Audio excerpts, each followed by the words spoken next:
11. Skif had every intention of beginning his campaign of sabotage that very night, but when he tried to get near the district where the homes of the great and powerful were, he found the watch was unaccountably active. There were patrols on nearly every street, and they weren't sauntering along either. Something had them alerted, and after the third time of having to take cover to avoid being stopped and questioned, he gave it up as hopeless and headed back to his room with an ill grace. He got some slight revenge, though. As he turned a corner, a party of well-dressed and very drunk young men came bursting out of a tavern, with a very angry innkeeper shouting curses right on their heels. They practically ran him over, but in the scuffle and ensuing confusion, he lifted not one but 3 purses. Making impotent threats and shouting curses of his own at them, which had all the more force because of his personal frustrations, he turned on his heel and stalked off in an entirely different direction. Once out of sight, he ducked into a shadow, emptied the purses of their coins into his own pouch, and left the purses where he dropped them, tucking his pouch into the breast of his tunic. Then he strolled away in still another direction. After a block or two, there was nothing to connect him with the men he'd robbed. That was a mistake that many pickpockets made. They hung on to the purses they lifted. Granted, such objects were often valuable in themselves. Certainly the 3 he'd taken had been. But they also gave the law a direct link between robber and robbed. As he walked back toward his room, he managed to get himself back under control. Taking the purses had helped. It was a very small strike against the rich and arrogant bastards, but a strike nevertheless.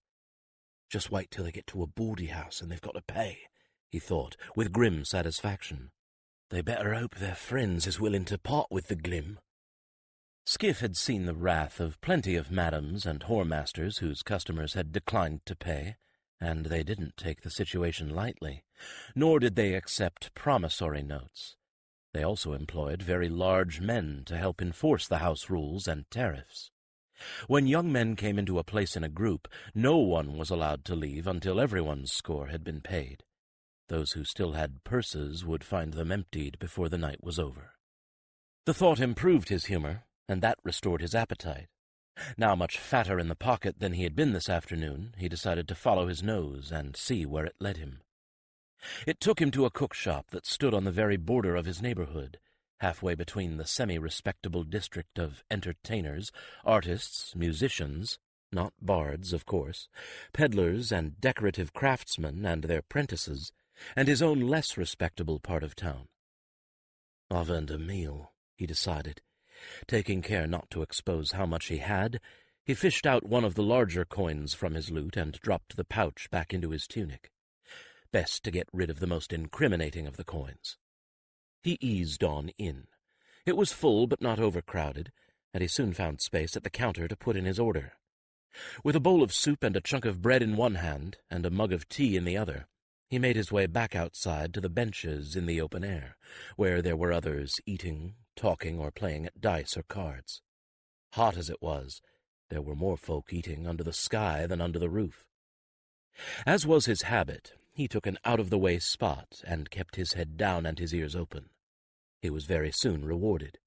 The place was abuzz with the rumor that someone had broken into the home of the wealthy merchant, trainer Severick, and had stolen most of his priceless collection of miniature silver figurines. Severick had literally come home in time to see the thief vanishing out the window. Hence the watch. Every man had been called out, the neighborhood had been sealed off, and anyone who couldn't account for himself was being arrested and taken off to jail. It seemed that one of those arrested was an acquaintance of several of those sitting near Skif. "Hard luck for poor Corwin," one of the artists said with a snicker. "He couldn't say where he'd been, of course." His friends nearly choked on their meals. "I told him that woman was trouble," said another, whose dusty beard and hair, bedecked with stone chips, proclaimed him to be a sculptor. "2 sittings, and she's got me backed into a corner, trying to undo my breeches." He shuddered, and the rest laughed. "Patron of arts, she calls herself, my eye." "Halo, we tried to warn you, so don't say we didn't," called a fellow with a loot case slung over his back. "Corwin knew it, so he's only got himself to blame." "That's what happens when you let greed decide your commissions for you," put in another, whose mouth looked like a miser's purse, and whose eyes gloated at a fellow artist's misfortune. "I'd rather live on bread in a garret and serve the temples than feast on marchpane and capon and—" "Your paintings are so stiff they wouldn't please anyone but a priest, so don't go all over pious on us, Pencil," catcalled the first artist. That set off an argument on artistic merit and morality that Skif had no interest in. He applied himself to his soup and left the bowl and mug on the table while the insults were still coming thick and fast, and rapidly building to the point where it would be fists, and not words, that would be flying. At least now he knew why the watch was up, and he wouldn't dare try anything for days, even a fortnight. Why would anyone bother to steal the collection of silver miniatures anyway? They were unique and irreplaceable, yes, but you'd never be able to sell them anywhere. They were too recognizable, and you wouldn't get a fraction of their value if you melted them down. Oh, a thief could hold them for ransom, Skif supposed, but he'd certainly be found out and caught. The only way the theft made sense was if someone had gotten a specific commission to take them. It was an interesting thought. Whoever had made the commission would have to be from outside Haven. What was the use of having something like that if you couldn't show it off? Anyone in Haven would know the collection as soon as it was displayed. The client could even be outside Valdemar altogether. So the thief, too, might be from outside Valdemar. That'd be something, he thought, keeping an eye out for trouble as he made his way back home. Have to be some kind of master thief, I guess. Somebody with all kinds of tricks. Wonder if they's prentices for that kind of work. He'd never heard of a master thief, much less one that took on protégés, but maybe that sort of thing happened outside of Valdemar. Like, maybe there's a whole guild for thieves. Wouldn't that be something? He amused himself with this notion as he worked his way homeward. He never, even when he had no reason to believe that he was being followed, went back home directly. He always doubled back, ducked down odd side passages, even cut over fences and across back gardens, though in the summer that could be hazardous. In his neighborhood, no one had a back garden for pleasure. People used every bit of open ground to grow food in, and often kept chickens, pigeons, or a pig as well. And they assumed anyone coming over the fence was there to steal some of that precious food. Those that didn't have yards but did have balconies grew their vegetables in pots. Those that had nothing more than a window had window boxes. Even Skif had a window box where he grew beans, trailing them around his window on a frame made of pieces of string. It was just common sense to augment what you could buy with what you could grow, but that did make it a bit more difficult to take the roundabout path until after the growing season was over. It wasn't as late as he'd thought. Lots of people were still up and about, making it doubly hazardous to go jumping in and out of yards. The front steps of buildings held impromptu gatherings of folks back from their jobs, eating late dinners and exchanging gossip. Most of the inns and cookshops had put benches out onto the street so people could eat outside where it was cooler. It was annoying. Skif couldn't take his usual shortcuts. On the other hand, so many people out here meant more opportunities to confuse a possible follower. With that in mind, he stopped at another cookshop for more tea and a fruit pie. More crust than fruit, be it added, but he didn't usually indulge in anything so frivolous, and the treat improved his temper a bit more. Not so much that he forgot his anger, and the burning need to find out who Jas's boss was, but enough so that he was able to look as though nothing in his life had changed in the last few candle marks. He paid close attention to those who sat down to eat after him, but saw no one that had also been at the previous cookshop. That was a good sign, and he quickly finished his tea and took the shortest way home. Jas wasn't back yet. Neither were his girls, which meant that Jas probably wasn't going to set his fire tonight. Skif watered his beans and stripped for bed, lighting a stub of candle long enough to actually count his takings. His eyes nearly popped out of his head, and he counted it twice more before he believed it. Gold. 5 gold crowns, more than he'd ever had in his life. He'd thought the tiny coins were copper bits, not gold, and he'd paid for his meal and his treat with large silver royals so as to get rid of 2 of the most conspicuous coins in his loot. He'd never dreamed the men could have been carrying gold. Gold.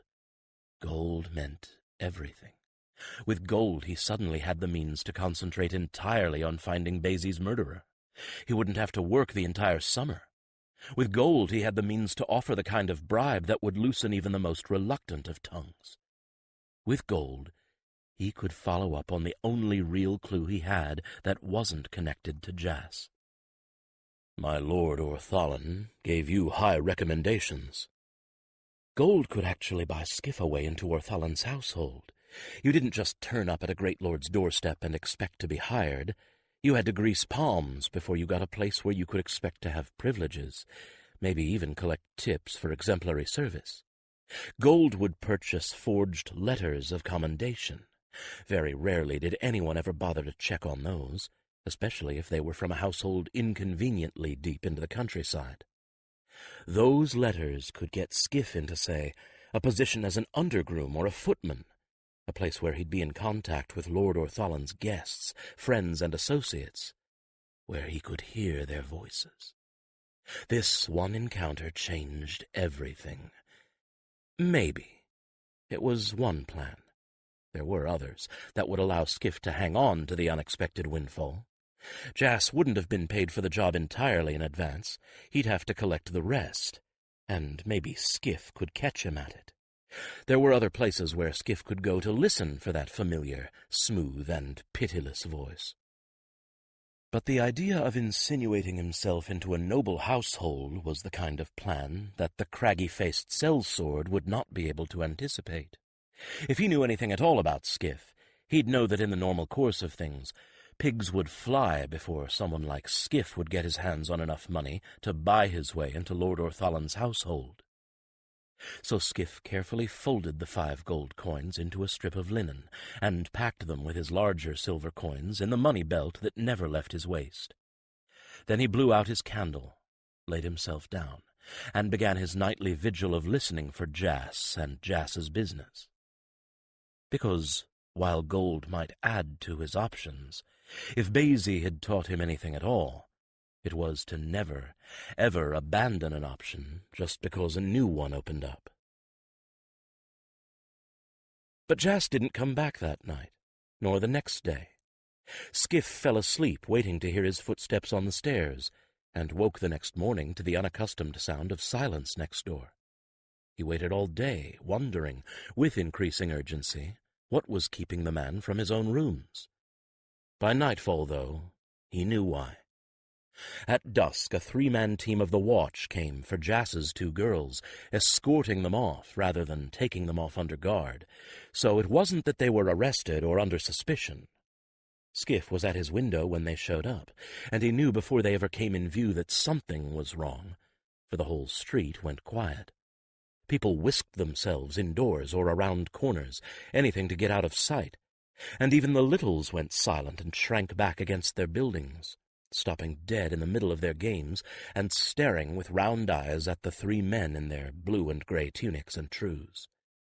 The watch never came to this part of town unless there was something wrong, or someone was in a lot of trouble. Skif ducked back out of sight as soon as they came into view, and when he heard the unmistakable sound of boots on the staircase, huddled against the wall next to the door so that no one peering underneath it would see his feet. "What are they here for? For me? Did that fella turn me in? Did someone figure I lifted them purses?" His mind raced, reckoning the odds of getting out via his emergency route through the window if they'd come for him, wondering if that sellsword had somehow put the watch onto him. And if he had, why? The footsteps stopped at his landing, and his heart was in his mouth, his blood pounding in his ears, every muscle tensed to spring for the window. But it wasn't his door they knocked on, and they knocked politely rather than pounding on it and demanding entrance. It was the girl's door, and when one of them timidly answered, an embarrassed voice asked if Trana and Desi Ferrain would be so kind as to come down to the watch station and answer a few questions.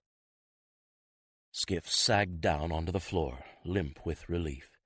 Whatever it was, it had nothing to do with him.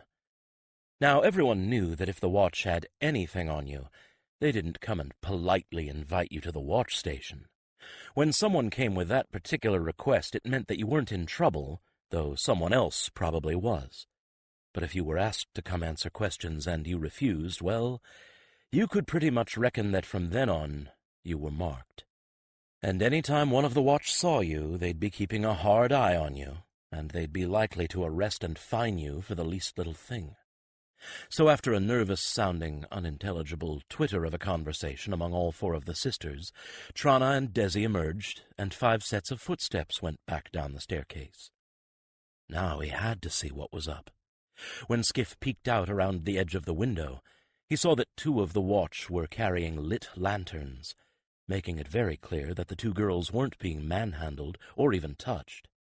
And he could see that the 2 girls had taken long enough to lace their bodices tight, pull up their blouses, and drop their skirts, where they were usually kirtled up to show their ankles. They were definitely putting on a show of respectability, which only made sense. That was the last he saw of them until just before dark. They returned alone, but gabble in the street marked their arrival, waking Skif from a partial doze. Their sisters must have been watching from the window. They flew down the stairs to meet them, and half the neighborhood converged on them. Skif took his time going downstairs, and by then the block was abuzz with the news that Jas had been found dead in a warehouse that afternoon, and the girls had been brought in to identify the body. There was no question but that he was the victim of foul play. He'd been neatly garroted, and his body hidden under an empty crate. He might not even have been found, except that someone needed the crate and came to fetch it, uncovering this body. Damn! Skif couldn't quite believe it, couldn't quite take it in. Dead, but... By the time Skif drifted to the edge of the crowd to absorb the news, Trana and Desi were sobbing hysterically, though how much of their sorrow was genuine was anyone's guess. Skif had the shrewd notion that they were carrying on more for effect than out of real feeling. Their sisters, with just as much reason to be upset, looked more disgruntled at all of the attention that Trana and Desi were getting than anything else. Skif huddled on the edge of the crowd, trying to overhear the details. There weren't many. He felt numb, as if he'd been hit by something but hadn't yet felt the blow. Before a quarter candlemark had passed, the landlord appeared. He had tools and his dim-witted helper. He pushed past the crowd and ran up the stair. The sounds of hammering showed he was securing the door of Jas's room with a large padlock and hasp. An entire parade, led by the girls, followed him up there where he was standing, lantern in one hand, snapping the padlock closed. "There may be inquiries," he said officiously when Desi objected, claiming that she'd left personal belongings in Jas's rooms. "If the watch or the guard wants to inspect this place, I'll be in trouble if I let anyone take anything out." There wouldn't be any inquiries, and they all knew it. This was just the landlord's way of securing anything of value in there for himself. But if they knew what I knew, Skif thought, as he closed and bolted his own door and put his back to it. He began to shake. Of all the people who could have wanted Jas dead, the only one with the money to get the job done quietly was the smooth-voiced man in the cemetery. What had the sellsword said? "You're in deeper waters than you can swim," or something like that. Deep waters. His knees went weak at how close he'd come last night to joining Jas under that crate. If he'd been caught down in that crypt... Skif sat down on his bedroll and went cold all over. There was at least one person in Haven who knew that there was a connection between Skif and Jas, and that craggy-faced sellsword just might come looking for him, to find out exactly what and how much Skif knew. "I got to get out of here. Now." The thought galvanized him. It didn't take him long to bundle up his few belongings. More and more people were showing up to hear the news directly from the girls, and the more people there were moving around, the better his odds were of getting away without anyone noticing. He watched for his chance, and when a group of their fellow light-skirts descended on Desi and Trana and carried them off to the nearest tavern, the better to console them, he used the swirl of girls and the clatter they generated to his advantage. He slipped out behind them, stayed with them as far as the tavern, and then got moving in the opposite direction as quickly as he could. He didn't really have any ideas of where he was going, but at the moment that was all to the good. If he didn't know where he was going, no one else would be able to predict it either. The first place that anyone would look for him would be here, of course, but as Skif trudged down the street, looking as small and harmless as he could manage, he put his mind to work at figuring out a place where someone on his track was not likely to look. What was the most out of character for him? Well, a temple, but I don't think I'm going to go looking to take vows, was his automatic thought.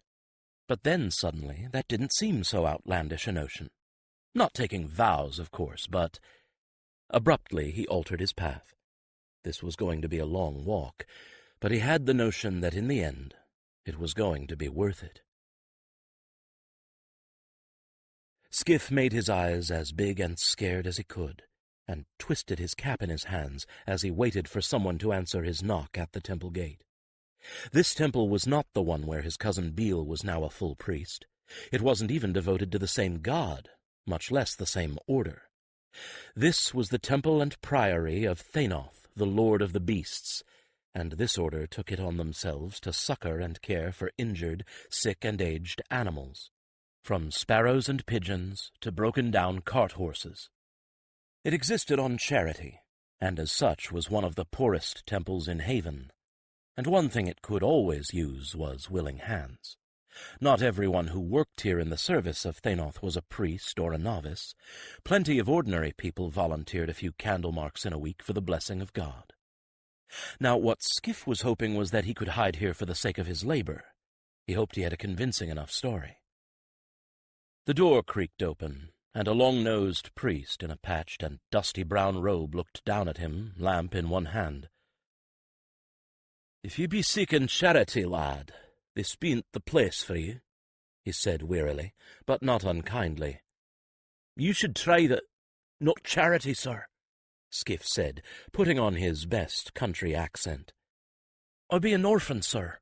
Mine uncle took me out to the forum, and I come here to sit here looking for horsework, but I got no character. I be good with horses, sir, and donkeys and belike, but no mon give me work without no character." The priest opened the door a little wider and frowned thoughtfully. "A character, is it?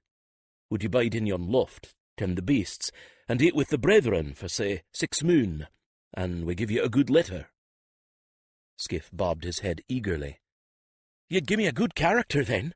Summat I can take for to work for stable?" "He's taken it," he thought with exultation. "If you've earned it."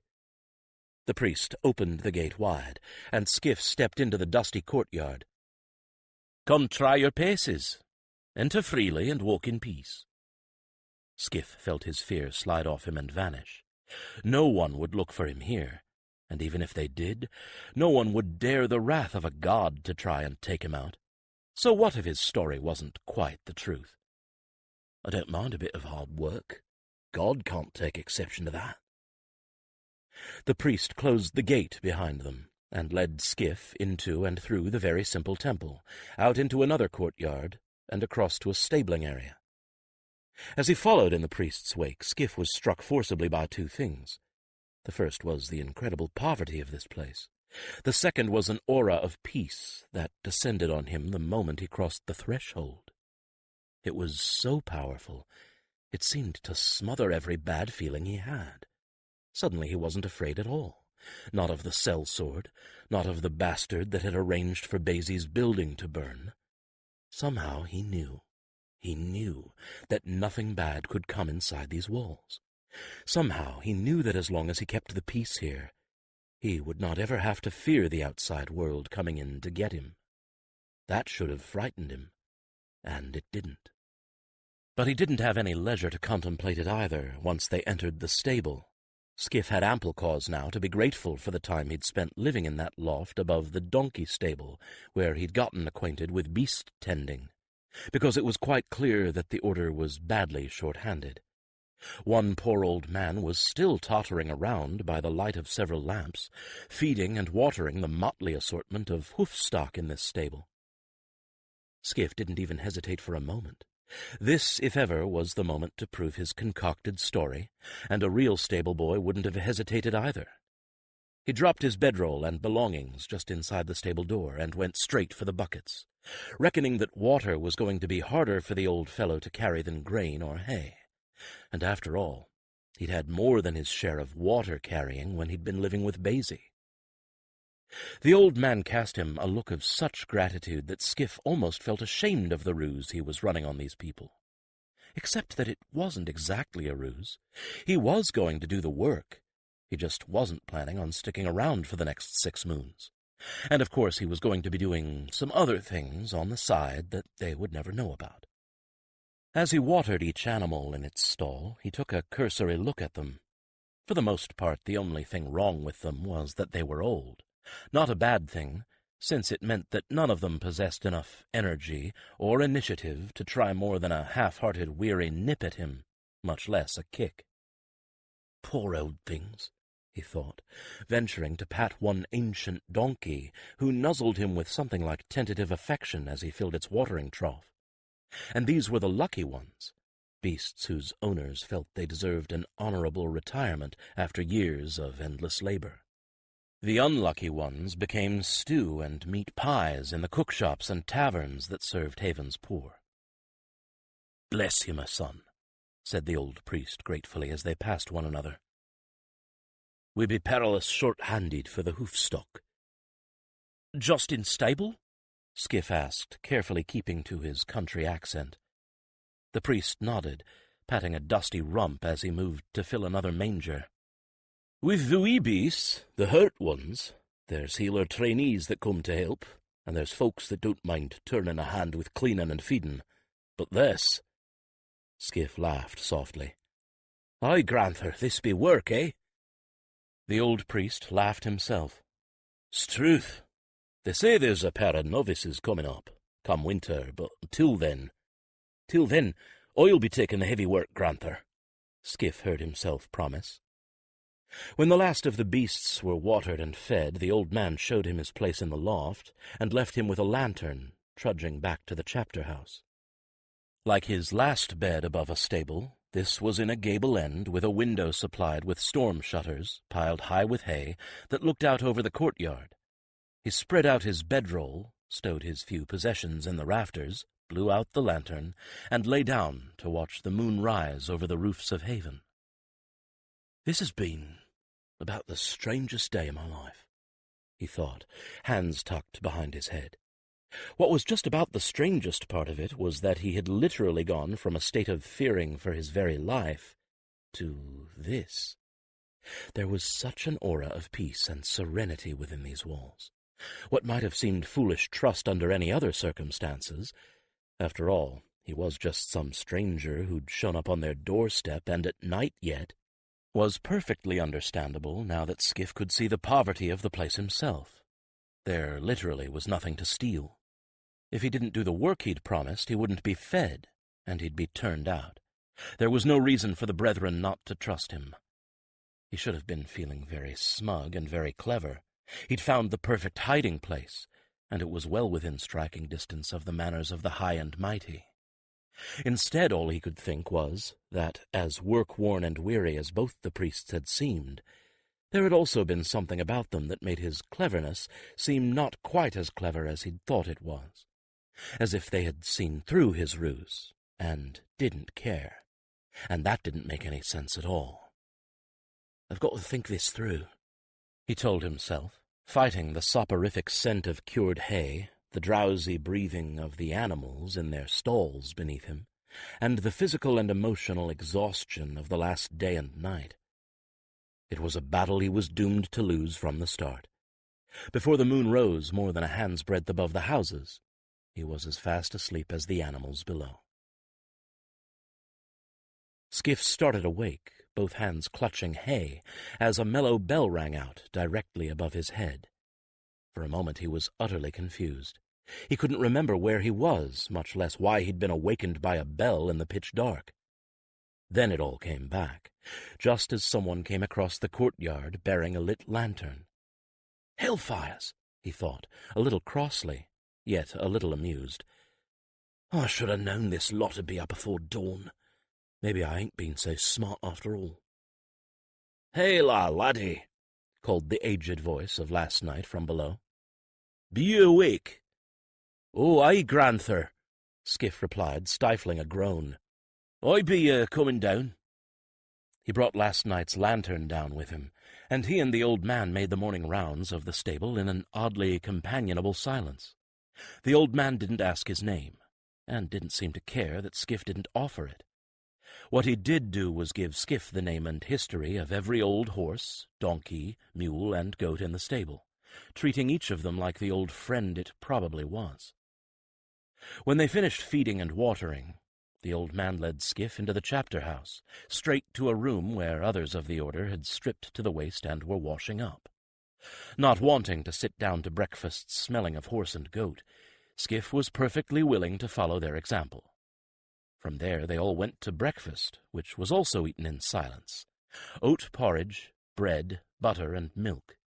Skif was not the only person who wasn't wearing the robes of the order, but the other two secular helpers were almost as old as the priest who tended the stable. There were younger priests, but they all had some sort of deformity or injury that hadn't healed right. One and all, either through age or defect, they seemed to be outcasts, people for whom there was no comfortable niche in a family, nor a place in the society of other humans. Maybe that was why they came here and devoted themselves to animals. Yet they all seemed remarkably content, even happy. After breakfast it was back to the stable, where Skif mucked out the stalls while the old priest groomed his charges. Even the goats were brushed until their coats shone, as much as the coat of an aged goat could. Then it was time for the noon meal, with more washing up first. Then the old man had him take the couple of horses that were still able to do a little work out to help carry a few loads about the compound. He and his charges hauled firewood to the kitchen, feed grains to bird coops, rubbish out to be sorted, muck to bins where muck collectors would come to buy it. The place was larger than he'd thought. There were mews for aging or permanently injured hawks and falcons, a loft for similarly injured doves and pigeons, kennels for dogs, a cattery, a chicken yard that supplied the order with eggs, a small dairy herd of goats, and a place for injured wildlife. It was here that Skif caught sight of a couple of youngsters not much older than he, wearing robes of a pale green, and he realized, with a start, that these must be the healer trainees he'd heard about. It was, quite literally, the first time he had ever seen a healer of any rank or station, and he couldn't help but gawp at them like the country bumpkin he was pretending to be. Then it was time for the evening meal. All meals were very plain, with the noon and evening meal consisting of bread, eggs, cheese, and vegetables, with the addition of soup at the noon meal and fruit at the dinner meal. Then came the same feeding and watering chores he'd had last night, and with a start he realized that the entire day had flowed past him like a tranquil stream, and he hadn't given a single thought to anything outside the four walls of the order, and realized with an even greater start that he didn't care. Or at least he hadn't up until that time. And he felt a very different sort of fear then. The place was changing him, and unless he started to fight it, there was a good chance that it wouldn't be long until no one recognized him. And possibly even more frightening, he had to wonder how long it would be before he wouldn't even recognize himself. 12. Skif decided that no matter how tired he was not going to put off the start of his vendetta any longer, and he wasn't going to let the deep peace of this place wash away his anger either. When he finished watering the animals for the night, and the old priest tottered back to the chapter house, he blew out his lantern, but perched himself in the loft window to keep an eye on the rest of the priory. One by one, lights winked out across the courtyard. Skif set his jaw as a drowsy peace settled over the scene and hovered heavily all around him. He knew what it was now.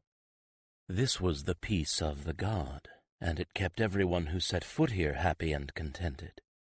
Granted, that wasn't bad for those who lived here. There were no fights among the animals, and there was accord among those who cared for them. But this place was a trap for Skif, It would be all too easy to be lulled by it until he forgot the need for revenge, forgot what he was. He didn't want to forget what he was, and he didn't want to become what this place wanted him to be. When the last light winked out, he waited a little longer, marking the time by how far above the horizon a single bright star rose. And when he figured that everyone would surely be asleep, he moved. For someone like Skif, there was no challenge in getting over the walls, silently as any shadow. He knew where to go first, too. If he could not strike at his foe directly, he could at least strike at someone who was near to his real target. Serve the rich bastard right for trusting someone who would murder innocent people just because they were in his way. Besides, all those rich bastards were alike. Even if this one hadn't actually murdered poor folks, he probably wouldn't care that his friend had. And my Lord Rovenar was oh so conveniently away on his family estate in the country. Lord Rovenar's roof was fashionably paved in slate. It was with great glee that Skif proceeded to riddle the entire roof with cracks and gaps. The next time it rained, the roof would leak like a sieve. There was also a cistern up here, a modern convenience that permitted my lord and his family to enjoy the benefits of running water throughout the mansion. Skif hastened the ruin of the upper reaches of the building by piercing the pipes leading downward, creating a slow leak that would empty the cistern directly into the attics, and from there into the rest of the house. Besides rainwater, the cistern could be filled by pumping water up from the mansion's own well. But by the time Skif was finished, any water pumped up would only drain into the attics with the rest of it. So much for vandalism on the exterior. Skif worked his way over to an attic window which wasn't locked. After all, the servants never expected anyone to be up on the roof, and certainly wouldn't expect that anyone who did get up on the roof would dangle himself over the edge, push open the shutters with his feet, and let himself inside. His night had only just begun. When he let himself out again, this time from a cellar window, his pockets were full of small, valuable objects, and the trail of ruin had continued, though most of it would take days and weeks before it was discovered. Skif had left food in beds to attract insects and mice, and had ensured that those pests would invade by laying further trails of diluted honey and crumbs all over the house around the baseboards, where it was unlikely that the maids, slacking work in the master's absence, would notice. He left windows cracked open, left shutters ajar.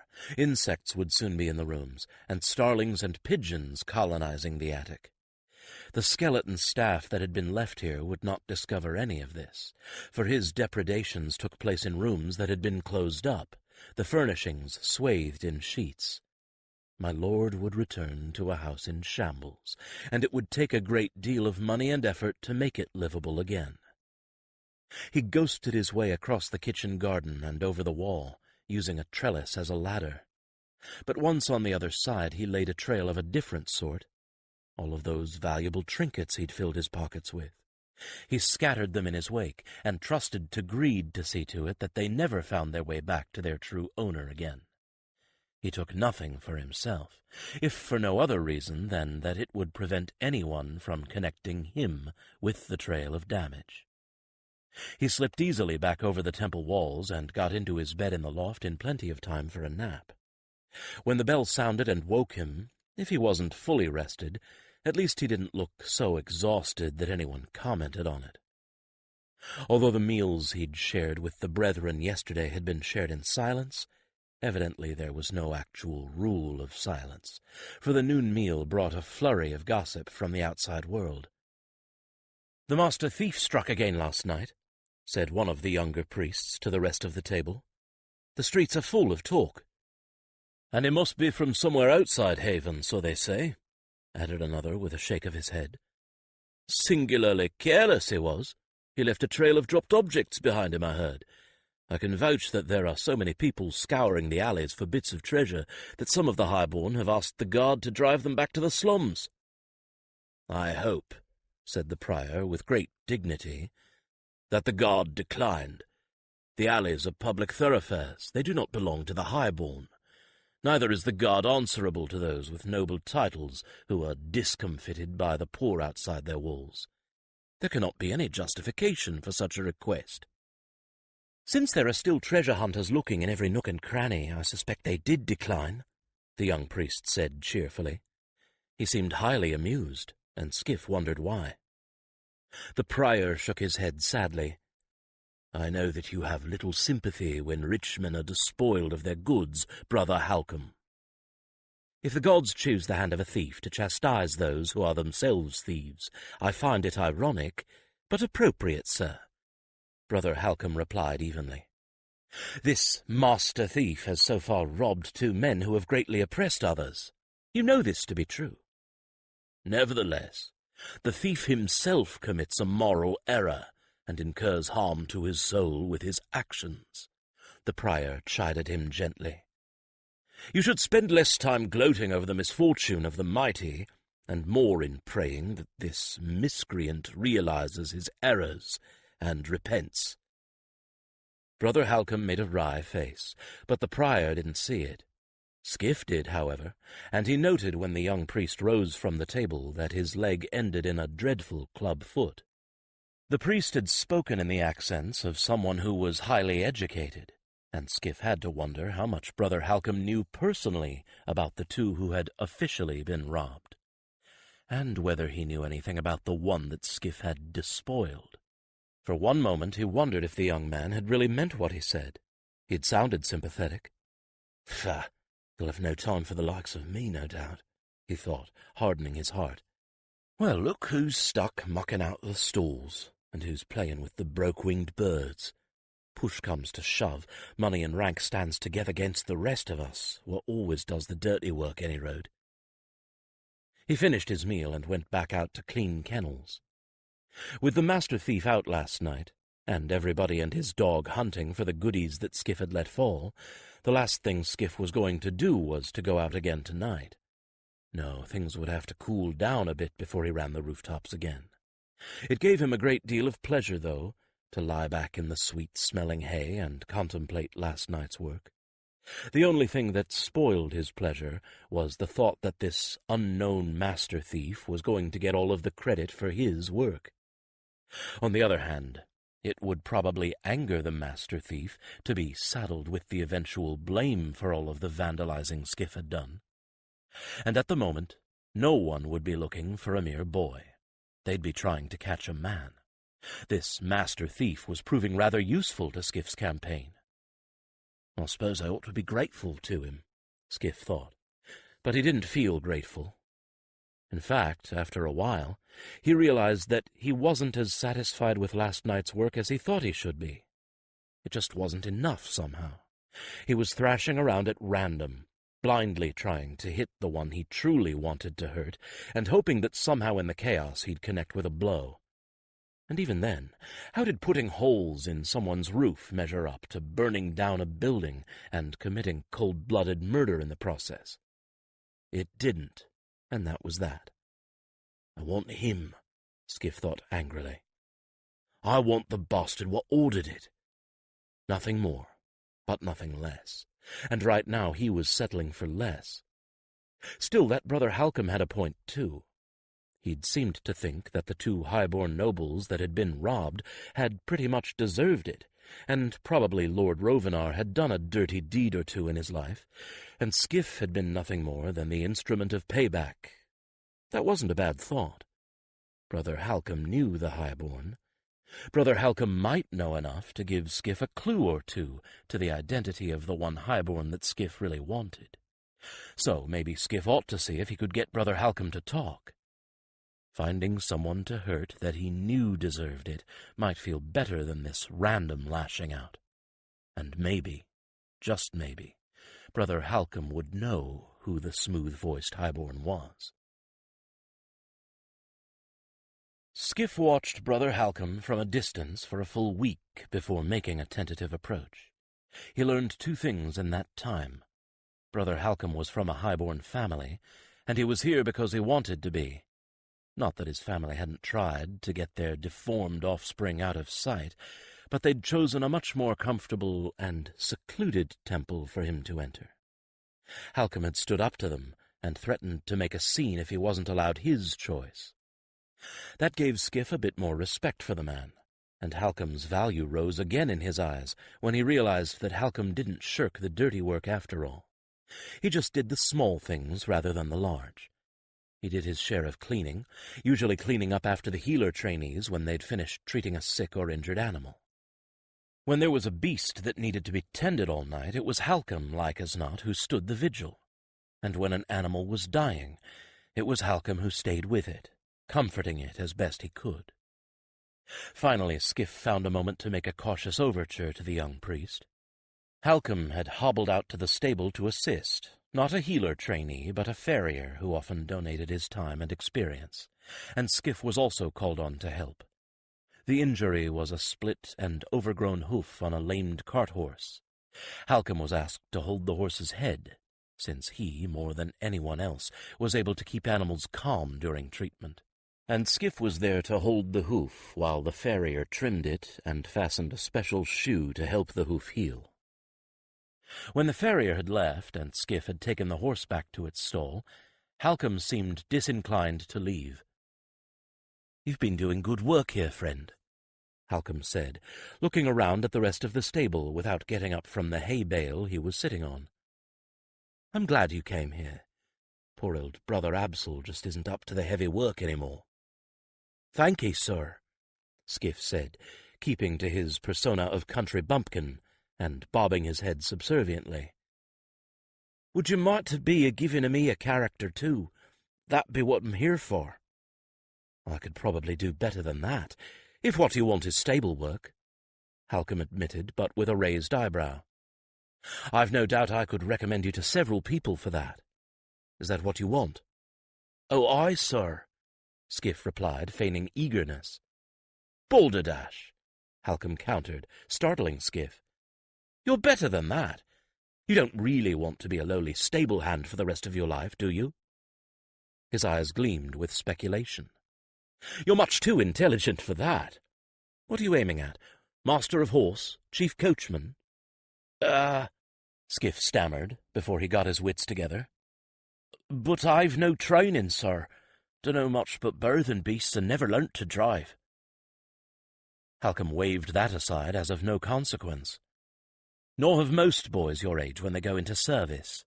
As small as you are, though, learning to handle the reins could be problematic. I'm not sure you could control a team." "I be stronger nor I look, sir," Skif said, stung. Halcom laughed, but it didn't have that sly, mean sound to it that Skif had half expected. "Oh, you'd make a fine, smart little footman sitting up beside your master on a fashionable chariot. But I'll tell you the truth, lad. There is not a single highborn or man of means and fashion that I'd feel comfortable sending you to in that capacity. The good men have all the loyal footmen they need, and the others—" He shook his head. "I won't send you to a bad master." "You might tell me who they be, sir?" Skif offered tentatively. "If I didn't know it, I might take a place I was offered." "So you can avoid them?" Halcom nodded thoughtfully. "That's no bad idea. Clever of you to think of it." And he proceeded with forthright candor to outline the character of every man he thought Skif ought not to take service with. He was so candid that Skif was, frankly, shocked. Not at the litany of faults and even vices. His upbringing in the worst part of Haven had exposed him to far worse than Halcom revealed. No, it was that Halcom was not at all reticent about unrolling the listing of faults of his own kind. As Halcom spoke, Skif found himself at war within himself. He wanted to trust Halcom, and he had sworn never to trust anyone. More than that, he wanted to like Halcom. It seemed to him that Halcom could easily become a friend, and he did not want any more friends. "That leaves plenty of good masters to take service with, mind," Halcom pointed out when he was finished, and smiled. "And for all my differences with my own family, I can quite cheerfully recommend you to take service with them. They're quite good to those who serve them well." "Huh. It's only their own flesh and blood that they muck about with, eh?" Skif thought. "Guess you and me have more in common than I thought." It was your own uncle that turned you out, wasn't it? Halcom said suddenly, startling Skif again with his knowledge of Skif's background. Halcom laughed at his expression wryly. I suppose we have more in common than either of us would have suspected. 'Twas your uncle that sent you off? Skif ventured. Halcom nodded, and his face shadowed. My existence was an embarrassment, he admitted sourly. My uncle feared that my presence in his household would cast a shadow over some pending betrothal arrangements he was negotiating. My father, his younger brother, has no backbone to speak of, and agreed that I ought to be persuaded to a vacation. What? Skif asked indignantly. They figure you'd scare the bride? My uncle suggested that the prospective bride's father might rethink his offer if he thought that deformity ran in my family, Halcom said bluntly, his mouth twisting in a frown. Since my parents are dependent on his generosity for a place, I suppose I can't blame them. He sighed deeply, and his expression lightened. In the end, really, I'm rather glad it happened. I had very little to do with myself. I'm really not much of a scholar, and, well, needless to say, I'm not cut out for court life either. I've always loved animals, and neither they nor my fellow brothers care about this wretched leg of mine. And I did manage to shame my uncle into making a generous donation when he dumped me here. Skif nodded his head, concealing as best he could that he was racked by an internal struggle.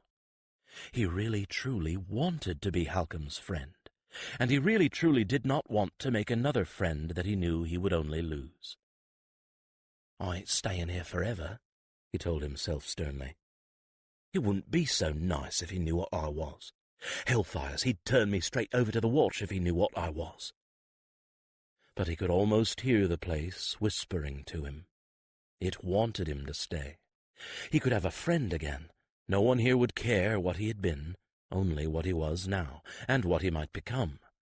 Oh, he'd never be rich, but he'd never starve either. He steeled himself against the seductive whispers of peace. Him?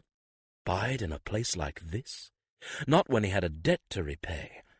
Not when there was someone out there that was so ruthless he would do anything to anyone who stood in his way. Besides, this place would put him to sleep in a season. He'd turn into a sheep inside of a year. And if there was one thing that Skif had no desire to become, it was a sheep. Well, I imagine you've heard more than enough to send you to sleep about me, Halcom said, hauling himself to his feet again. And I still have my charges to attend to. I won't keep you from your own duties any more, lad.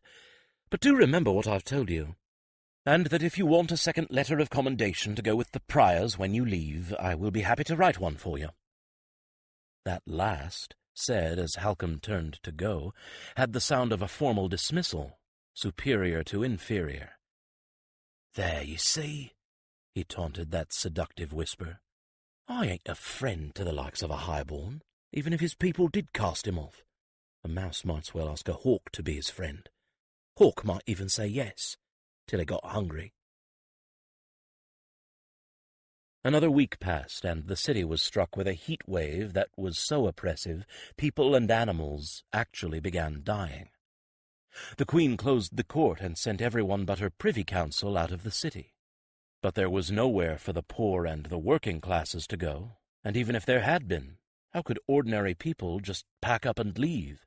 How would they make a living, pay their bills, feed their children? Life in Haven went on as best it could. As many folk as could changed their hours, rising before dawn, working until the heat grew intolerable, enduring as best they could until late afternoon, then taking up their tasks again in the evening. The prior knew a clever trick or two, though, and the brethren began going through the poorer neighborhoods, teaching people what the prior had taught them.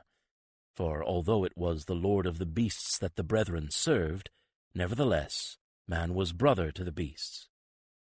Water-soaked pads of straw in windows somehow cooled the air that blew through them, so long as there was a breeze. And if there wasn't, the cheapest, more porous terracotta jars filled with water and placed about a room also helped to cool the air as the water evaporated from them. Stretching a piece of heavy paper over a frame, Then, fastening that frame by one side to the ceiling and attaching a cord to a corner, created a huge fan that would create a breeze when the winds themselves didn't oblige. There were always children to pull the cord, and they didn't mind doing so when the breeze cooled them as well. And the same cheap terracotta that was used for those jars could be made into tiles to be soaked with water and laid on the floor, also cooling a room, or the overheated person who lay down on them. It helped. All of it helped. People were encouraged to sleep on flat rooftops or in their gardens or even in parks by night, and in cellars by day. But there was always someone greedy enough to want to make a profit from the misfortune of others. Suddenly, the dank and dark basement rooms that had been the cheapest to rent became the most expensive. Not all landlords raised the rents on their cellars, but many did, and if it hadn't been so stiflingly hot, there might have been altercations over it. But it was just too hot. No one could seem to get the energy even to protest. Skif was terribly frustrated. It was nearly impossible to move around the city by night without being seen. And yet, with all of the wealthy and highborn gone, it should have been child's play to continue his vendetta. Why, the huge manors and mansions were so deserted that the master thief must have been looting them with impunity, knowing that no one would discover his depredations until the heat wave broke and people returned to haven. Hellfires, Skif thought grumblingly as he returned from an errand to the market, through streets that the noon heat had left deserted. It'd be easier to make a run by day than by— Then it hit him. Of course. Why not make his raids by day? He was supposed to be resting like everyone and everything during the heat of the day. No one would miss him at the priory, and there would be no one around to see him in the deserted mansions, not with the skeleton staffs spending their time in the cool of the wine cellars, most of them asleep if they had any sense. That's probably what the master thief's doing, he thought with glee. He was delighted to have thought of it, and enjoyed a moment of mental preening over his own cleverness. Well, he certainly would not be wearing his black sneak suit for these jobs. His best bet was to look perfectly ordinary. The fact was, he probably wouldn't even need to get in via the rooftops. The doors and windows would all be unlocked. After all, who would ever expect a thief to walk in the kitchen door in broad daylight? He brought the bag of flour and the basket of other sundries he'd been sent for to the kitchen and left it on the table. The brother who acted as cook had changed the routine because of the heat. A great many things were being served cold. Boiled eggs, cheese, vegetables, and so forth. Actual cooking was done at night and in ovens and on brick stoves erected in the kitchen courtyard. The biggest meal of the day was now breakfast. The noon meal was no longer a meal, but consisted of whatever anyone was able to eat, given the heat, which killed appetites, picked up as one got hungry in the kitchen. Big bowls of cleaned sliced vegetables submerged in water lined the counters. Loaves of bread resided under cheesecloth, boiled eggs in a smaller bowl beside them. There was butter and cheese in the cold larder if anyone wanted it, which hardly anyone did. Skif helped himself to carrot strips and celery and a piece of bread. He ate the bread plain, because he couldn't bear the thought of butter either. The place might just as well have been deserted.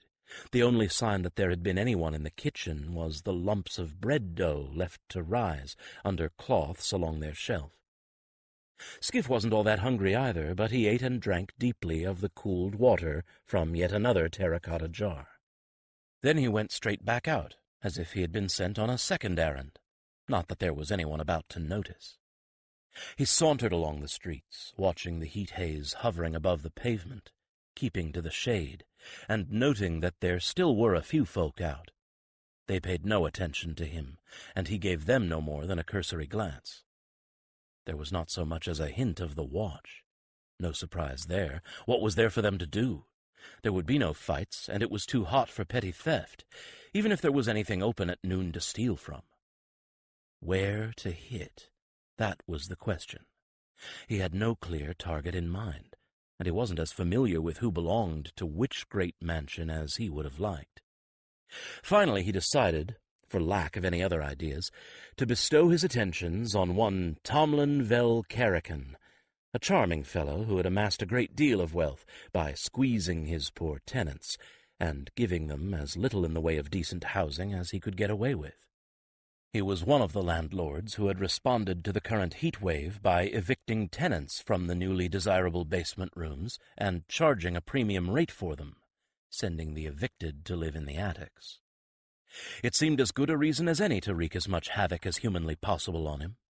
If he hadn't burned his own buildings to avoid having to make repairs, it was only because he had balked at actually destroying anything he owned. So Skif's steps took him in the direction of the great homes of those who aspired to be counted among the highborn, not those who had actually gotten to that position. There was still no sign of watch, guards, or anyone else. He strolled along the street, not the alley, and nothing met his interested gaze but shuttered and curtained windows behind the gates. These houses, while imposing, did not boast the grounds and gardens of those of the true nobility. Land was at a premium within the second set of city walls. There were 3 sets of walls, in fact, 4 if you counted the ones surrounding the palace and the 3 collegia. Each time that the city of Haven had outgrown its walls, a new set had been built. When that happened, land within the previous walls became highly desirable.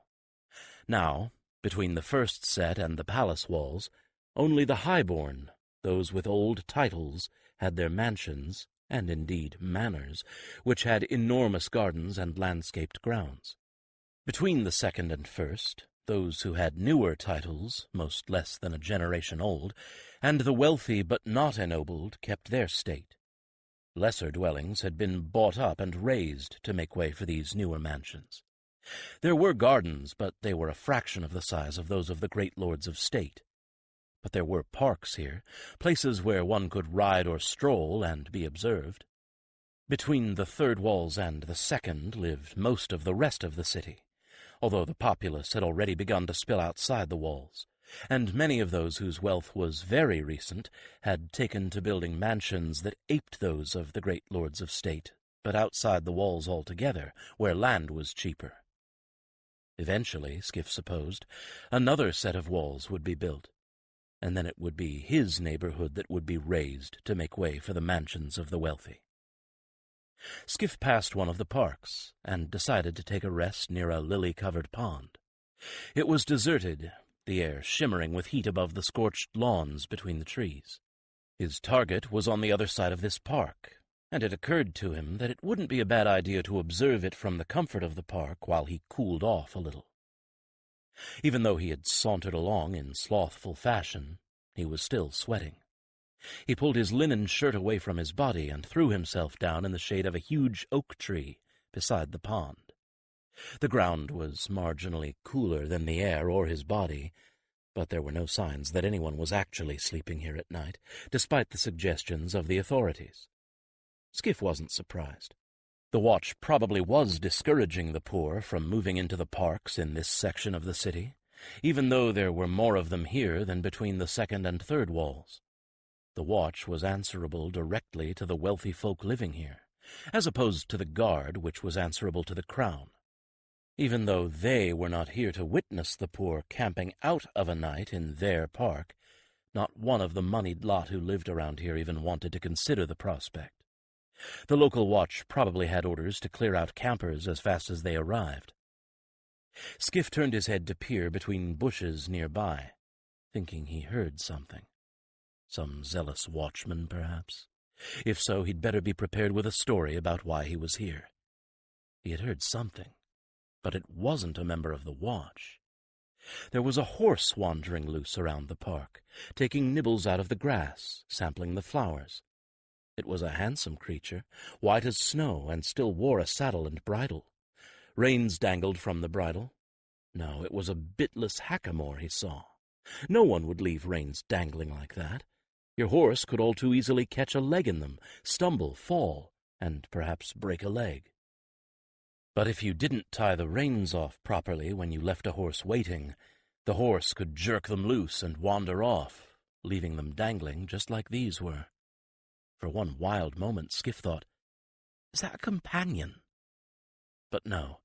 If it had been a companion, there would certainly be a herald somewhere about. And besides, the saddle and hackamore were old, very plain, well worn. Everyone knew that companions went about in elaborate blue and silver tack, with silver bridle bells and embroidered barding. There were plenty of white horses around that weren't companions. It was something of an affectation in some fashionable sets to ride white horses, or have a carriage drawn by matched teams of them. No, some idiot hadn't tied his horse properly.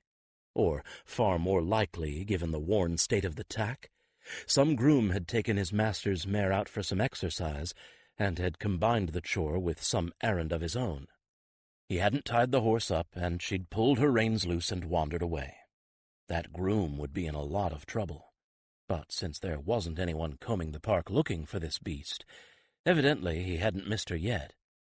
Well, his loss was Skif's gain.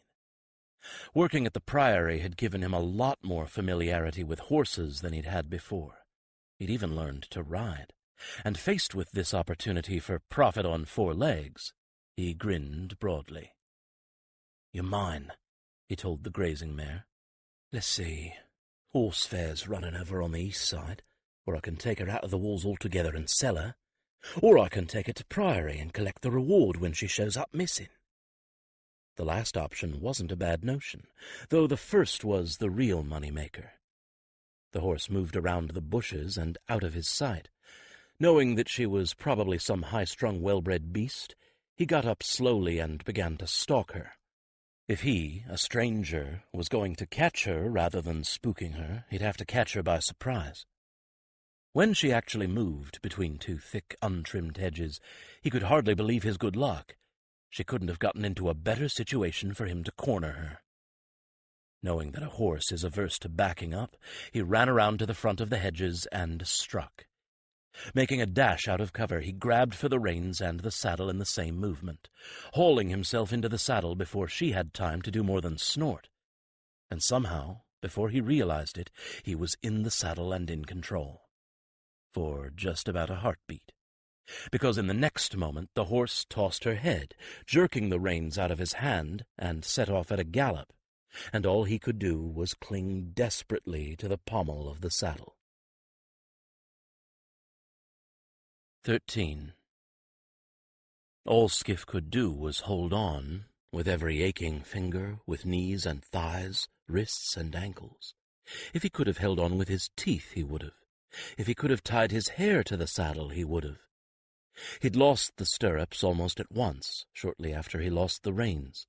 That didn't give him a lot of options, either cling on like a burr or try to jump off. But the mare was going so fast he knew if he jumped he'd get hurt. Badly, badly hurt. And that was if he was lucky. He'd seen someone who'd been thrown from a galloping horse once. The poor fool had his back broken. Healers could fix that, he'd been told, if the healer got to you quickly enough, if you were important enough to see a healer. He'd seen countless people thrown from runaway wagons, and they always ended up with broken arms and legs. That was bad enough. She was at the gallop, head down, charging along as if she'd gone mad, pounding down the paved streets, the occasional bystander gawking at them as they tore past. No one tried to stop the runaway horse, and all that Skif could do was hang on tight and trust to the fact that, as hot as it was, she'd tire soon. She'd have to tire soon. She was only a horse, just a fancy horse. She couldn't run forever. He closed his eyes and crouched over the saddle, gripping her with his thighs and holding on to the pommel of the saddle with all his might. Her mane whipped at his face. It was like being beaten with a fly-whisk, and he gasped with every driving blow of her hooves that drove the pommel into his gut. She'd be slowing any moment now. Any moment now. Oh, please. He cracked his eye open and closed it again. She wasn't slowing. If anything, she was running faster. People, shops, pavement blurred past so fast he was getting sick. His eyes watered as some of her mane lashed across them. How was that possible? Hellfires! I stole a racehorse! Of all the stupid, idiot things to have done. He opened his eyes again, just in time to see a wagon pull across the street in front of them and stop. She's got to stop now. She raised her head a little, and her ears cocked forward. "She's not gonna stop." The driver stared at them, then abruptly dove off the seat. The mare increased her pace. He felt her muscles bunch up under his legs. "She's gonna jump it." She shoved off, her forequarters rising. He clawed desperately at the saddle as his weight shifted backward. He screamed in terror, knowing he was going to fall. Then the wagon bed was underneath him. She landed. He was flung forward, his nose and right eye slamming into her neck. He saw stars, and his head exploded with pain.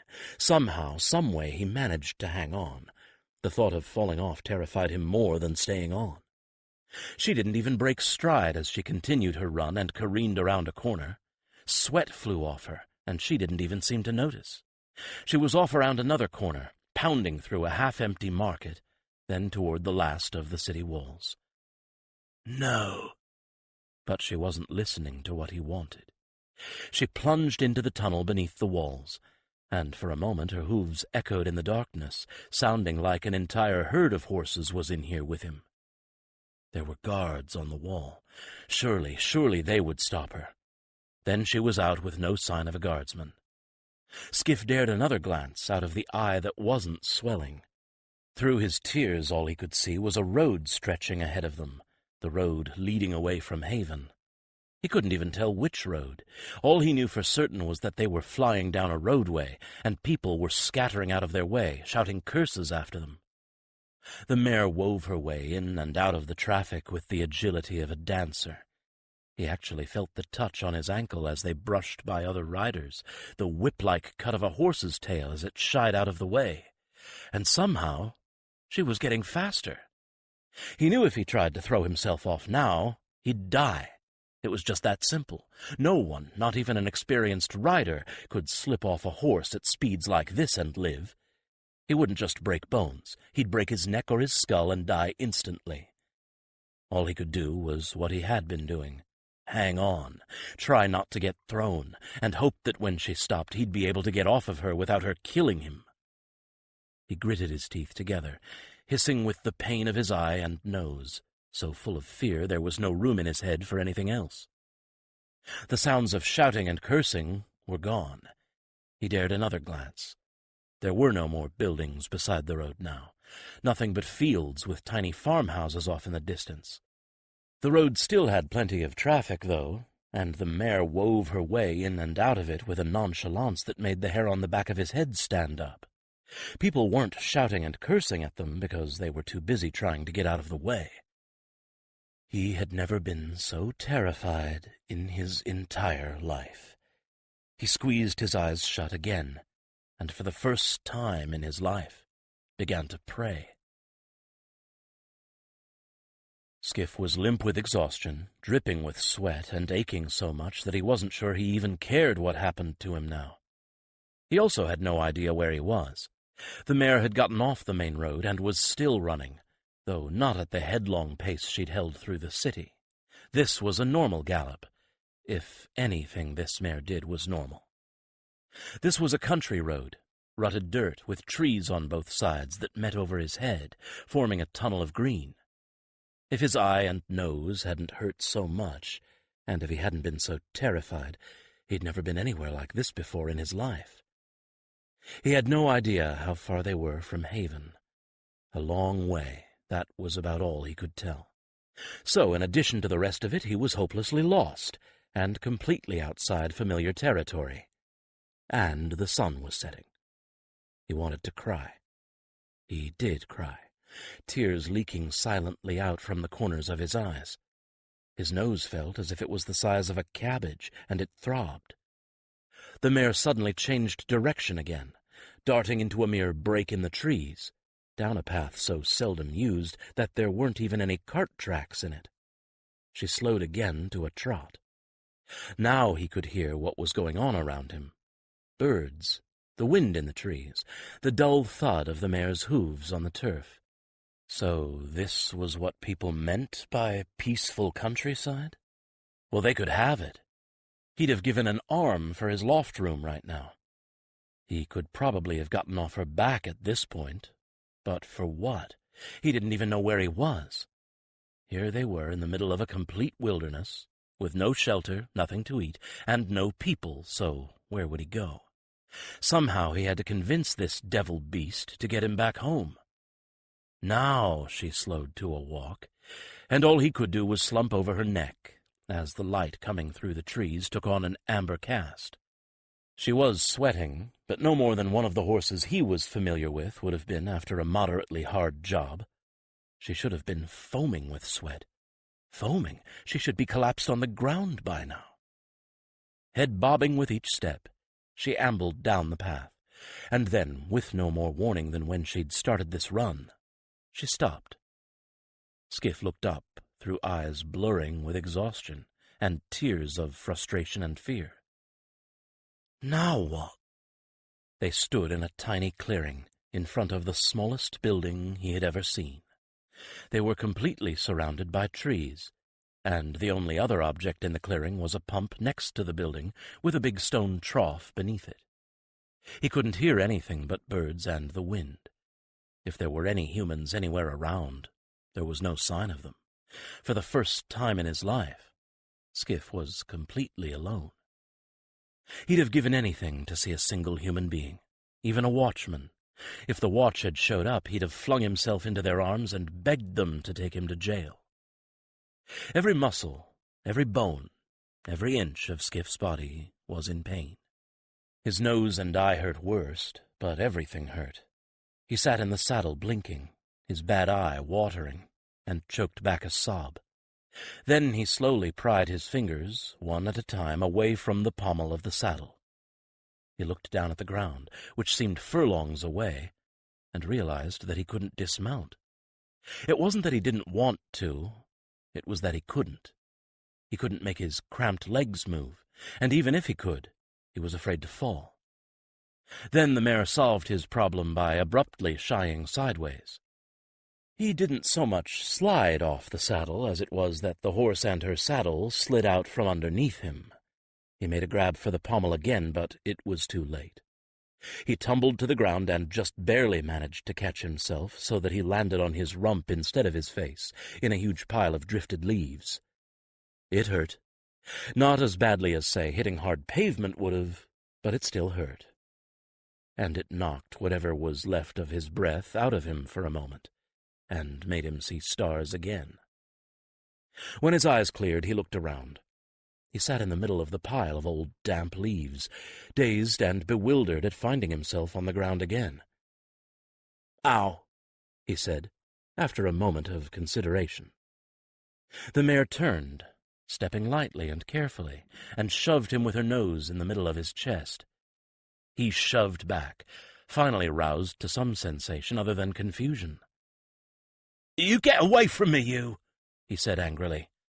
"If it wasn't for you, I—" She shoved at him again, and without meaning to, he looked straight into her eyes.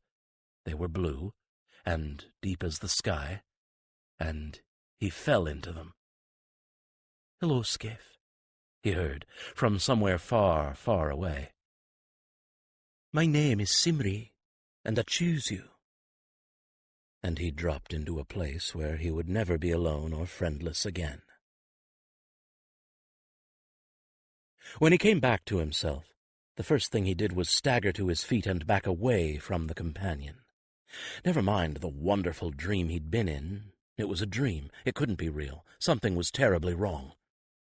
His companion Simri looked at him, and he felt her amusement. His companion. And that was just not possible. "Are you out of your mind?" he croaked, staring at her. "No," she said, and shook her head. "I choose you. You're a herald. Well, you will be after you go through the collegium and get your whites. Right now you're just a trainee." "Like hell," he retorted feelingly. "You are crazy, or I am." It occurred to him then that all this might just be some horrible dream.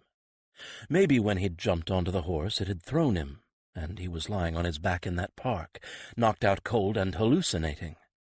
Maybe he hadn't even seen the horse. The heat had knocked him over, and he was raving. None of this was happening. That must be it. "Don't be stupid," Simri replied, shoving at him with her nose. "Be sensible.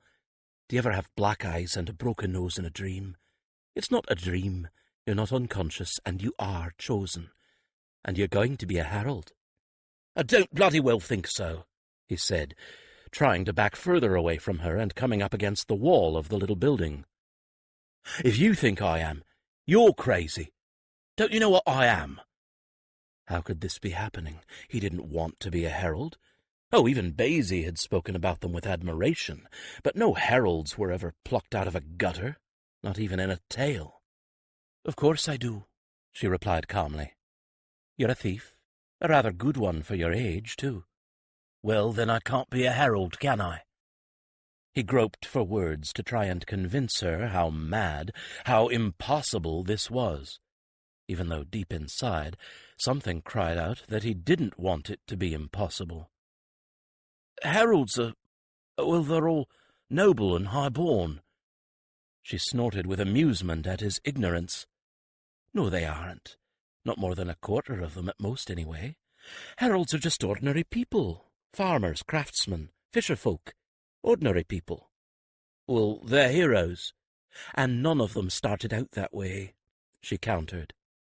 "Most of them started out as ordinary younglings, being chosen by a companion. There wasn't anything special about them until then, not visibly anyway." "They're good!" She considered that for a moment, head to one side. "That rather depends on your definition of good, actually. Granted, they are supposed to uphold the law," she continued thoughtfully. "But in the course of their duties, plenty of them break the law as much as they uphold it, if you want to be technical about it."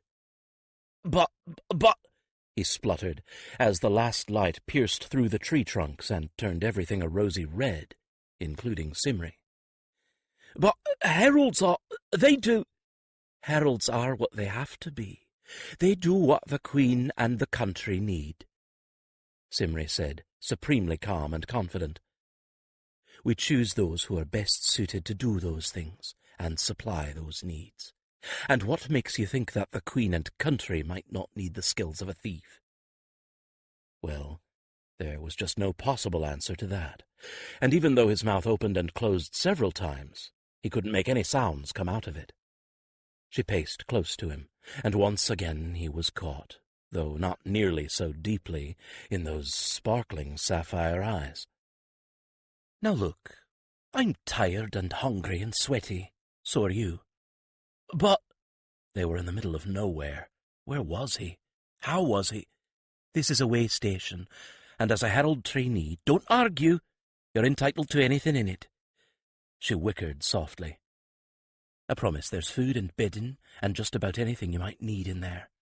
There's also a bucket of water inside to prime the pump with. I suggest that before it gets too horribly dark, you pump up some water, clean both of us up, and get both of us some of the food that's waiting. You are hungry, aren't you? You can eat and rest here for the night, and we can talk about all of this." She cocked both of her ears at him and added, "And while you're at it, it wouldn't hurt to make a poultice for that black eye you're getting. It's becoming rather spectacular." Harold Alberich, weapons master to Harold's Collegium and sometime intelligence agent for Queen Selene, put down the brush he'd been using on Cantor's mane and stared at his companion in complete and utter shock. Companions didn't lie, but what Cantor had just told him was impossible. "You must be joking," he said aloud in his native tongue. Cantor turned his head to look at his chosen. "As you well know," he said with mock solemnity, "I have no sense of humor." "In a pig's eye," Alberich muttered, thinking of all of the tricks his companion had authored over the years, including the one of smuggling himself past the Karsite border to choose and abduct one Captain Alberich of the Karsite army. "But I assure you I am not joking. Simri has managed to choose that young scamp you've caught eavesdropping on you over the past couple of months. He is a thief, and she'll probably be delivering him to the Collegium sometime tomorrow. So I suggest you prepare your fellow heralds. He promises to make things interesting around here." Cantor arched his neck. But before you do that, you might take that brush along my crest. It still itches." "What in the name of Vakandis Sunlord are we supposed to do with a thief?" Alberich demanded, not obliging Cantor with the brush. "What you always do with the newly chosen. You'll train him, of course." Cantor turned his head again and regarded his chosen with a very blue eye. "Hasn't it occurred to you that a skilled thief would be extremely useful in the current situation that you and the Queen have found yourselves in? Scratch a thief, you'll find a spy. Set a thief to take a thief, and you've been losing state secrets." "Well, of course it has. All you have to do is appeal to the lad's better instincts and bring them to the fore. I assure you, he has plenty of better instincts.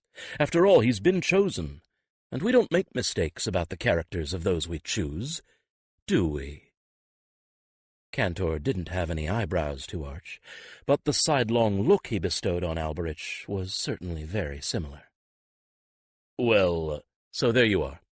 About that brush in your hand?" Belatedly, Alberich brought the brush up and began vigorously using it along Cantor's crest. The companion sighed in blissful pleasure and closed his eyes. And Alberich began to consider just how he was going to break the news about this newest trainee to Dean Elkarth and the rest. Assuming, of course, they weren't already having similar conversations with their companions. It was a good thing that Basie had taught him how to cook. Yes, there was food here, but it wasn't the sort of thing the ordinary city-bred boy would have recognized as such. "I'd have told you what to do," Simri said, her head sticking in the door, watching him as he baked currant-filled oatcakes on a stone on the hearth. He'd also put together a nice bean soup from the dried beans and spices he'd found, but he didn't think it would be done any time soon, and he was hungry now. "I wouldn't let you starve. I'm perfectly capable of telling you how to use just about anything in this way station." "Somehow I ain't surprised," he replied, turning the cakes deftly once one side was brown. "Is there anything you can't do?" "I'm a bit handicapped by the lack of hands," she admitted cheerfully. She and he were both much cleaner at this point. Beside the pump there had been a generous trough, easily filled and easily emptied. After she'd drunk her fill, and he had washed and brushed her down as she asked, he'd had a bath in it. Then he emptied it out and refilled it for her drinking. The cold bath had felt wonderful. It was the first time in a week that he'd been able to cool down. He'd also washed up his clothing. It was hanging on a bush just outside. It was a lot more comfortable to sit around in his singlet, since there wasn't anyone but Simri to see him anyway. She'd told him which herbs to make into a poultice that did a lot to ease the ache of his eye and nose, and more to make into a tea that did something about his throbbing head. She already knew, evidently, that he could cook, and had left him alone while he readied his dinner over the tiny hearth in the way station. Now he couldn't imagine why he hadn't figured out she was a companion immediately. Unless it was just that the idea of a companion wandering around in an old worn set of tack was so preposterous, and the idea of a companion deciding to make a herald out of a thief was still more so. "I told them to tack me up in the oldest kit in the stables that would fit me," she offered, and he scooped the oatcakes off their stone and juggled one from hand to hand, waiting for it to cool enough to eat. He gave her a curious stare.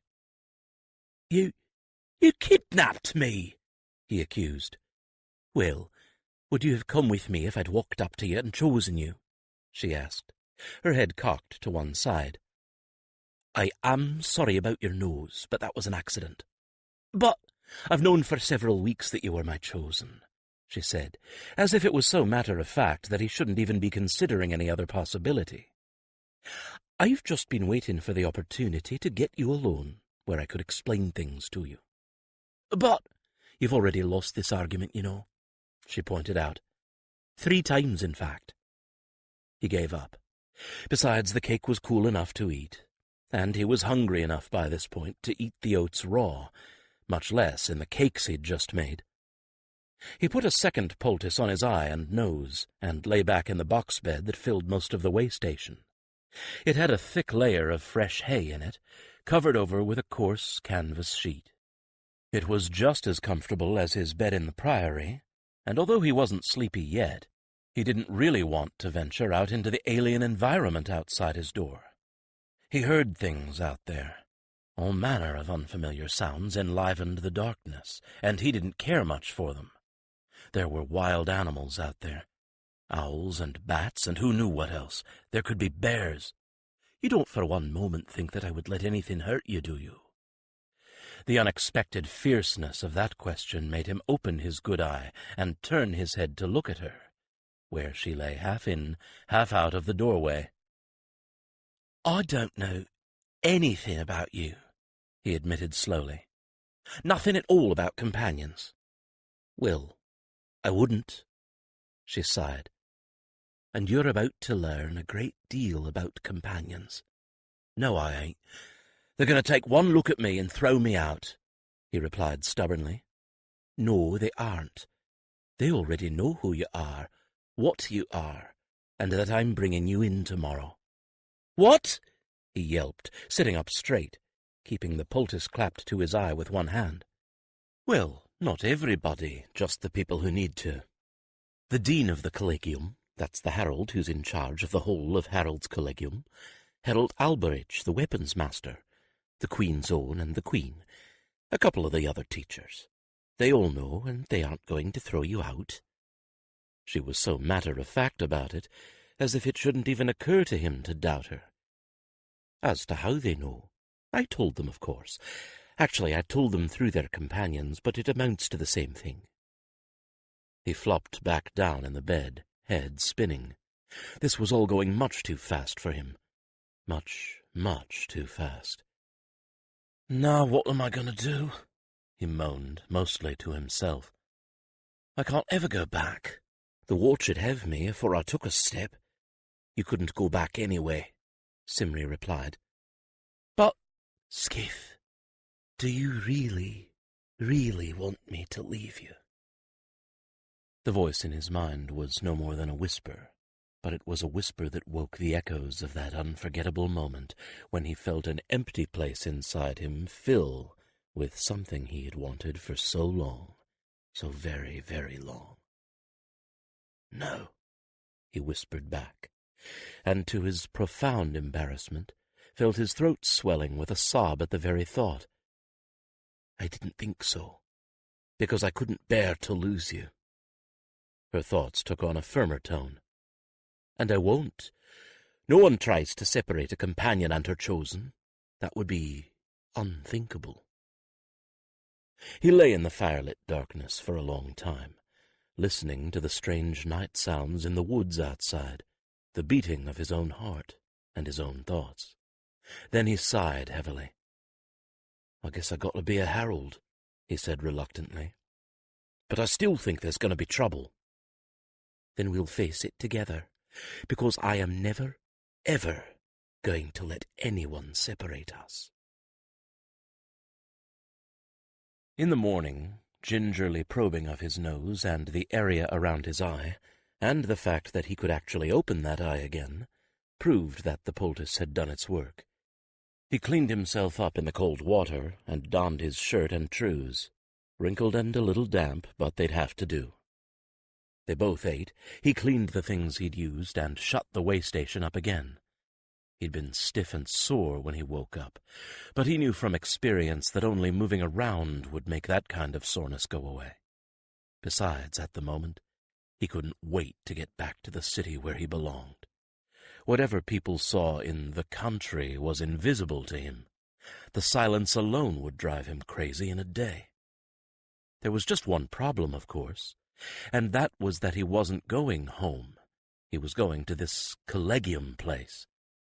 As he mounted Simri's well-worn saddle, with a great deal more decorum this time, he shook his head slightly. "I still think there's going to be trouble," he predicted glumly. "Skif, there will always be trouble where you are," she replied mischievously. "We'll just have to try to keep it from getting out of hand." Without a backward glance, she started up the forest trail, going in a few paces from a walk to a trot to an easy lope. It was very strange riding her, now that he knew what she was. For one thing, She wasn't a horse. He didn't have control over her, and that was the way it was supposed to be, not an accident. But as they moved out of the woods and onto roads that had a bit of morning traffic, he began to notice something else. Now that they weren't charging down the road in a manner threatening to life and limb, people paid attention to Simri. They clearly knew what she was, and they looked at her, and by extension her rider, with respect. Or at least they did until they saw his black eye. But even then they looked at him with respect only leavened with sympathy. And since they weren't galloping at a headlong pace, but rather moving in and out of the traffic at a respectable but easy trot, some people actually began to call greetings to him and her. "New chosen, aye, lad," said a farmer, perched so high on the seat of his wagon that he was eye to eye with Skif, and without waiting for an answer added, "Here, catch," and tossed him a ripe pear. Startled, he caught it neatly, and the second one that the same man tossed to him, before Simri found another opening in the traffic and moved smoothly ahead. "If you'd cut that up into quarters, I'd like some." He was only too pleased to oblige, since he had the feeling that was what the farmer intended anyway. The little eating knife he always kept in his belt was accessible enough, and since he didn't have to use the reins, he didn't have to try and cut the pears up one-handed. She reached around and took each quarter daintily from his hand as he leaned over her neck to hand it to her. Everywhere he looked, he met smiles and nods. It was a remarkable sensation, not only to be noticed, but to elicit that reaction in total strangers. He did feel rather naked, though. He wasn't at all comfortable with all of this noticing. "Don't worry. You'll blend in once you're in your greys. You'll be just another trainee." He was getting used to her talking in his head. Mind speech, she called it, and he was starting to get vague pictures and other associations along with the words. When she talked about being in his greys, he knew at once that what she meant was the uniform of the heraldic trainees, modeled after the herald's own uniforms, but grey in color. "That's so people don't expect you to know what you're doing yet," she told him, looking back over her shoulder at him with one eye. "And by the way, you don't have to actually talk to me for me to hear and understand you."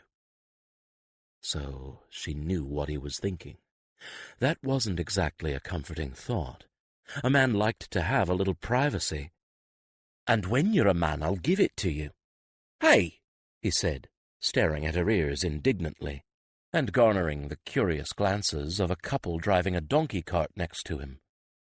"Oh, don't be so oversensitive. I won't eavesdrop. You'll just have to learn not to shout all your thoughts." Great. Now he would have to watch not only what he did and said, but what he thought.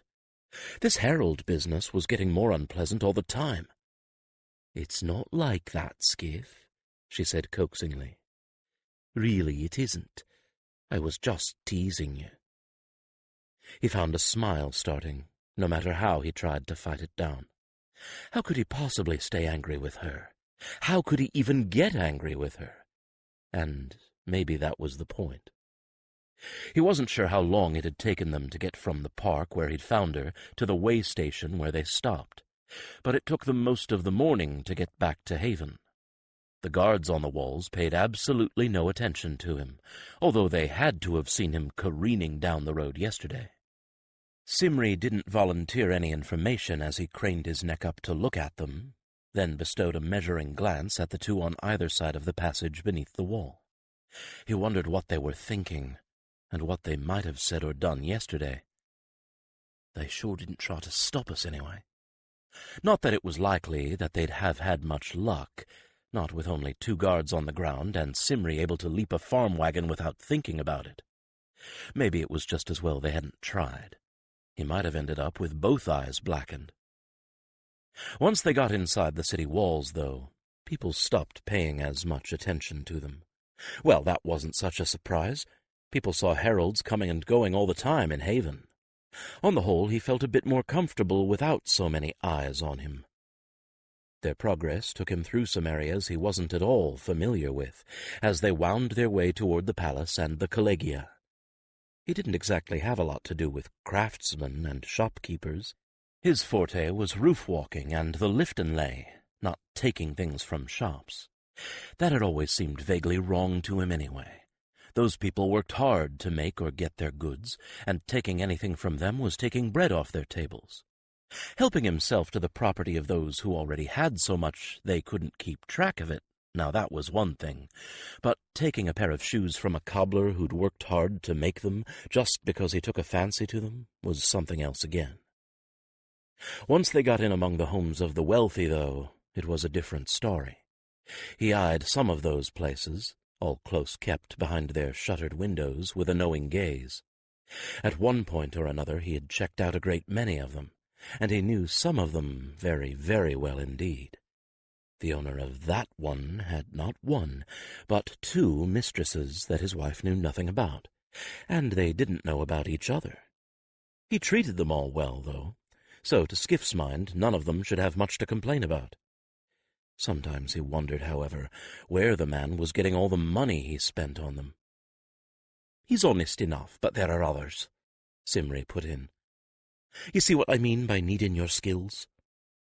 He furrowed his brow and concentrated on thinking what he wanted to say, instead of saying it out loud. "I suppose," he said dubiously. But they were soon past the second wall, out of the homes of the merely wealthy, and in among the manses of the great, and Skif had to snicker a little as they passed Lord Orthallan's imposing estate.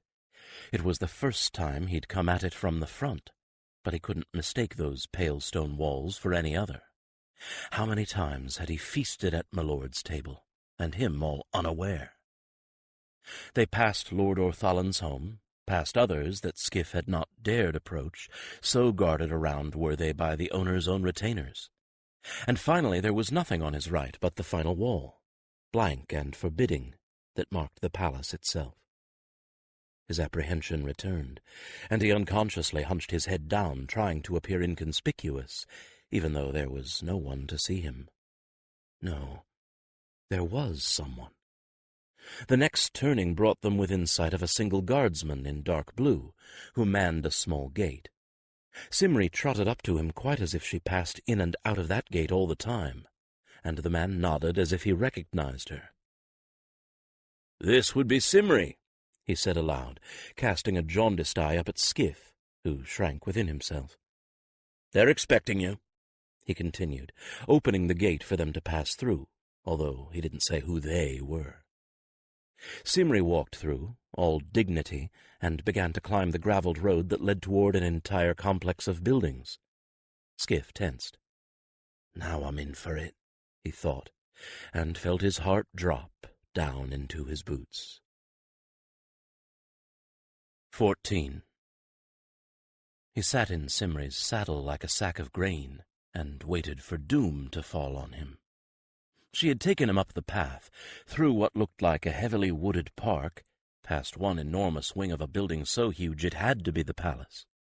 Eventually they came to a long wooden building beside the river in the middle of a huge fenced field. He'd have called it a stable, except that there weren't any doors on the stalls.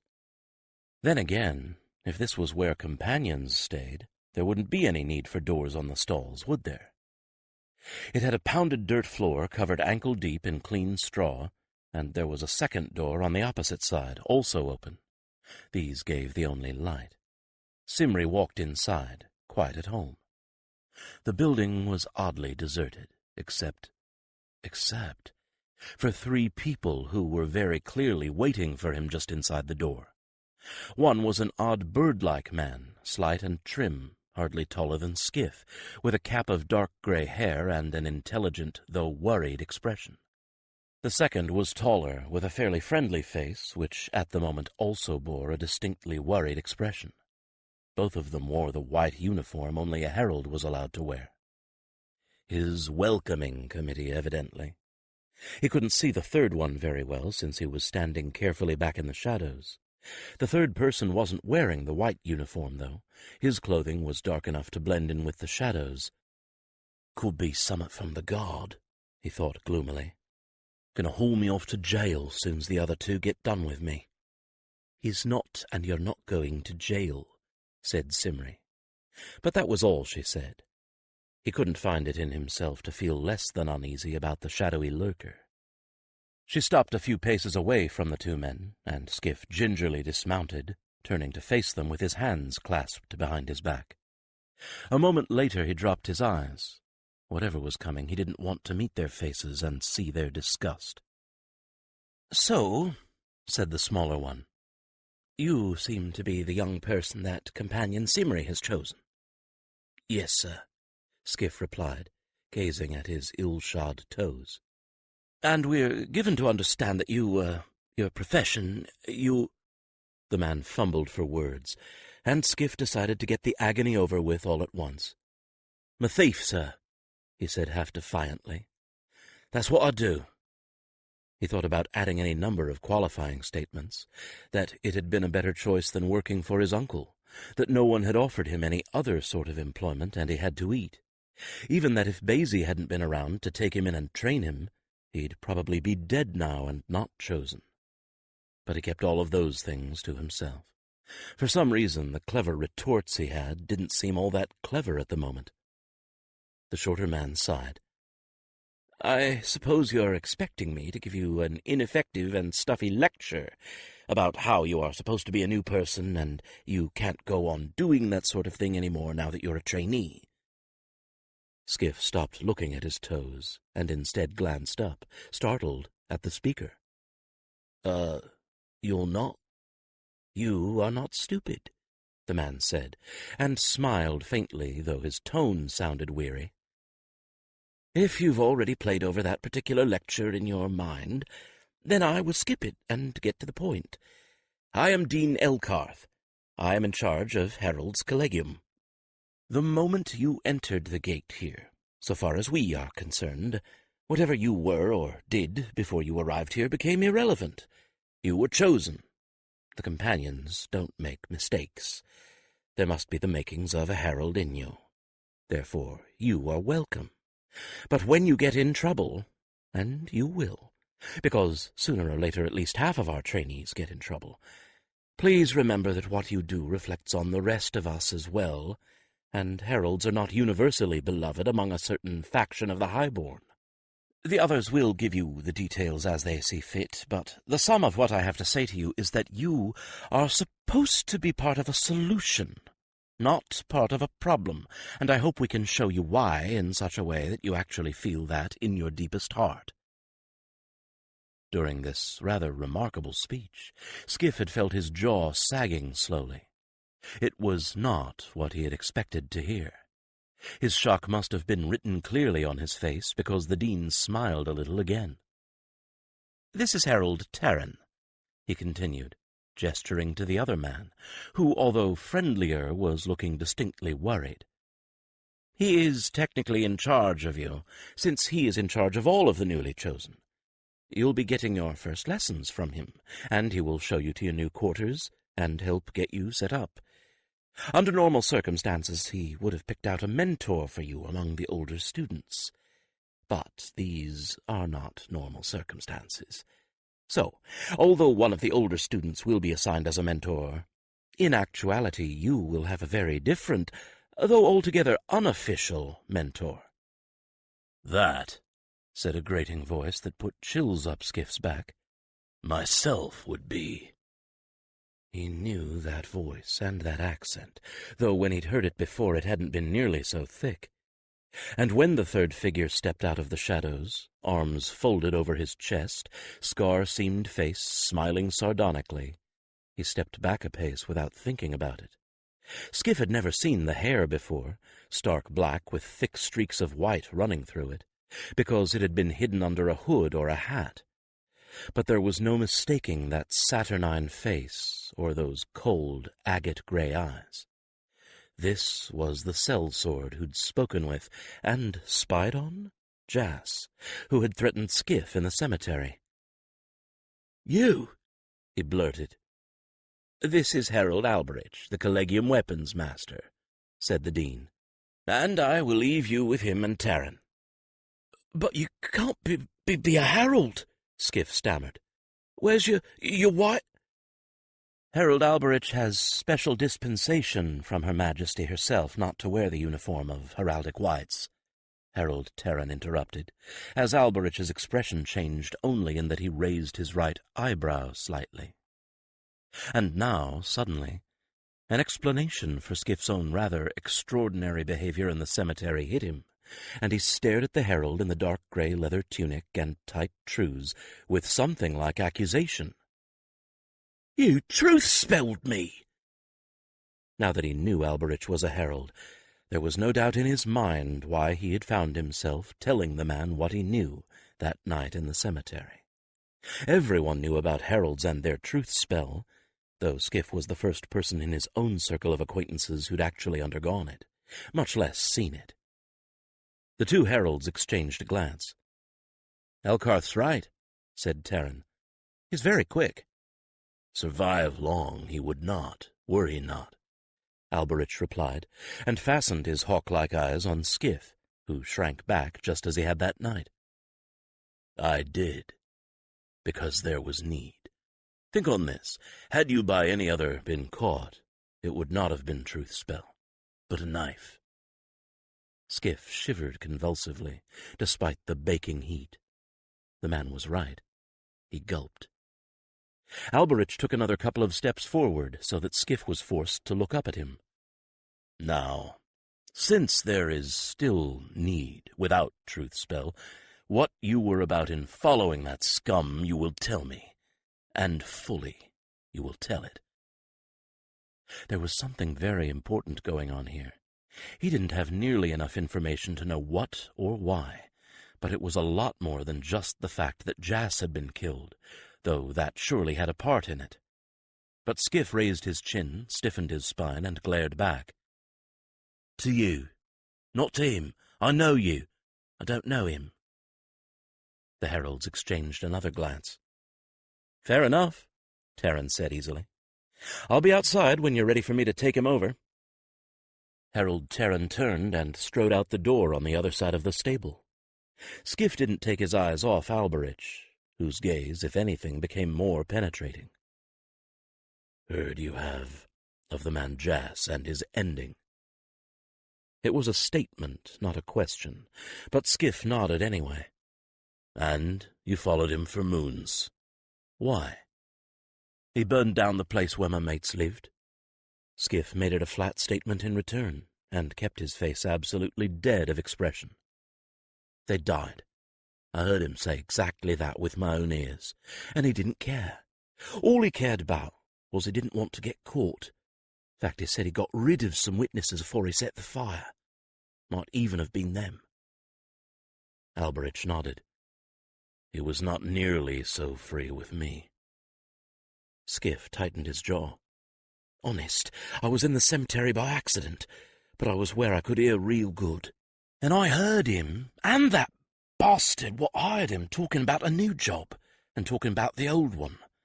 I already figured I was going to take him down somehow, but only after I found out who it was what gave him the order." A swift intake of breath was all the reaction that Alberich showed, and a very slight nod. "Which was why you followed him." A pause. "He was more than that. More than just a petty arson maker. More even than a murderer, as his master is, which was why I followed him." Skif only shook his head. Alberich's concerns meant nothing to him. Except— "You know who he is!"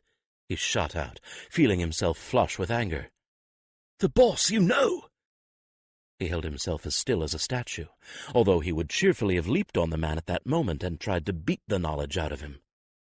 But Alberich shook his head, and it was with a regret and a disappointment that went so deeply into the tragic that it froze Skif where he stood. "I do not," he admitted. "Hope I had you did." At that moment, instead of simply glaring at him, Alberich actually looked at him, caught his eyes, and stared deeply into them, and Skif felt a sensation like he had never before experienced. It was as if he literally stood on the edge of an abyss, staring down into it, and it wasn't that if he made a wrong move he'd fall, It was the sudden understanding that this was what Alberich had meant when he'd said that these were waters too deep for Skif to swim in. There were deep matters swirling all around him that Skif was only a very tiny part of, and yet he had the chance to be a pivotal part of it. If he dared, if he cared enough to see past his own loss and sorrows, and see greater tragedy and need, and be willing to lay himself on the line to fix it. Chosen, please, this is real. This is what I meant when I said that we needed you. He gazed into that abyss and thought back at Simri as hard as he could. Is that the only reason you chose me? Because if it was, and all of the love and belonging that had filled his heart and soul when he first looked into her eyes was a lie, a ruse to catch someone with his particular set of skills? Are you out of your mind? She snapped indignantly, shaken right out of her solemnity by the question. Can't you feel why I chose you? That answer, unrehearsed, unfeigned, reassured him as no speech could have, and something in him shifted, straining against a barrier he hadn't realized was there until that moment. But he still had questions that needed answering.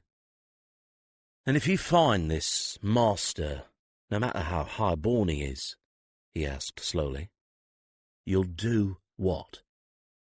Bring him to justice, Alberich replied instantly, and held up a hand to forego any interruptions. For murder. Of your friends, if no other can be proved, although— There are others, Skif asked, not in amazement, no, for if the bastard, whoever he was, had been cold-hearted enough to burn down a building full of people, he surely had other deaths on his conscience. Now, for the first time, Alberich's face darkened with an anger Skif was very glad was not aimed at him. 3 of which I know, and perhaps more, and there is that which is worse than murder, which only kills the body. Slaving for workers, but worse, to make pleasure slaves. Behind it he is, in small, in the selling of children, here even from the streets of Haven, and in large, very large, wherein whole families are reaved from their homes and sold out kingdom. Skif heard himself gasp. There had always been rumors of that in the streets, and Basie had hinted at it, but even his uncle hadn't stooped that low. Worse than murder? Well, yes. He closed his eyes a moment and thought about those rumors a moment. If the rumors were more than that, and the children, orphans or the unwanted, who vanished from Haven's streets ended up in the place where Basie had intimated they went, and if there really were entire villages full of people who were snatched up and sold out kingdom. Worse, he heard himself agreeing. And one answer there is for such evil. Alberich's stone-like expression gave away nothing, but Skif wasn't looking for anything there. He already had his answer. Forget anything else. He and this iron-spined man had a common cause, and somewhere inside him the barrier strained and broke. I'm in, was all he said. I'm with you. Alberich's eyes flickered briefly, then he nodded. More we will speak, and at length. Now— There were a great many things Alberich could have said. If you want revenge, you'd better keep your nose clean, for instance. Or, if you get yourself thrown out of here for messing up, neither one of us will get what he wants. Or, you'll have to work hard at being respectable, because it's going to take someone who looks respectable to trap this bastard.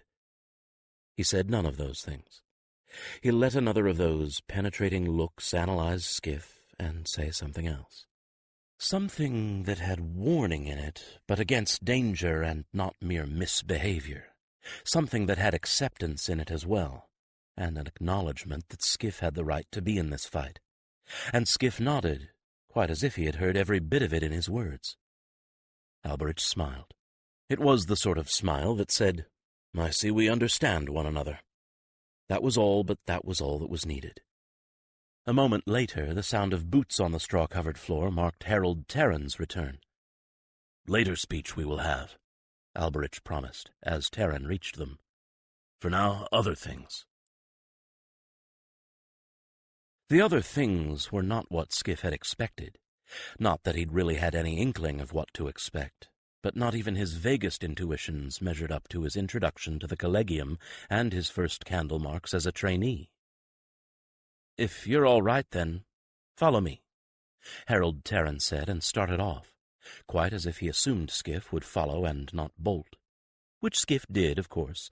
It seemed that he was in for it after all, but not in the way he'd thought. His emotions were mixed, to say the least. On top of it all was excitement and some apprehension still. Just beneath that was a bewildered sort of wonder, and the certainty that at any moment they would realize they'd made a mistake, or that fearsome Alberich would call the guards. He'd lived with what he was for so long. Beneath that, though, was something still of the new image of the world and his place in it that he'd gotten during that encounter with Alberich. That, granted, the world stank and a lot of people in it were rotten and horrible things happened, but that he, little old Skif, petty thief, had a chance that wasn't given to many people, to help make things better. Not right. The job of making everything right was too big for one person, for a group of people like the Heralds even. But better. And under all of that, slowly and implacably filling in places he hadn't known were empty, was a feeling he couldn't even put a name to. It was big, that feeling, and it had been the thing that had broken through his barriers back there, when Simri reaffirmed her bond with him. It was compounded of a lot of things. Release, relief, those were certainly in there. But with the release came a sense that he was now irrevocably bound to something good, and accepted by that something. A feeling that he belonged at last to something he'd been searching for without ever realizing that he'd been looking.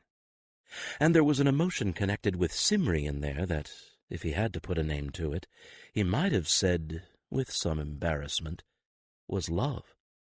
It was scary having something that big sweep him up in itself, and if he had to think about it, he knew he'd be absolutely paralyzed. So he didn't think about it. He just let it do whatever it was going to do, turning a blind eye to it. But he couldn't help but feel a little more cheerful, a little more at ease here with every heartbeat that passed. And there was plenty to keep him distracted from anything going on inside him anyway. Terran led him away from the stable and toward a building that absolutely dwarfed every other structure he had ever seen. And if he was impressed, he hated to think how all those farm boys and fisher folk Simri had talked about must have felt when they first saw it. The building was huge, 3.5 stories of gray stone, with a 4-story double tower at the joining of 2 of the walls just ahead of them. "This is the Herald's Collegium and the palace," Terran said, waving his hand in an arc that took in everything. "You can't actually see the new palace part of the structure from here. It's blocked by this wing next to us, which is where all the kingdom's heralds have rooms. But most of them don't live here, at least not most of the time," Skif stated, on a little firmer ground. "Right?" Terran nodded. "That's right.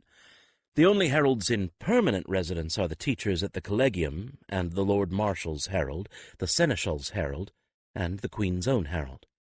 Have you any idea who they are?" Skif shook his head, not particularly caring that he didn't know. This new feeling, whatever it was, had a very slightly intoxicating effect. "Not a clue," he said. "I figure you'll tell me in them lessons, right?" "Right, we'll leave that to basic orientation. It isn't something you need to understand this moment." Terran seemed relieved at his answer. "Now, straight ahead of us is Herald's Collegium, which is attached to the residence wing, both for the convenience of the teachers and—" he cast a jaundiced eye on Skif, "to try and keep the trainees out of mischief." Skif laughed. It was very clear from Terran's tone and body language that he meant all trainees, not just Skif. He couldn't help but cast an envious glance at the wing beside them, though. He couldn't help but think that, as a trainee, he'd probably be packed in among all the other trainees with very little privacy. "Healer's Collegium and Bardic are also on the grounds, on the other side of Herald's," Terran continued, waving his hand at the 3.5-story wing ahead of them. "You'll share some of your classes with students from there. Healer trainees wear pale green. Bardic trainees wear a rust red rather than a true red. There will also be students who wear a pale blue, which is similar to but darker than the pages' uniforms. Those are a mixed bag. Some of them are highborn, whose parents choose to have them tutored here rather than have private teachers. But most are talented commoners who are going to be artificers. "What's an artificer?" Skif wanted to know. "People who build things. Bridges, buildings, contrivances that do work like mills, pumps," Terran said absently. "People who dig mines and come up with the things that crush the ore. People who make machines, like clocks, printing presses, looms. It takes a lot of knowing how things work, and mathematics, which is why they're here." "Keep that away from me," Skif said with a shudder. "Sums? I had just about enough of sums." "Well, if you don't come up to a particular standard, you'll be getting more of them, I'm afraid," Terran said, and smiled at Skif's crestfallen face. "Don't worry. You won't be the only one who's less than thrilled about undertaking more lessons in reckoning. You'll need it. Someday, you may have to figure out how to rig a broken bridge or fix a wall." They entered in at a door right in the tower that stood at the angle where the herald's wing met the collegium. There was a spiraling staircase, paneled in dark wood there, lit by windows at each landing. Skif expected them to go up, but instead they went down. "First, housekeeping and stores," Terran informed him. "The kitchen is down here, too. Now, besides taking lessons, you'll be assigned chores here in the collegium. All 3 collegia do this with their trainees. The only thing that the trainees don't do for themselves is the actual cooking and building repair work." Skif made a face, but then something occurred to him. "Highborn too?" he asked. "Highborn too," Terran confirmed. "It makes everyone equal, and we never want a herald in the field to be anything other than self-sufficient. That means knowing how to clean and mend and cook if need be. That way, you don't owe anyone anything, because we don't want you to have anything going on that might be an outside influence on your judgment." "Huh." By now they had reached the lowest landing and the half-cellar, which wasn't really a cellar as Skif would have recognized one, since it wasn't at all damp, and just a little cooler than the staircase. Terran went straight through the door at the bottom of the staircase, and Skif followed. They entered a narrow, whitewashed room containing only a desk and a middle-aged woman who didn't look much different from any ordinary craftsman's wife that Skif had ever seen. She had pale brown hair, neatly braided and wrapped around her head, and wore a sober dark blue gown with a spotless white apron. "New one, Gaither," said Terran as she looked up. She gave him a different sort of penetrating look than Alberich had.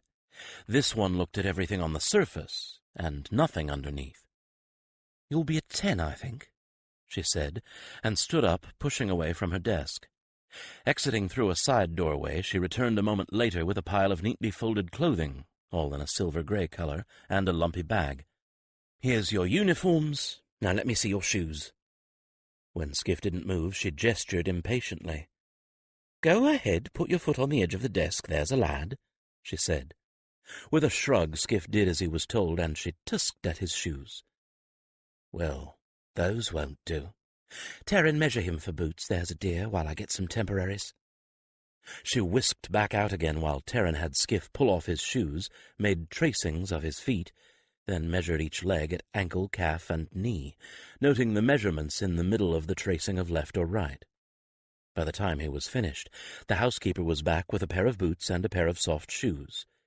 Both had laces and straps to turn an approximate fit into a slightly better one. "These'll do until I get boots made that are fitted to you," she said briskly. "Now, my lad, I want you to know that there are very strict rules about washing around here." This time, the look she gave him was the dagger-like glare of a woman who has seen too many pairs of washed hands and arms that were dirty down to the wrist bone. "A full bath every night, and a thorough wash-up before meals, or before you help with the meal if you're a server or a cook's helper. If you don't measure up, it's back to the bathing room until you do, even if all that's left to eat when you're done is dry crusts and water. Do you understand?"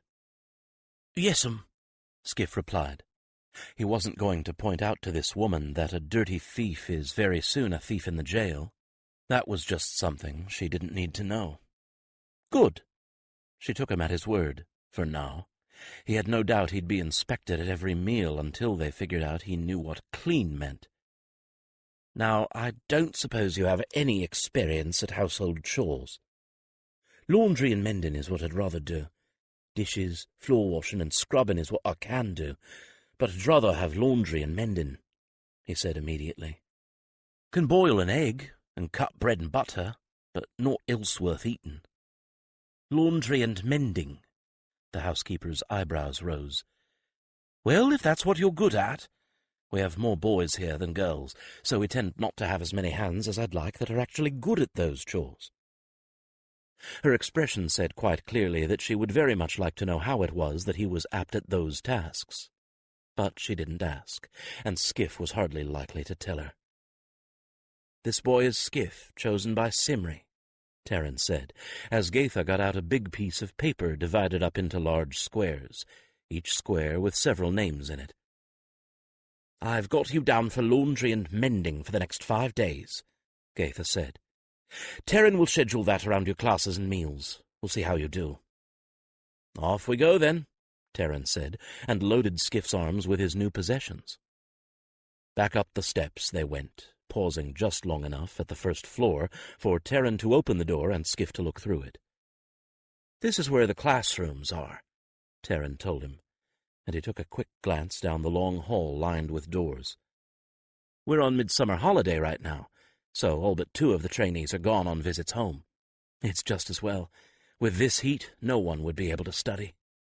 Do what they does in the city, Skif advised, voice muffled behind the pile of clothing. They ain't getting no holidays. Work from dawn till it gets too hot, then go back to it when it's cooled off a bit. We're ahead of you there, Terran told him. It's already arranged. Follow me up to the 2nd floor. Terran went on ahead, and Skif found him holding open the door on the next landing. He stepped into another corridor, this one lined with still more doors, but it ended in a wall and seemed less than half the length of the one on the 1st floor. It was a bit difficult to tell because the light here was very dim. There were openings above each door that presumably let the light from the room beyond pass through, and that was it for illumination. You won't be living on this side of the common room, Terran told him. This is the girls' side. The common room where you take all meals is between the boys' and girls' side. Come along and you'll see. He led the way down the corridor, opened a door, and Skif preceded him into the common room. There were windows and fireplaces on both sides, and the place was full of long tables and benches, rather like an inn. Skif made a quick reckoning and guessed it could hold 75 people at a time, 100 if they squeezed in together. How many of them trainees you got? He asked, as Terran held the door in the opposite wall open for him. 41. 26 boys, 15 girls. Terran turned to catch his grimace. That does make for some stiff competition among the ladies, or are you not interested in girls yet? Never thought about it, he said truthfully. Where I come from, you don't get no girl less you pays for her, and I got better things to spend my glim on, he thought. But no point in shocking this man. He'd probably go white at the thought. And this is your room, Terran said, interrupting his thoughts, opening one of the doors. Eager now to put down his burdens, Skif hurried through the door. He was very pleasantly surprised. There was a good bed, a desk and chair, a bookcase and a wardrobe. It had its own little fireplace. No hoping to get warmth from the back of someone else's chimney, and a window that stood open to whatever breeze might come in. All of it, from the wooden floor to the furniture to the walls, was clean and polished and in good condition, though obviously much used. When Skif set his clothing down on the bed, he was startled to realize that it was a real mattress, properly made and stuffed with wool and goose down, not the canvas-covered straw he'd taken as a matter of course. He had never, not once, slept on a real mattress. He'd only seen such things in the homes of the wealthy that he'd robbed. Grab a uniform and I'll take you to the bathing room, Terran told him, before he could do more than marvel. You need to get cleaned up, and I'll take you down to the kitchen for something to eat. Then I'll take you to Dean Elkarth, and he can determine what classes you'll need to take. It didn't seem that Harold Terran had any intention of leaving Skif alone. With a stifled sigh, Skif picked out small clothes, a shirt, tunic, trews, and stockings, debated between the boots and the shoes, and finally decided on the latter as probably being more comfortable. With an eye long used to assessing fabric, he decided that the trews and tunic must be a linen canvas. The shirt was of a finer linen, the boots of a heavier canvas with leather soles and wooden heels. Interesting that the temporary boots were of canvas rather than leather. They'd be quicker to make up, and a lot more forgiving to feet that weren't used to boots, or even shoes. Some of the farm boys who came into the markets went barefoot even in the city, right up until the snow fell. Trailing behind the herald, wondering if the man considered himself to be guide or guard, Skif left his room. The bathing room was a shock.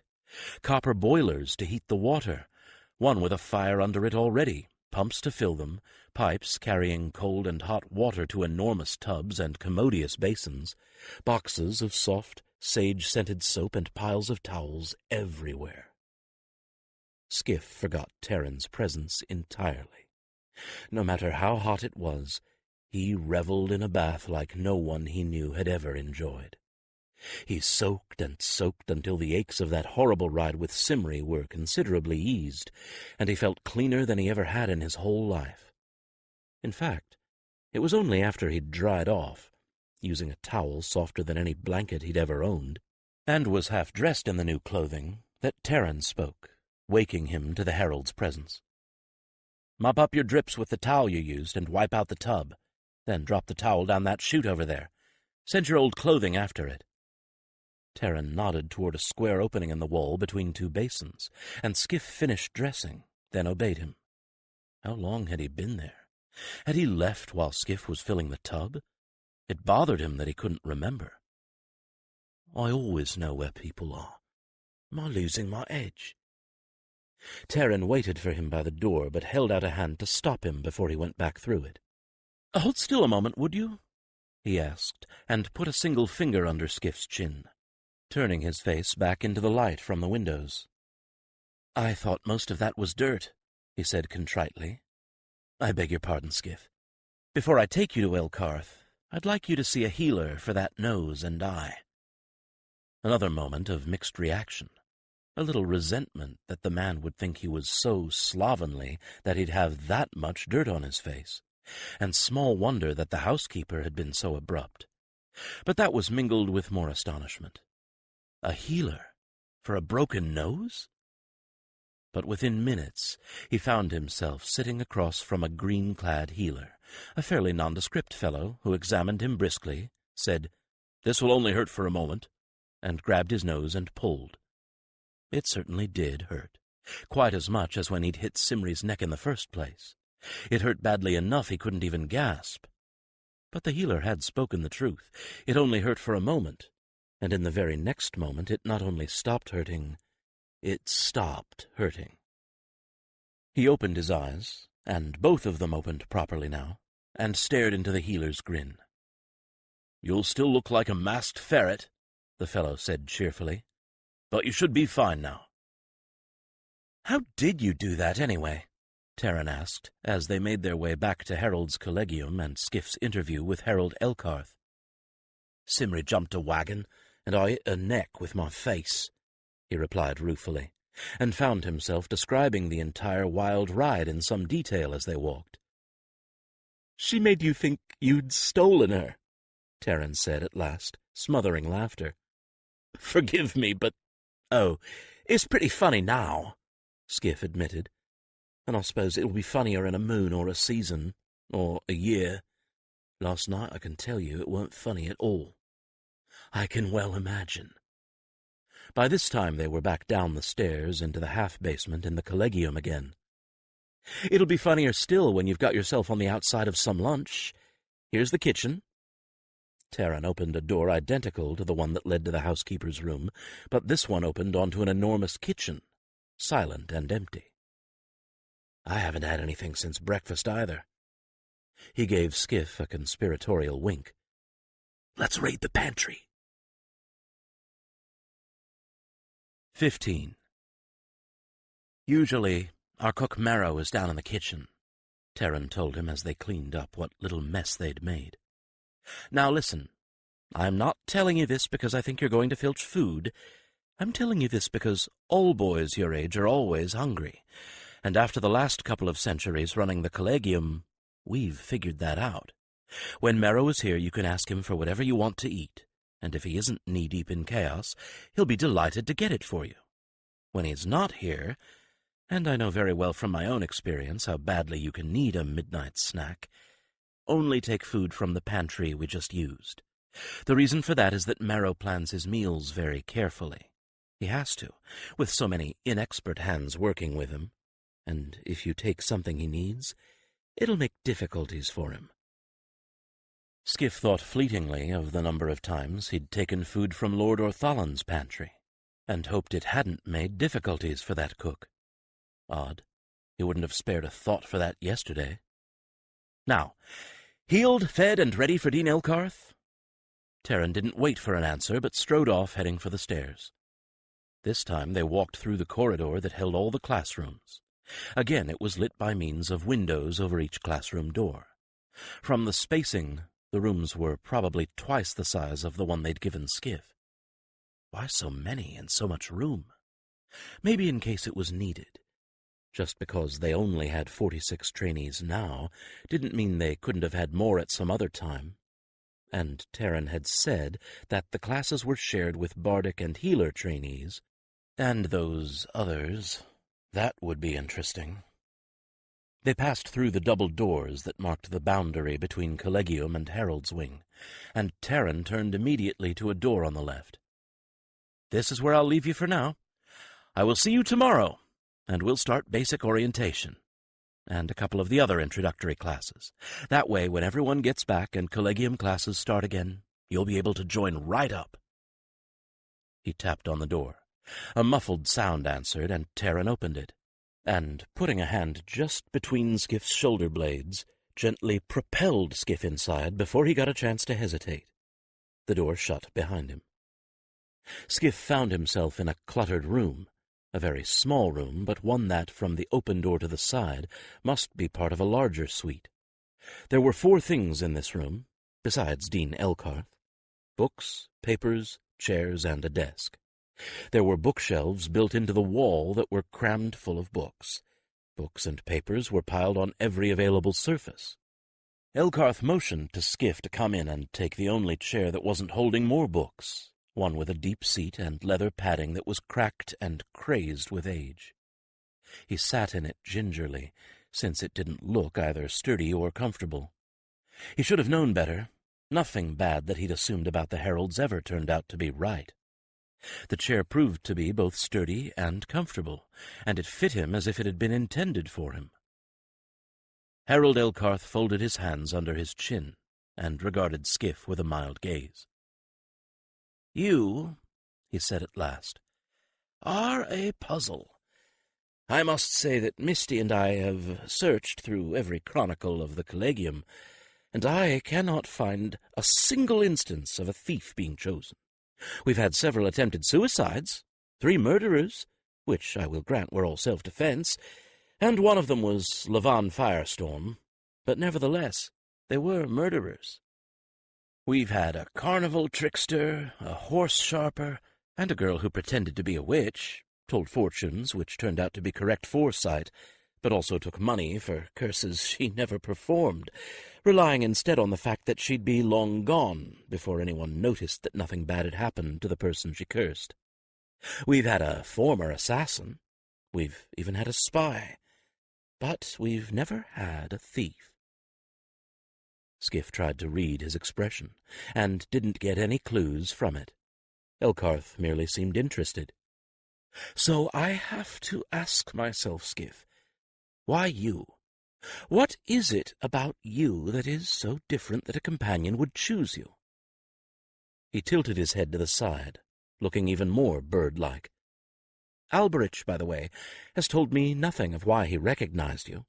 In fact, he didn't say much at all about you, except that he knew who you were.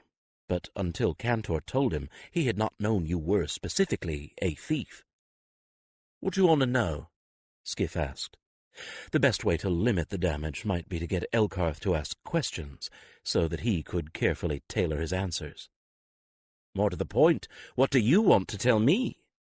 Elkarth countered. "Usually, not always, but usually, the chosen sitting where you are start pouring out their life stories to me. Are you going to be any different?" "I ain't the kind to pour out my life story to anybody," Skif replied, trying not to sound sullen, wondering just how much he was going to have to say to satisfy the dean's curiosity. "I don't know. I ain't never hurt nobody. I stick to the lifting lay and roof work." He hadn't given a second thought to whether Elkarth would understand the cant, but Elkarth nodded. "Picking pockets and house theft, which explains why you were in that park in broad daylight. Taking advantage of the fact that no one was about in the heat, Skif blinked. "How had your trail out of the city was shatteringly obvious," Elkarth pointed out. "Not to mention hazardous. From the moment Simri left the park with you, there were witnesses, many of them members of the city guard. But that only tells me what you do, not what you are. And it's what you are that is what I need to know." At Skif's silence, he prodded a little more. "Your parents?" "Dead," he answered shortly. But try as he might, he couldn't stand firm in the face of Elkarth's gentle but ruthless and relentless questioning. Before very long, Elkarth knew something of his Uncle Launder, of Beale, and of Basie and Basie's collection of boys, and he knew what had happened to all of them, especially Basie, and he knew about the fire. He managed to keep most of the details to himself, though. At least he thought he did. The last thing he wanted was to start unloading his rage on Elkarth. It was a handle to Skif's character that Skif didn't want the dean to have. But he didn't manage to keep back as much as he would have liked, though, and just talking about it made his chest go tight, his back tense, and his stomach churn with unspoken emotion. Part of him wanted to tell this gentleman everything, but that was the new part of him.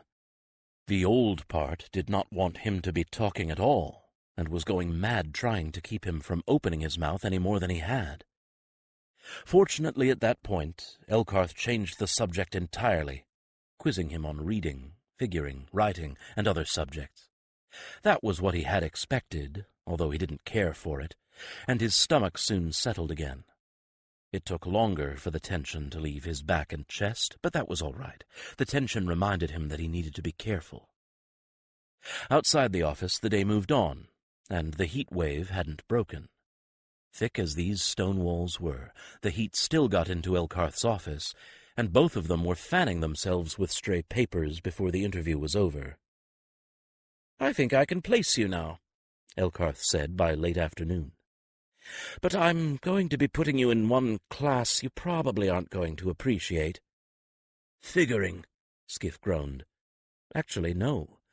Not immediately. I'm going to ask Gaitha to teach you how to speak properly." Elkarth sat back and waited for Skif's reaction. If he'd expected Skif to show resentment, he got a surprise himself. "Huh, suppose I can see that, though you should have heard me before Basie got hold of me." Actually, he wasn't at all displeased. You didn't get to be a good thief by being unobservant, and Skif had known very well that his speech patterns would mark him out in any crowd as coming from the bad part of town near Exile's Gate. If he was going to consort with the highborn and be taken seriously, he'd better stop dropping his H's, among other things. And he might as well start being careful about how he spoke now. "Is that all you want with me?" he asked, watching every syllable, adding as an afterthought, "Sir?" "For now." Elkarth studied him, and Skif forced himself not to squirm uncomfortably under that unwavering gaze. "I hope eventually you'll feel freer to talk to me, Skif." He looked for a moment as if he was about to say more, then changed his mind. "I believe you have another interview before you—" Skif began, but a tap on the door interrupted him. "Come!" called Elkarth, and the door was opened by Herald Alberich, who was, of course, the very last person that Skif wanted to see at this moment, when Elkarth had him feeling so unbalanced and unsettled. Alberich looked at him for a moment, but not with the gaze of a hawk with prey in sight, but with a more measuring, even stare. "Come, I have to take our new one off, Elkarth," he said simply. "Companion's field, I think. Cooler it will be there." "Well, I'm satisfied with him, so he's all yours," Elkarth replied, making Skif wince a little. But Alberich smiled, ever so slightly. "Your Simri is anxious to see the work of the healer," he said to Skif. "And it is that I have evaluation of my own to make. Please come." He reached out and beckoned with one hand, and Skif got reluctantly to his feet. Unlike Terran, Alberich did not seem inclined to lead Skif anywhere. Instead, he paced gravely beside Skif, hands clasped behind his back, indicating direction with a jerk of his chin. They left the herald's wing by the same door through which they'd first entered the collegium. Skif recognized the spot immediately. There were plenty of trees here, and Skif was glad of the shade, and glad of the light color of the trainee uniform. He hated to think what it would have been like if the outfit had been black. "To the river bank, I think," Alberich said, with one of those chin jerks. "You are puzzled by my accent." "Well, Skif admitted. "Never heard naught like it." "Nor will you. It is from Carsey that I am. A captain I was in the service of Vicandis Sunlord." With a glance at Skif's startled face, Alberich then turned his face up toward the cloudless sky. "We have something in common, I think, or will have. The thief and the traitor. Neither is to be trusted. Outside the heraldic circle, that is." Skif swallowed hard. A Carsite officer? From the army of Valdemar's most implacable enemy. "But why—" "That is what we, for Cantor suggested this, wish to be telling you," Alberich said gravely, as they approached the river bank. His face cleared then, as they rounded a section of topiary bushes, and the river appeared, dazzling in the sun. "Ah, there they are." Two companions waited for them, and Skif knew Simri from the other immediately, though how he couldn't have said. He rushed to greet her, and as he touched her, he felt enveloped in that same wonderful feeling that had been creeping in all afternoon, past doubts, past fears, past every obstacle. He pulled her head down to his chest and ran his hands along her cheeks, while she breathed into his tunic and made little contented sounds. He could have stayed that way for the rest of the afternoon. But Alberich cleared his throat politely after a time, and Skif pulled away from her with great reluctance. "A grotto there is in the river bank, cool as a cellar in this heat, and our companions will enjoy it as well." Simri seemed to know exactly where they were going, so Skif let her lead him. Skif kept one hand on her neck and followed along. She led him down a steeply sloped grassy bank to the edge of the river itself, and there, partly out of sight from the lawn above, was a kind of ornamental cave carved into the bank, just as Alberich had said. It was just about tall enough to stand up inside, and held 3 curved stone benches at the back. Nicely paved, ceilinged, and walled with flagstone, it was wonderfully cool in there, and the two companions took up positions just inside, switching their tails idly, as Alberich and Skif took seats on built-in benches at the back. This wasn't so bad. Without the herald looming over him, without actually having to look him in the eye, Skif felt more comfortable, and in the dim coolness the herald seemed a bit more relaxed. Alberich cleared his throat again as soon as they settled. "So, it is you who have been telling tales for the most of today. Let someone else for a candlemark." "Suits," Skif said shortly, and leaned back into the curved stone bench. "Carsey. Alberich began meditatively. "I left my land, and to an extent my God. They call me traitor there. Think you it is odd that I love them both still?" "I don't know," Skif replied honestly. "Don't know much about gods, and truth to tell I never thought over much about anything like a whole country. Mostly didn't think much past my own streets." Alberich nodded a little, his gaze fixed on the river flowing outside the grotto. "No reason there was why you should." Skif shrugged. "Oh, Basie, he didn't think much of Carsey, and I reckon he thought pretty well of Valdemar when it comes down to cases. At least—" Skif thought hard for a moment, back to those memories that he hadn't wanted to think about at all for a very long time now. When he lost his legs, it wasn't Carsey as saw him healed, nor the Tedrils. It was Valdemar, and he had some good things to say about Harold's." "Tell me," Alberich urged mildly, and Skif did. It was surprising, when he came to think about it, how much good Basie had said about Valdemar and its heralds, especially considering that he'd fought against both. Alberich sighed. "I love my land, and my God," he said when Skif was through. "But both are being ill-served, and that is neither the fault of the land nor the God." He told his story concisely, using as few words as possible, but Skif got a vivid impression of what the younger Alberich must have been like. And when he described being trapped in a building that was deliberately set afire to execute him, Skif found himself transposing that horror to what Basie and the boys must have felt. But there had been no companion leaping through the flames to save them. There had been no happy ending for Basie. "It was the King's Own and another herald who came at Cantor's call," Alberich said meditatively, "which was for my sake a good thing. Few would question Talamir's word. Fewer dared to do so aloud. So I was healed, and I learned. Yes," he said after he glanced at Skif.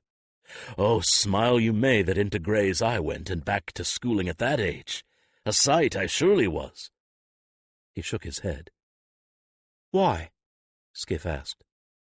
"Why didn't you just tell 'em to make you a herald straight off?" "And knowing nothing of heralds or Valdemar? Stubborn I am often, stupid never. Much I had to unlearn. More did others have to learn of me. Selene, after Talamir, was my friend and advocate. After them, others. More than enough work there was here, to keep me at the Collegium, replacing the aged weapons master. More than enough reason to stay, that others have me beneath their eye and so feel control over me in their hands." He smiled sardonically. "Did they know what I learned for the Queen here, it is that they would send me out to the farthest border ere I could take breath thrice." Since Skif had seen him at work, he snickered. Alberich bestowed a surprisingly mild glance on him. "Now your turn it is, for answering questions," he said, and Skif steeled himself. "But first of all, because I would know, why choose to be a thief?" An odd question, and as unexpected as one of Alberich's rare smiles. Skif shrugged. "'Twas that, or slave from an Uncle Londa. Wasn't much else going, and Basie was all right." His heart contracted at that. All right. What a niggardly thing to say about a man who had been friend, teacher, and in no small part savior. Yet, if he said more, he put his heart within reach of this herald, this Alberich, who had already said in so many words that he would use anything to safeguard Valdemar, the Queen, and the heralds. "And that's bad how?" whispered that new side of him. "Shut up," replied the old. Skif became aware that a moment of silence had lengthened into something that Alberich might use to put a question, so he filled it quickly. "Basie was pretty good to us, actually." He paused. "You gonna truth spell me again?" Alberich shook his head. "What I did was done in need and haste. Much there is I would learn of you, but most of it will wait. And what I would know, I think you will tell freely for the sake of your friends." So now, For a second time, Alberich asked questions about Jas and Jas's master, this time helping Skif to pry out the least and littlest morsel of information in his memory. This time, though, the questions came thoughtfully, as slow as the heat-heavy air drifting above the riverbank and cloaking it in shimmer, each question considered and answered with the same care. Alberich was right about this much. In this case, Alberich's goals and Skif's were one, and the two voices inside him were at peace with one another. The light had turned golden as they spoke, and the heat shimmer faded. There had been a long time since the last question, and Skif slowly became aware that lunch was wearing thin. As his stomach growled, Alberich glanced over at him again with a half-smile. "You know your way about, I think," the weapons master said. "Tomorrow we will meet, and you will begin your training with me and with others." Then, with no other word of farewell, Alberich rose and stalked out, his companion falling in at his side like a well-trained drill partner.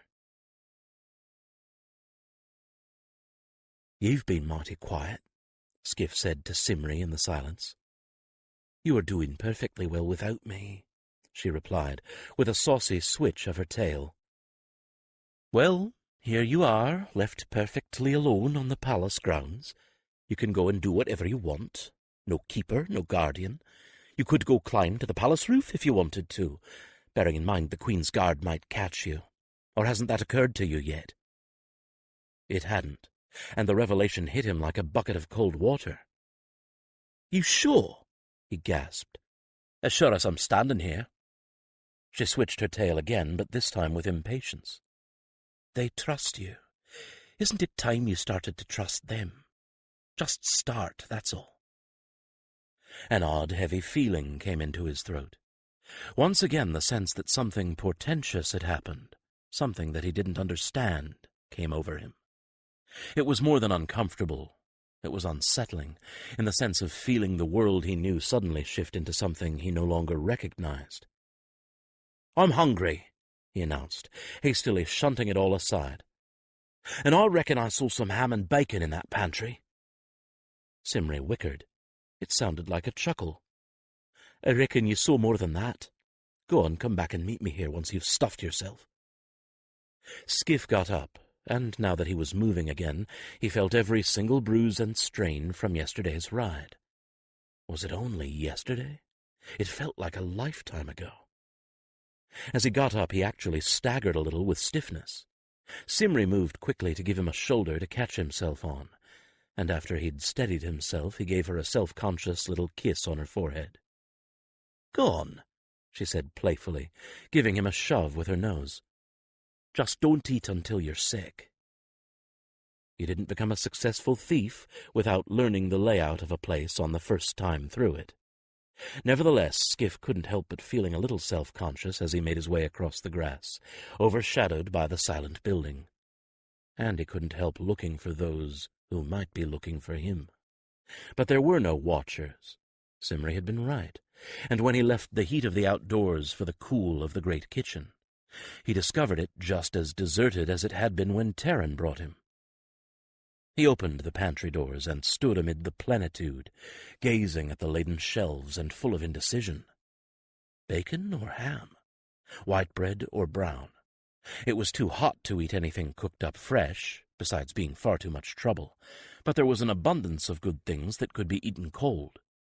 His mouth watered at the sight of a row of ceramic jars labeled pickled beets, but the discovery of a keg of large sour cucumber pickles made him change his mind about the beets.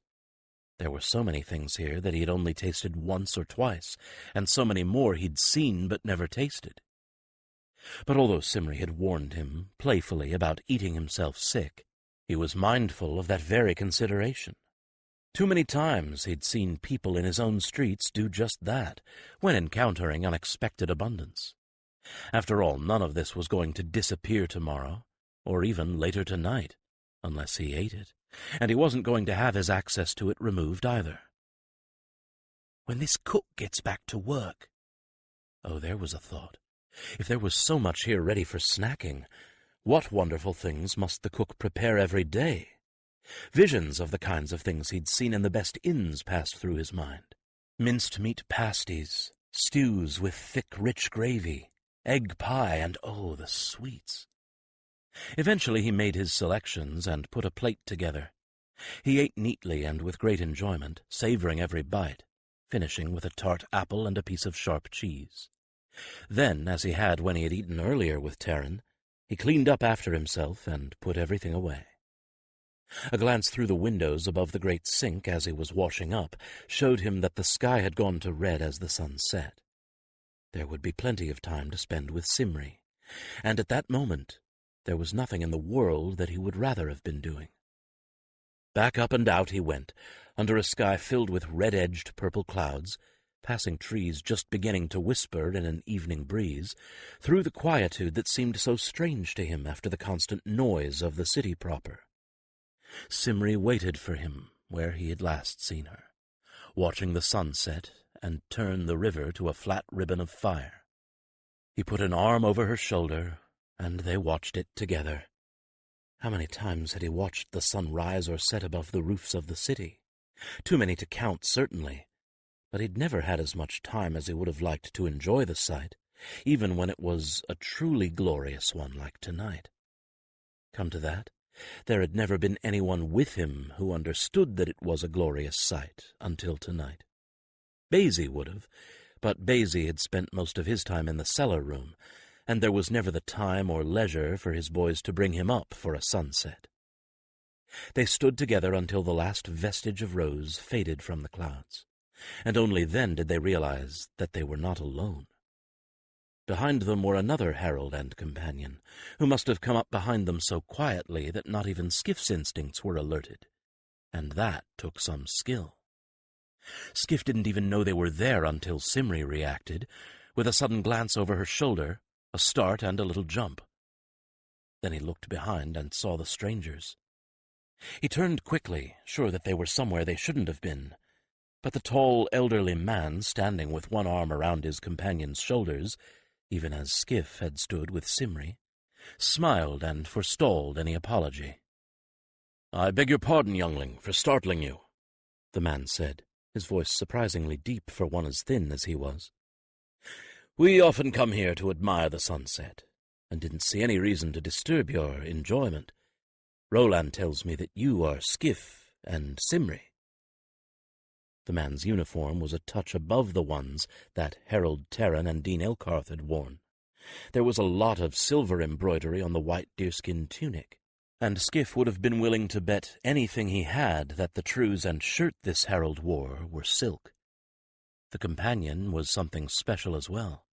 He was just a little glossier, just a little taller, and had just a touch more of an indefinable dignity than any of the others Skif had seen thus far did. "This is the Queen's own herald, Talamir, and Roland, the Grove-born," Simri said hastily in his mind, in a tone that told Skif, even though he had no idea what the titles meant, that these two were somehow very, very special, even by the standards of heralds. "Yes, sir, Harold Talamir," Skif said, with an awkward bob of his head. It was a very odd thing. He had seen any number of highborn, and never felt any reason to respect them. He did respect the heralds he'd met so far, but this man, without doing more than simply stand there, somehow commanded respect.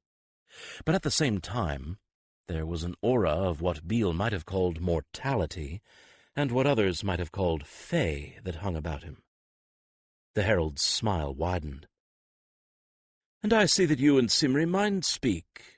That is excellent, especially in so early a bond." Talamir stepped forward and extended his hand to Skif, and when Skif tentatively offered his own, took it, and shook it firmly but gently. "Welcome, Skif," was all he said, but the words were a true greeting and not a hollow courtesy. "Thank you, sir," Skif replied, feeling an unaccountable shyness, a shyness that evidently was shared by Simri, who kept glancing at the other companion with mingled awe and admiration. Talamir seemed to expect something more from him, and he groped for something to say. "This is all kind of new to me." "So I'm told." Mild amusement, no more. No sign that Talamir had been told anything of Skif's antecedents. "Well, if you feel overwhelmed, remember that when I first arrived here, I was straight out of a horse-trading family. I'd never spent a night in my life under anything but canvas, and the largest city I ever saw was a quarter the size of Haven. My first night in my room was unbearable. I thought I was going to smother, and I kept feeling the walls pressing in on me. Eventually I took my blankets outside and slept on the lawn. Very few of us are ready for this when we arrive here, and—" He chuckled softly, the merest ghost of a laugh. "Sometimes here is even less ready for us. But we adapt, the trainee to the collegium and the collegium to the trainee, even if it means pitching a tent in the garden for a trainee to live in for the first 6 months." Skif gaped, totally unable to imagine this elegant gentleman living in a tent, but quickly shut his mouth. "Yes, sir," he replied, his usually quick wits failing him. He had no idea how to end this conversation, but the herald solved his dilemma for him. "Have a good evening, youngling," Talamir said, and he and his companion turned and drifted off through the dusk like a pair of spirits, making no sound whatsoever as they moved over the grass. The moon, 3/4 now, had just begun to rise, and its light silvered them with an eldritch glow. "Is it just me?" Skif asked, when he was pretty sure they were out of earshot. "Or are they spooky?" "They're spooky," Simri affirmed, with an all-over shiver of her coat. "Rolan is Talamir's second companion. Taver was killed in the Tedril Wars, when Talamir and Jadis were trying to rescue the king. They say that everyone thought Talamir was going to follow Taver and King Sendar, until Rolan came and pulled him back. Ever since then, Talamir's been otherworldly. Half his heart and soul are here, and half's in the Havens, they say." Skif shook his head. All this was too deep for him. "Still," Simri continued, shaking off her mood, "his mind is all here, and Talamir's mind is better than 4 of anyone else's. Would you like to see Companion's Field?" "I thought this was Companion's Field," Skif replied confusedly. She made a chuckling sound. "This is only the smallest corner of it. Most of it is across the river. Think you can get on my back without a boost?" "Please, I can pull myself up a gutter on the roof without using legs," he retorted. "I ought to be able to get on your back." She stood rock still for him, and after a moment of awkwardness, he managed to clamber onto her bare back. Stepping out into the twilight at a brisk pace, she took him across the river on a little stone bridge, and they spent a candlemark or 2 exploring Companion's Field. Finally the long day caught up with him, and Skif found himself yawning and nodding, catching himself before he actually dozed off and fell off Simri's back. Simri brought him right back to the place where they'd met, and from there he stumbled up to his room. Someone had come along and lit the lanterns set up along the walls, so at least he wasn't stumbling because he couldn't see. When he got to the door of his room, he discovered that someone had also slipped a card into a holder there that had his name on it. A sound in the corridor made him turn. His eyes met the brilliant blue ones of an older boy, hair soaking wet and wrapped in a light sleeping robe, on his way out of the bathing room. The other boy smiled tentatively. "Hello," he greeted Skif. "I'm Chris. You must be the new one, Skif. It's just been me and Jerry here over midsummer." Hello." He eyed Chris carefully. Definitely high-born with that accent and those manners, but not one with his nose in the air. "Jerry a girl or a boy?" "Girl. She'll be your year mate, got chosen 6 moons ago. Oh, I made sure I left enough hot water for a good bath." "Thanks." That decided him. Maybe he'd already had 1 bath today, but he was still stiff and sore, and another wouldn't hurt. Chris was still looking at him quizzically. "I hope you don't mind my asking, but how did you get that black eye? It's a glory. If you haven't seen it, it's gone all green and purple around the edges, and black as black at your nose." "Smacked it into Simri's neck," Skif admitted ruefully. "Ain't never jumped on a horse afore. Chris winced in sympathy. "Ouch. Better go soak. Good night." "Night," Skif replied, and got a robe of his own to take the boy's advice. When he got back to his room and started putting his new belongings away to clear his bed so he could sleep, he found one last surprise. On the desk were all of his things. Every possible object he owned, except the most ragged of his clothing from both his room next to Jass's and the Priory, including his purse, with every groat still in it. Startled, he tried to think at his companion. "Simri!" he called her, hoping she'd answer. "What do you need?" she asked sleepily, and he explained what he'd found. "Who did that, and how come?" he finished. It worried him. "Oh, that would be Alberich's doing, I expect," she replied. "Usually they go send someone to tell families that the Chosen's arrived safely, and to get their belongings if they didn't bring anything with them. Don't you want your things?" Well, of course he wanted his things. The fact was he was worried. Who went there, what they'd said, and how they'd known where he came from. "Cantor says it was all Alberich's doing, at least getting your things from your room." Well, that was one worry off his mind. Alberich would have gone as the sellsword and intimidated his way in. Good enough. He sent off the usual guardsmen to the Priory. They'll have told the Priory you were chosen, and the guardsmen would have brought someone hired to take your place, so the Priory won't go short-handed. Cantor says Alberich didn't tell your old landlord anything. Is that all right?" Since it was exactly what he would have wanted had he been asked, he could only agree. "Aye, that's fine, I reckon." In fact, he couldn't think of anything else he could possibly want. "Get some sleep," she told him. "It'll be a long day tomorrow."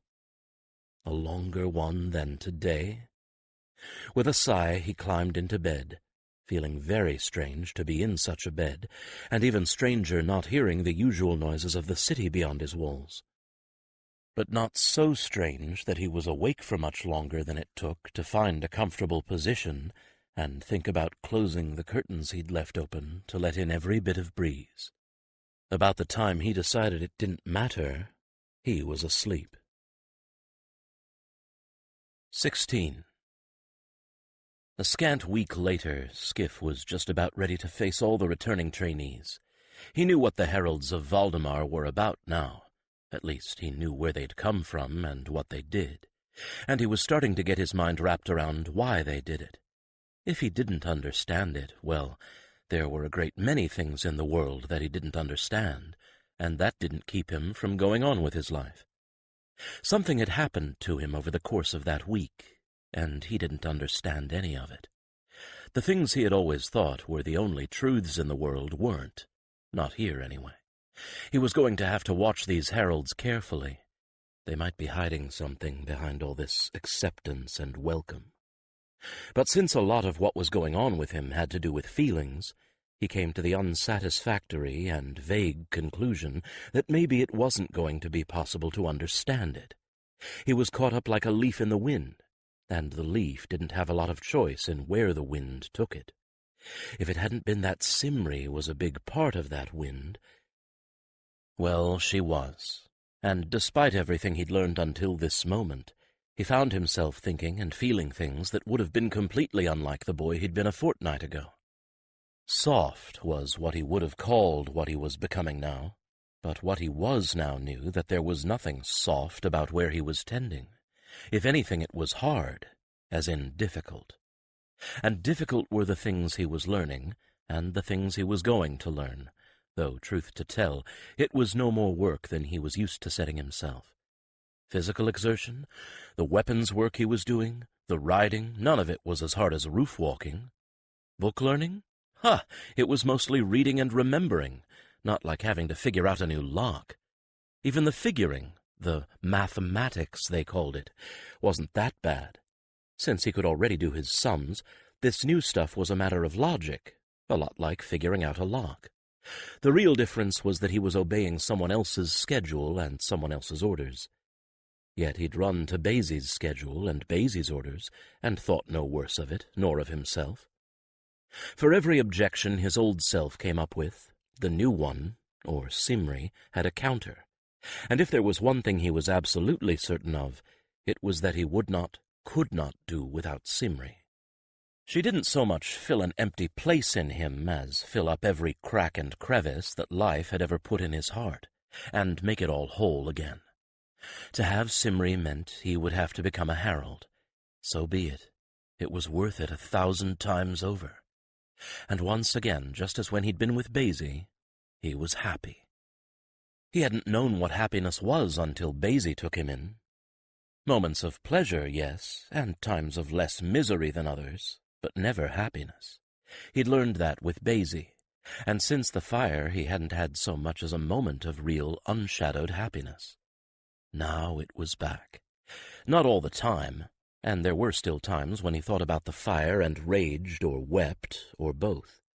He wasn't going to turn his back on these people, not until he figured out what their angle was. But for the most part it was back, like a gift, something he'd never thought to have back again. After that he knew he couldn't leave. Out there, without Simri, he'd go back to being alone against the world. In here, with her, there was one absolutely true thing he was certain of. Simri loved and needed him, and he loved and needed her. The rest? Well, he'd figure it all out as it came. But he woke every day with 2 persistent and immediate problems to solve. When his fingers itched to lift a kerchief or a purse, he wondered what would happen if he gave in to the urge. And when Chris and Jerry accepted him without question as one of themselves, he worried what would happen when they, and the rest of the trainees, learned he'd been a thief. Simri might be the center of his world, but he'd had friends before in Baisie and the boys, and he liked having them. He didn't want to lose the ones he was getting now. He woke one morning, exactly 6 days after he had arrived, a day when he knew the rest of the trainees would begin coming back in, signaling the beginning of his real classes tomorrow, although it would probably take 2 or 3 more days for all of them to make it back. It helped, of course, that they all had companions, and however long their journeys were, they would travel in a fraction of the time it took an ordinary horse to cross the same distance. He had met most of his teachers, and even begun lessons designed to allow him to fit into the classes with some of them. He had no idea how many of them, besides Alberich and Terran, knew his background either. And eventually it would come out. Secrets never stayed secret for long. Eventually someone would say something.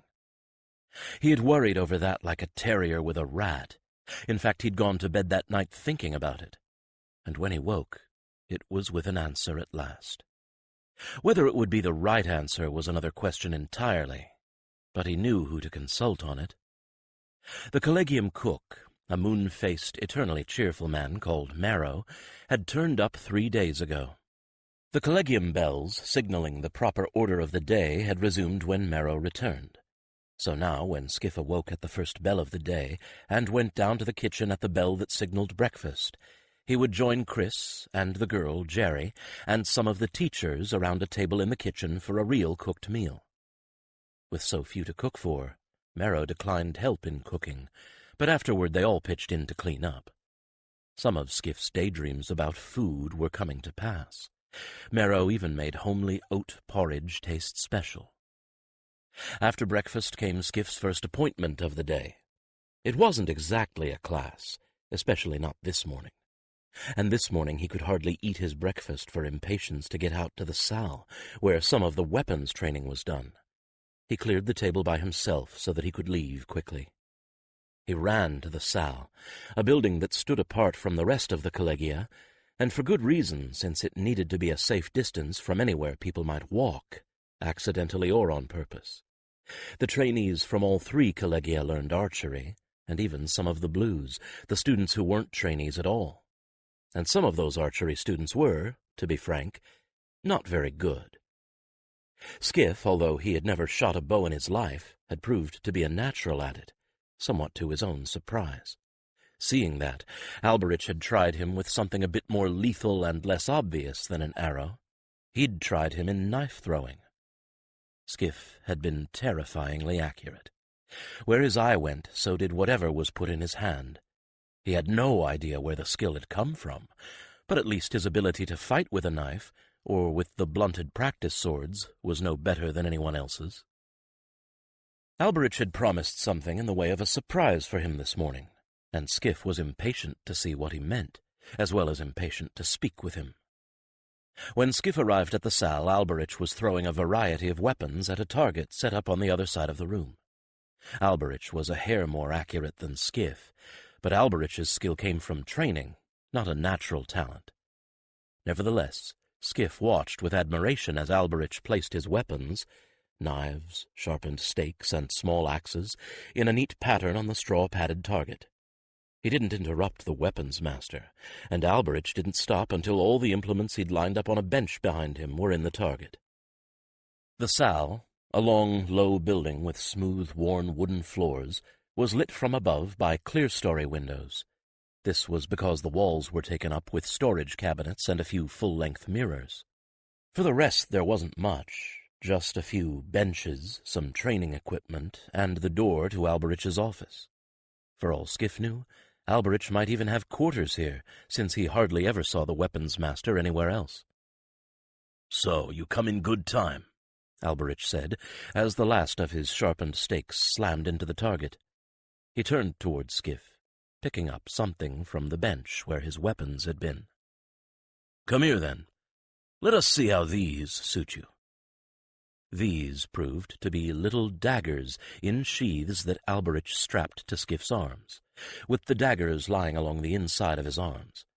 Once on, they were hidden by Skif's sleeves, and he flexed his arms experimentally. They weren't at all uncomfortable, and he suspected that with a little practice wearing them, he wouldn't even notice they were there. "Of my students, only 2 are, I think, fit to use these," Alberich said. "Jerry is one. It is you that is the other. Look you." He showed Skif the catch that kept each dagger firmly in its sheath, and the near-invisible shake of the wrist that dropped it down into the hand, ready to throw, when the catch was undone. Skif was thrilled with the new acquisition. What boy wouldn't be? But unlike most, if not all of the other trainees, he had seen men knifed and bleeding and dead. Men and a woman or two. Even before he left his uncle's tavern, he'd seen death at its most violent, and he knew, bone-deep and blood-deep, that death was what these knives were for. Not target practice, not showing off for one's friends. Death, hidden in a sleeve, small and silent, waiting to be used. Death was a cold, still face, and blood pooling and clotting on the pavement. Death was floating bloated in the river. Death was ashes and bones in the burned-out hulk of a building. Death was someone you knew found still and cold, and never coming back. And these little toy daggers were death, not to be treated lightly or to be played with.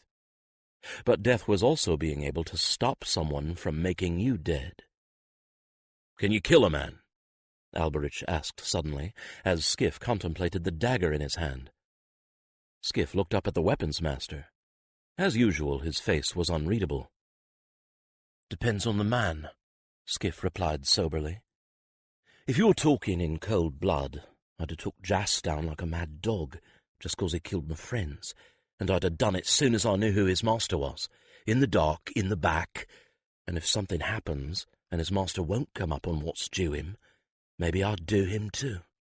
If you're talking in hot blood, if I was come at myself, someone wanting me dead, I'd kill him." Alberich nodded, as if that was expected. "So, when are you going to display these to your friends?" He prodded. It sounded casual, but it was prodding. Skif shook his head. "These? They're for serious work, not for showing off. 'Less you order me, Master Alberich, I ain't even going to wear these, 'cept to practice. That's like balancing a rock over a door to see who gets hit. I ain't got a hot temper, but I got a temper like anybody else. Losing temper makes people do stupid things." Death was a fight over nothing, and a lost temper and blood where a simple blow would have served the same purpose. Over and over again, in the streets outside Exile's Gate, death came when tempers worn thin by need or hurt, anger or drink, flared and blades came out. Alberich, in his guise of the sellsword, was one of the few in those taverns that Skif had ever seen who went out of his way to avoid killing, to avoid even causing permanent harm. Alberich gave a brief nod of satisfaction, and went on to drill Skif in the use of his new weapons. He said nothing more as the knives went into the target again and again. He was satisfied that Skif was going to be sensible, and dismissed the question as answered. That was another thing that Skif had come to realize about Alberich in the last week. Where other people, even a few heralds, were inclined to harp on a subject that worried them, Alberich examined the subject, asked his questions, made his statements, came to his decisions, and left it alone. If he trusted the person in question. And he trusted Skif. That was a very, very strange realization. But when he had come to it last night, it had been the catalyst for his own decision this morning. "Master Alberich," he said, when the knives had been taken off and wrapped up in an oiled cloth to keep the sheaths supple and catches rust-free, "I got a thought. Sooner or later, someone's gonna let it slip what I was, and that's gonna cause some trouble." Alberich gave him one of those very penetrating glances, but said nothing. "But I think that you want to keep at least part of what I can do real quiet." Now the weapons master nodded slightly. "Have I not said it? Your skills could be more than useful." Skif clasped his hands behind his back. "So, I had an idea. What if we go ahead and let part of it out? Just that I was on the lifting lay. 'Cause there's this. Ain't too many as does the roof work and the lifting lay, and if people know I done the one, they won't look for t'other." He grinned. "I can turn it into a kind of rarey show trick, you ken? Do the lift for laughs. I'd like," he continued with a laugh, "to see on Chris's face when I give him his little silver horse back what he keeps in his pocket." Alberich raised one eyebrow. "You have the itching fingers," he said, though without accusation. "A bit," Skif admitted. "But what do you think?" "I think that you have the right of it," Alberich replied, and Skif's spirits lifted considerably. "It is your skill in other things, and not as the picker of pockets that is of primary value, at least for now. And when you have your whites, the novelty of your past will have worn off. Those within the circle will not trouble to speak of it, and most outside the circle will never know of it. So if there is a thing to be taken amidst a crowd of strangers, you will likely not find eyes on you." That made perfect sense. One of the pickpockets Skif knew had spent an entire year just establishing himself as a lame old beggar who was always stumbling into people. Then, when no one even thought twice about him, he began deftly helping himself to their purses, and there wasn't a man jack of the ones that were robbed that even considered the lame old beggar was the culprit. Alberich's eyes looked elsewhere for a flicker of time, then returned to him. "Those who need to know what you are about," he said, "will know. The rest will see an imp of mischief." He leveled a long gaze at Skif. Skif shrugged. "Won't keep nothing," he said, quite truthfully. "Never took more'n I needed to live comfortable, or Basie did. That was Basie's way, start to take more, get greedy, get caught." "A wise man, your Basie," Alberich replied, with nothing weighting his tone. Skif shrugged again. "So I don't need nothing here. Living better than I ever did, and you brought me my stuff." With the purse of money left in the loft at the Priory. "And when that money runs out, what then?" "If there is need for silver to loosen tongues, or even gold, the Queen's coffers will provide," Alberich said gravely, giving Skif a sudden chill, for it seemed as if the weapons master read Skif's mind before Skif even finished the thought. "And for the rest, for there are fairs and there are taverns, and perhaps there will be the giving and receiving of gifts among friends, there is the stipend." "Stipend?" Skif asked. "Stipend." Alberich smiled wryly. Some of ours are high-born, used to pocket money, some used to lavish amounts of it. We could forbid the parents to supply it, but why inflict hardship on those who deserve it not? So, the stipend. All trainees receive it alike, pocket money for small things. Since you have money already—" He paused. "And I am not asking you where it came from, nor demanding that you give it back," said the look that followed the pause. "Then you will have yours on the next quarter day with the others." "Oh, thank you." Skif, for once, felt himself at a loss for words. Blindsided, in fact. This wasn't something he had expected. Another one of those unanticipated kindnesses. There was no earthly reason why the heralds should supply the trainees, him in particular, with pocket money. They already supplied food, clothing, wonderful housing, entertainment in the form of their own games, and the bardic collegium on the same grounds.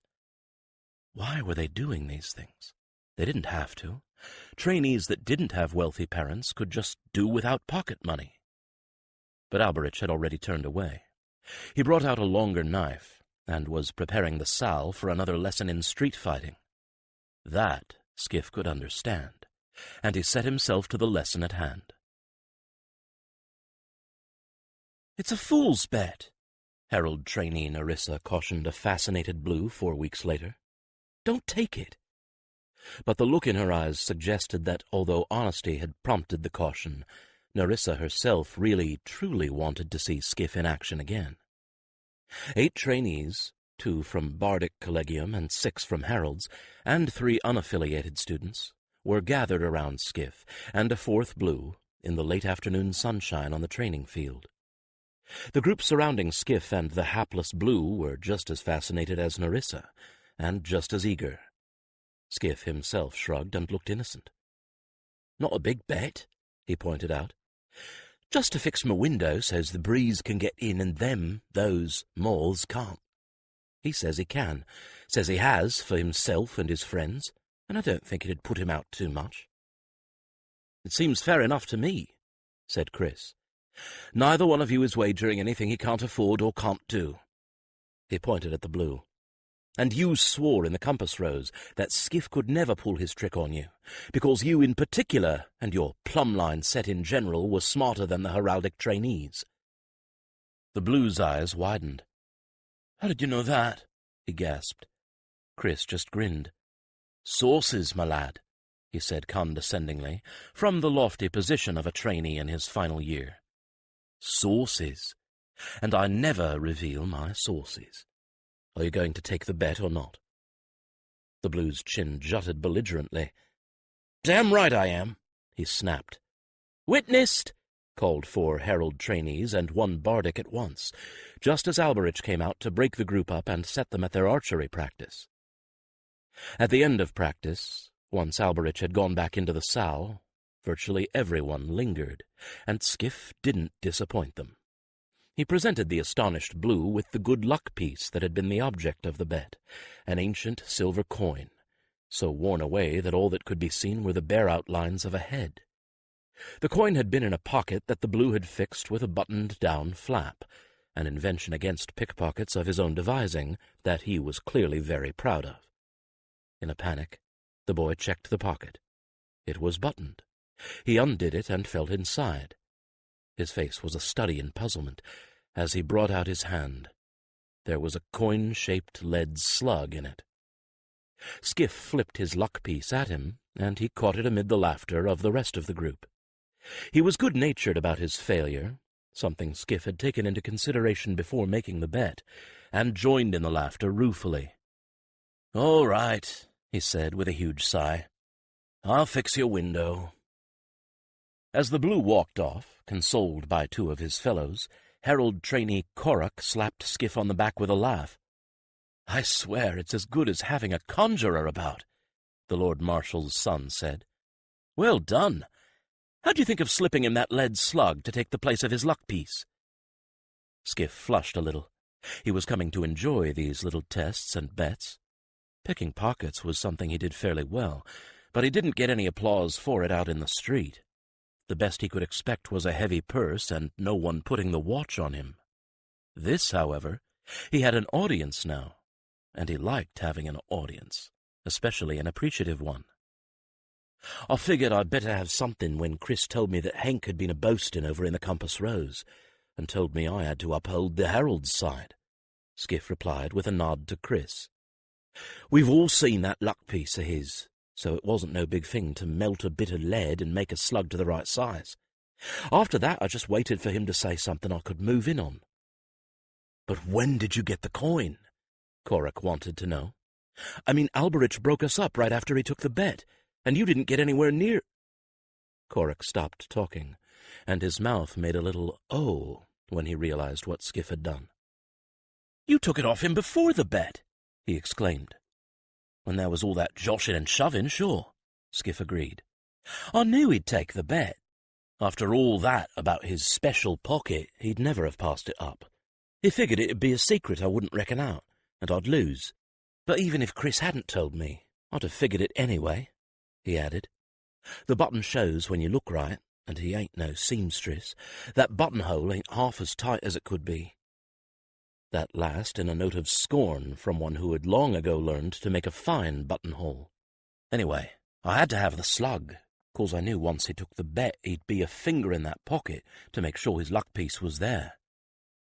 "It's a good thing you haven't shown up a gift other than moderate thought-sensing," Chris laughed. "Or he'd have been accusing you of fetching the thing." Skif preened himself just a little under all the attention.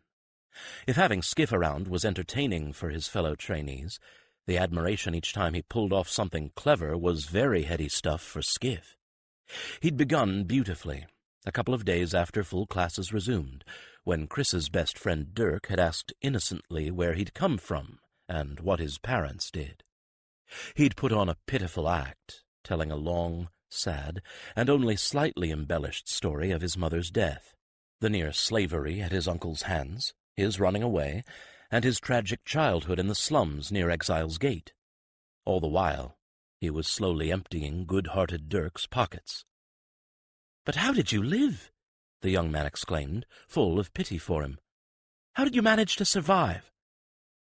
By this time, of course, since everyone in the 3 collegia loved a tale, he'd drawn a large and sympathetic audience. "Oh," Skif had said, taking Dirk's broad hand, turning it palm upwards, and depositing his belongings in it. "I turned into a thief, of course." Poor Dirk's eyes had nearly bulged out of his head, and this cap to a well-told tale had surprised laughter out of everyone else. Word very quickly spread, but because of the prankish nature of Skif's lifting, there wasn't a soul in Harold's collegium, and not more than 1 or 2 doubters in Bardic and healers, that thought him anything other than a mischief-maker, and an entertaining one at that. Those few were generally thought of as sour-faced pessimists, and their comments ignored. Not, Skif thought to himself somberly, as he accepted the accolades of his fellows with a self-effacing demeanor, but what they mightn't be right about me, except for Simri. Except for Simri. That pretty much summed it up. Everyone among the heraldic trainees was willing to accept Skif as a harmless prankster because he'd been chosen, because companions didn't choose bad people, and if anyone among the teachers thought differently, they were keeping their doubts to themselves. "Time to get to the baths," Chris reminded them. "Otherwise the hot water's going to be gone." That sent everyone but Skif on a run for their quarters. Skif lingered, not because he didn't care about getting a hot bath, but because Alberich had given him an interesting look that he thought was a signal. He made certain that no one was looking back at him, then sidled over to the salle entrance. Alberich was, as he had thought, waiting just inside. "Working, and working well, is your plan of misdirection," the weapons master observed calmly. "So far." Skif waited for the rest. There had to be more. Alberich wasn't going to give him a look like that just to congratulate him on his cleverness. "Would it be that you would know the voice of Jas's master? Heard you it again?" Alberich asked. Skif felt a little thrill run through him. So Alberich was going to use him. He wasn't just going to have to sit around while the weapons master prowled the slums in his sellsword guise. "I think so," Skif said, after giving the question due consideration. "But he'd have to be talking. Well, he'd have to be talking like he thought he was way above the person he was talking to." "Condescending." Alberich nodded. "That I believe I can arrange. There is to be a gathering of Lord Orthalan's particular friends tonight. Get you to that place without challenge I can do. It is for you to get yourself into a place of concealment, where you can hear and observe, but not be noticed." "Oh, I can do that," Skif promised recklessly. "You just watch." "I intend to, since it will be myself at this gathering as guard to Selene with Talamir," Alberich replied. "I wish you at the door into the herald's wing at the dishwashing bell." He turned and retreated into the shadows of the sow, and Skif whirled and ran for the collegium. He got his bath, lukewarm, but he hardly noticed, and ate without tasting his supper, in such haste that he came close to choking once. He was in place long before the bell rang, and Alberich, arriving early, smiled to see him there, and to see him in the uniform of a page, the pale blue and silver that all of Selene's pages wore. "Come," was all he said, and he didn't ask where Skif had gotten the uniform. As it happened, he hadn't stolen it. He'd won it fair and square. Another little bet. He'd had the feeling that he might need it at some point, and he was still small enough to pass for one of the pages without anyone lifting an eyebrow. "Won't be able to pull that off much longer, though," he thought with regret. He'd learned a lot, impersonating a page in Lord Orthalan's service, and he hoped to learn more, slipping into the palace proper. "I trust you know how to serve," Alberich muttered, as they walked together down the corridor, servants whose duty it was to light the lamps passing by them without a second glance. Skif just snorted. "I should like to note," Alberich went on, as they made a turn into the second half of Harold's wing, "that I specified you be in a place of concealment." "Hide in plain sight," Skif retorted. "When does any highborn look at a page?" "Unless it is his own kin, a point you have made. Well, this may serve better than having you lurking in the rafters." Alberich nodded a greeting to a herald just emerging from his room. The other saluted him, but showed no sign of wanting to stop and talk. "Can't see nobody's face from the rafters," Skif pointed out. They made another turning, into a section that looked immensely old, much older than the collegium or the wing attached to it. Skif looked about with avid curiosity. They must be in the old palace now, the square building upon which all later expansions had been founded. The old palace was rumored to date all the way back to the founding of Valdemar, and it was said that King Valdemar had used the old magics that were only in tales to help construct it. Certainly no one in these days would have attempted to build walls with blocks of granite the size of a cottage, and no one really had any idea how the massive blocks could have been set in place to the height of 6 stories. There were even rumors that the blocks were hollow and contained a warren of secret passages. Unlikely, Skif thought, but it would be impossible to tell unless you knew where a door was, because the outer walls were at least 2 ells thick, and you could tap on them until you were a graybeard and never get a hollow echo. Alberich stopped just outside a set of massive double doors. "This the reception chamber is. The reception will be in slightly less than a candle mark. Your plan?" "Set and ready," Skif said boldly. "You go do whatever you're going to do and leave me here." Alberich nodded and continued on his way. Skif checked the door of the chamber and found it, as he had expected, unlocked. He slipped inside. The walls were plastered over the stone, and the plaster painted with scenes out of legends Skif didn't even begin to recognize. Candle sconces had been built onto the walls to provide light later, and there was an enormous fireplace, truly large enough to roast an ox. There was no fire in it now, of course, but someone had placed an ox-sized basket of yellow, orange, and red roses between the andirons as a kind of clever fire substitute. The room looked out into the courtyard in the center of the old palace. Here the walls were not of the massive thickness of the outer walls, and the windows ran nearly floor to ceiling, with a set of glass doors in the middle that could be opened onto the courtyard itself. There were sideboards along the wall, covered with snowy linen cloths, set up to receive foodstuffs, though none were there yet except 2 baskets of fruit. Candles and lanterns waited on one of the tables, though none had been put in their sconces and holders, nor lit.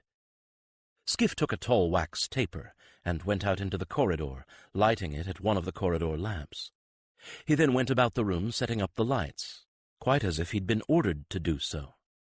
There seemed to be too many lanterns for the room, so after consideration he took the extras out into the courtyard and hung them on the iron shepherd's crooks he found planted among the flowers for that purpose. Roughly a quarter candlemark later, a harried individual in royal livery stuck his head in the door and stared at him. "What? Did I order you to light the lamps?" he asked, sounding more than a bit startled. Skif made his voice sound high and piping, more childlike than usual. "Yes, my lord," he replied with a bob of his head. "You did, my lord." The man muttered something under his breath about losing one's mind as the hair grayed, then said, "Carry on, then," waving a hand vaguely at him. Skif hid his grin and did just that. It was one of the things he'd learned impersonating a page at Lord Orthalan's. If a boy was doing a job, rather than standing about idly, people would assume he'd been set the task and leave him alone. Even if the person in charge didn't recall setting the task or seeing the boy, that person would take it for granted that it had just slipped his mind and leave the boy to carry on. When the upper servant appeared again, with a bevy of boys clad just as Skif was in tow, Skif was relieved to see that none of them were the boy he'd won his uniform from. That had been his one concern in all of this, and with that worry laid to rest, he paid dutiful attention to the servant's instructions. He actually paid more attention than the real pages, who fidgeted and poked each other. But then they were yawningly familiar with what their duties were, and he wasn't. The food arrived then, tidbits rather than a meal, something to provide a pleasant background to the reception. He managed to get himself, by virtue of his slightly taller stature, assigned to carry trays of wine-glasses among the guests. That was a plus. He'd be able to move freely, where Alberich would be constrained to go where the Queen did. When all was in readiness, the doors into the courtyard, now nicely lantern-lit thanks to Skif's efforts, and the doors to the corridor were flung open. The page boys took their places, and the guests began to trickle by ones and twos into the room for the reception. 17. Alberich stood at Selene's right hand as she circulated among Lord Orthalan's guests. He wore his formal whites, something he did only on the rarest of occasions. He was not at all comfortable in what, for the first 2 decades of his life, had been the uniform not only of the enemy, but of the demon lovers. Only 3 people knew that reason, however. To tell anyone but Selene, Talamir, and Misty would have been to deliver a slap in the face to those who had rescued and cared for him and taken them into their midst.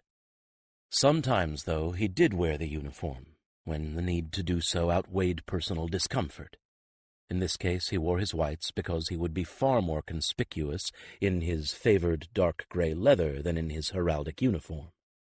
Talamir stood at Selene's left, where he could murmur advice into her ear if she needed it.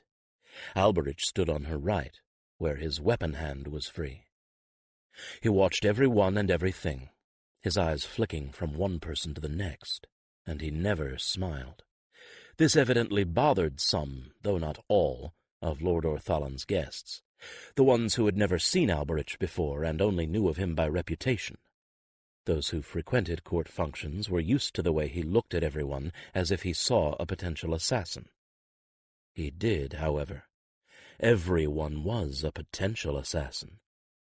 Of course, the likelihood that any of them actually were assassins was fairly low, but he was the herald who had saved Selene from death at the hands of her own husband, cutting the prince down with the prince's own sword.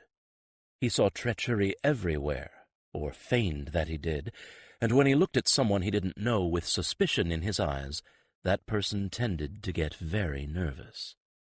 Sometimes he wished that he didn't have quite so formidable a reputation. Sometimes he wished that he could just look at someone and not have them flinch away.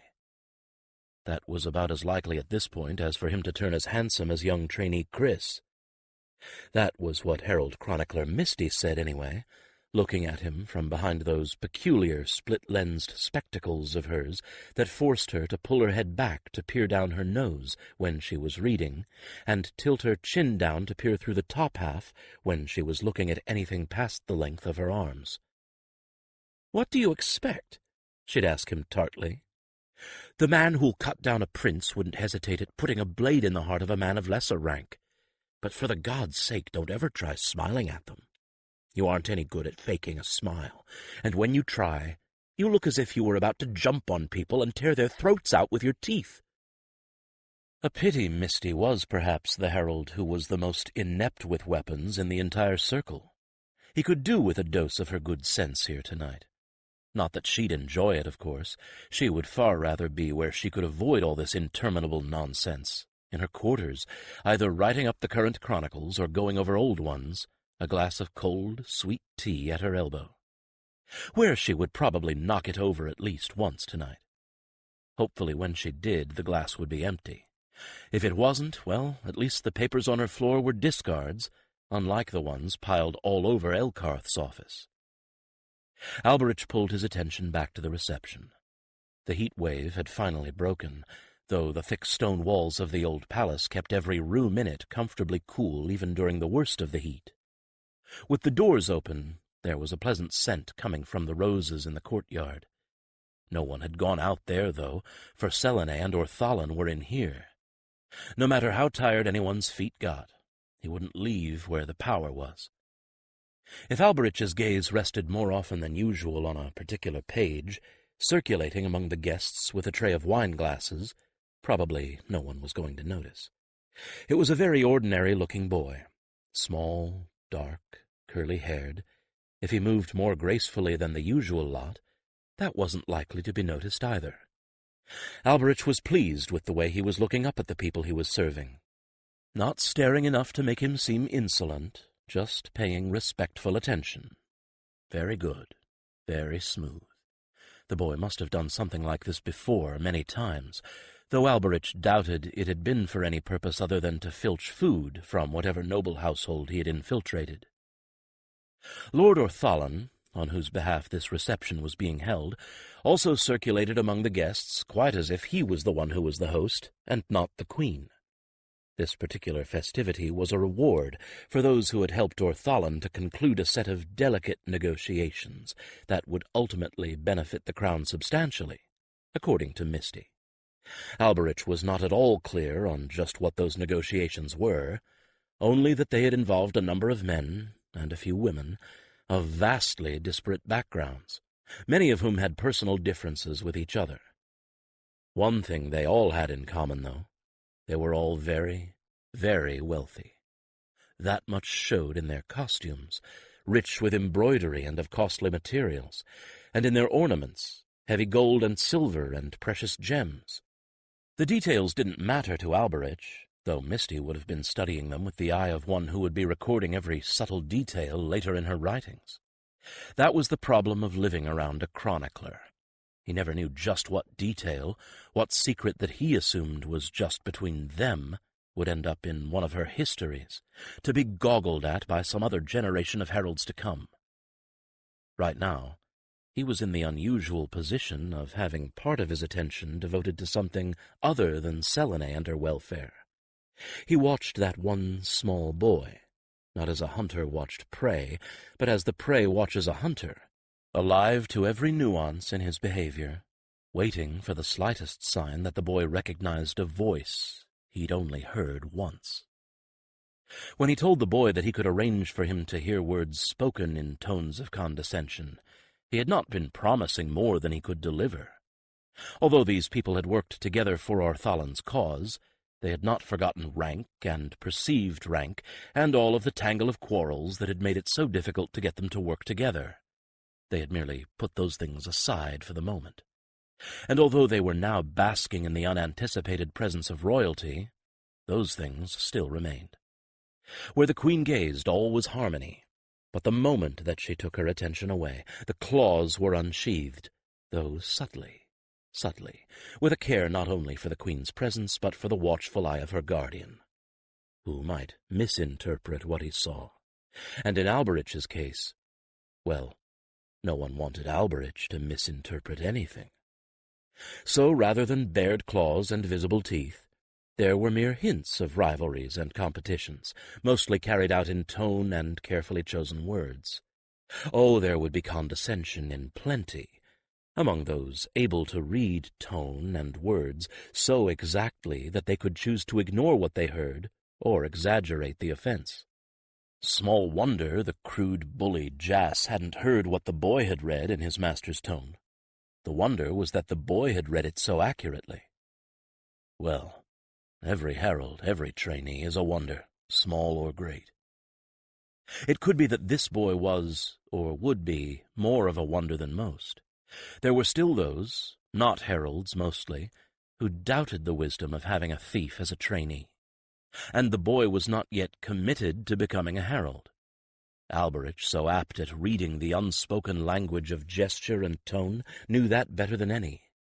If it had been a case of trusting to the boy by himself to come around, to learn to trust, to understand what it was they were doing, Alberich would have been the first to say, "No, he is a danger to us, and cannot be trusted past his own self-interest." But there was more than that. There was the companion.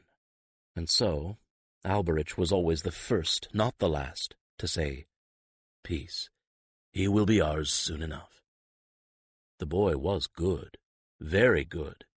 Alberich had no difficulty in imagining him moving through a crowd of just about any sort of folk, save perhaps the highest, and remaining completely unnoticed. He was, after all, a pickpocket. That was the way of the game. The unobtrusive prospered. The rest wound up in jail. Watching the boy was the only entertainment he had, though, and in the end the reception was, as such things generally were, deadly dull. These people were small.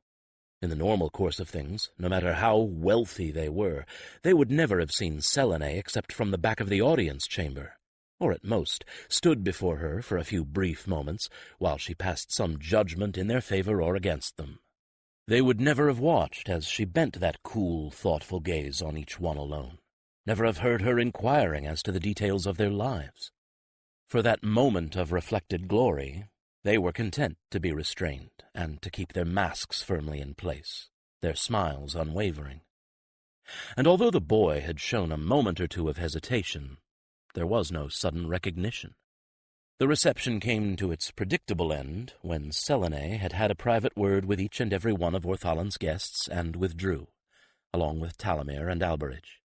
And after that the guests would depart swiftly, there being nothing there to hold them. The boy's Skif would have to extricate himself from the toils of the page-master as best he could.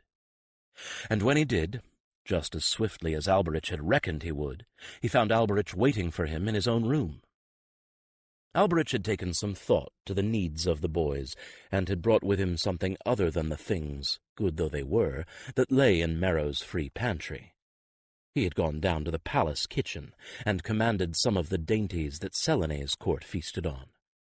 He calculated that having had such things paraded beneath his nose all night, the boy would not be emotionally satisfied with bread and cheese, however good those common viands were, and if he was anything like Alberich had judged him, he had not filled himself at dinner.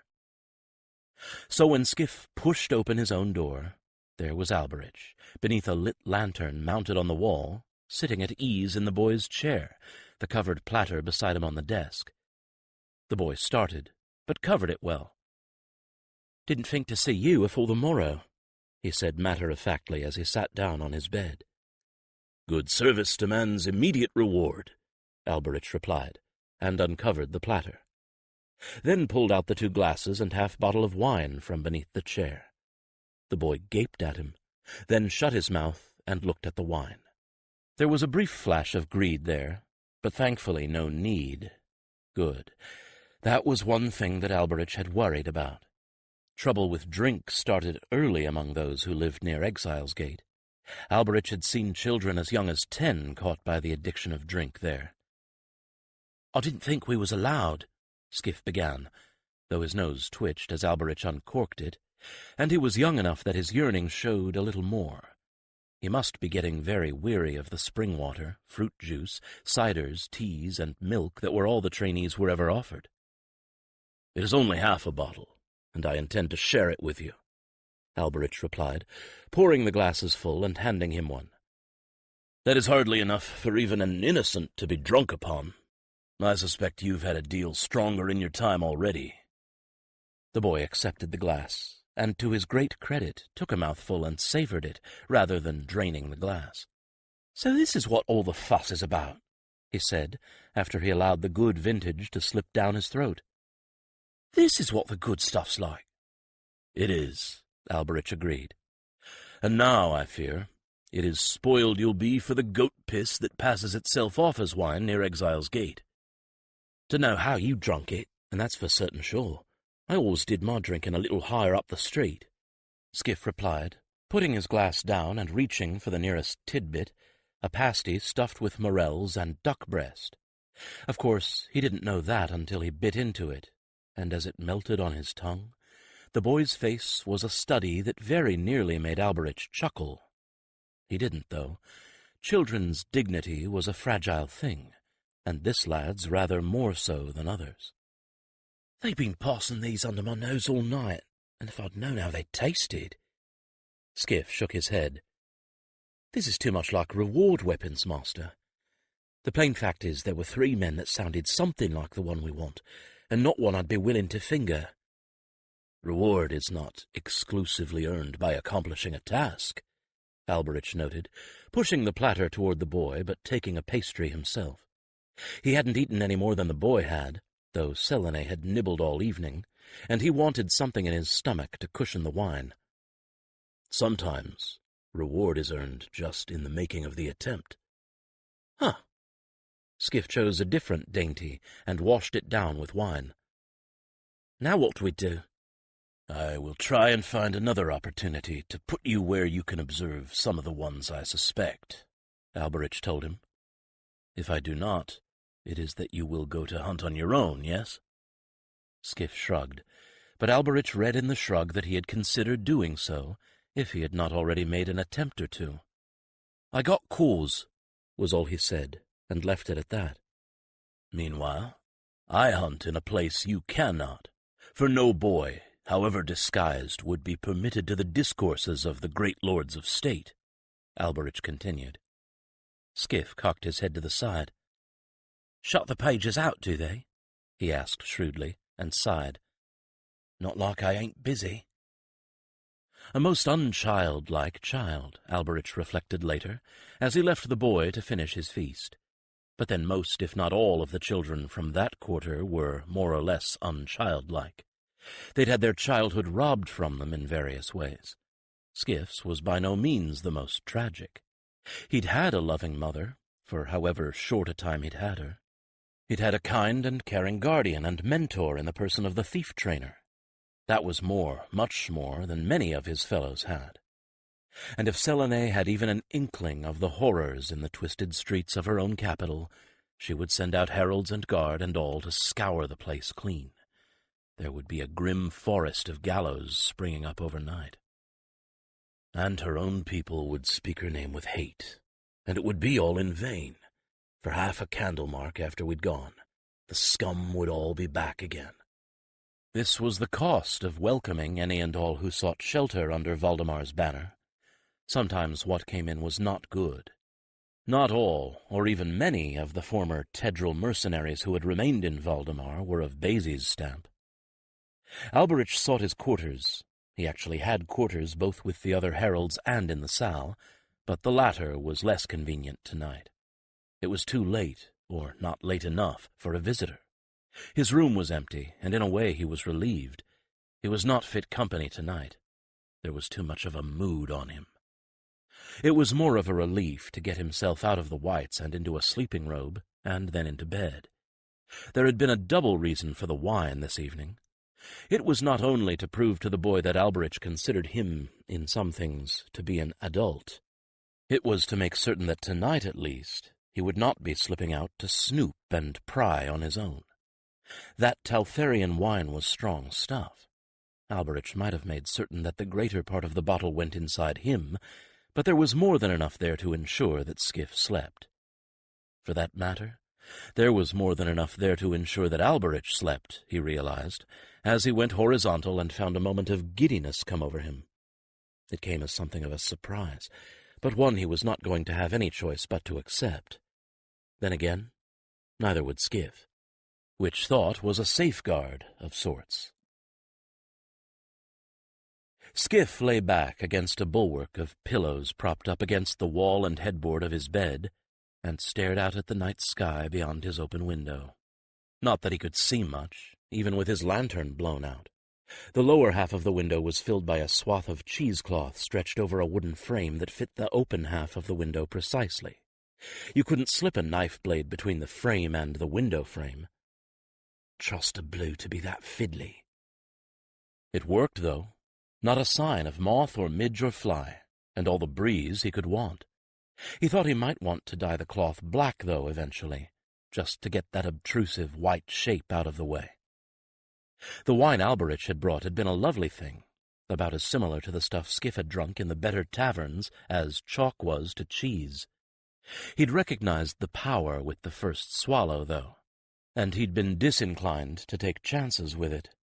He'd stuffed his belly full of the fine foods Alberich had brought, which slowed the action of the wine considerably, which was good, because he wanted to think before he went to sleep. He put his hands behind his head and leaned into his rather luxurious support. Luxurious? Damn right it is, when the best my pillows have been till now was straw-filled bags. This place was pretty amazing when it came right down to it. Maybe for some people the uniforms were a bit of a come-down, but not even the worst of his was as mended and patched as the best of his old clothing. And for the first time in his life to have boots and shoes that actually fitted him. Didn't know your feet wasn't supposed to hurt like that before. His room had taken on the air of a place where someone lived, in no small part because of Skif's little wagers. Mindful of the impression he was hoping to create, he always wagered for something he knew wouldn't put the person who was betting against him to any hardship. So in many cases, particularly early in the game, that wager had been a cushion against a small silver coin, which, of course, Skif knew he wasn't going to lose. Skif preferred sitting in his bed to study, unless he actually had to write something out, and any trainee could make as many cushions for himself as he cared to. Fabric and cleaned feathers by the bagful were at his disposal in the sewing room, as Skif well knew. Palace and collegia kitchens went through a lot of foul, most of which came into the complex still protesting. The palace seamstresses bespoke the goose down for feather beds, the swan's down for trimming, and the tail feathers for hats. Wing feathers went off to the Fletchers and to be made into quill pens. That left the body feathers free for the claiming, so there were always bags full of them for anyone who cared to take worn-out clothing and other scrap material to make a patchwork cushion or two.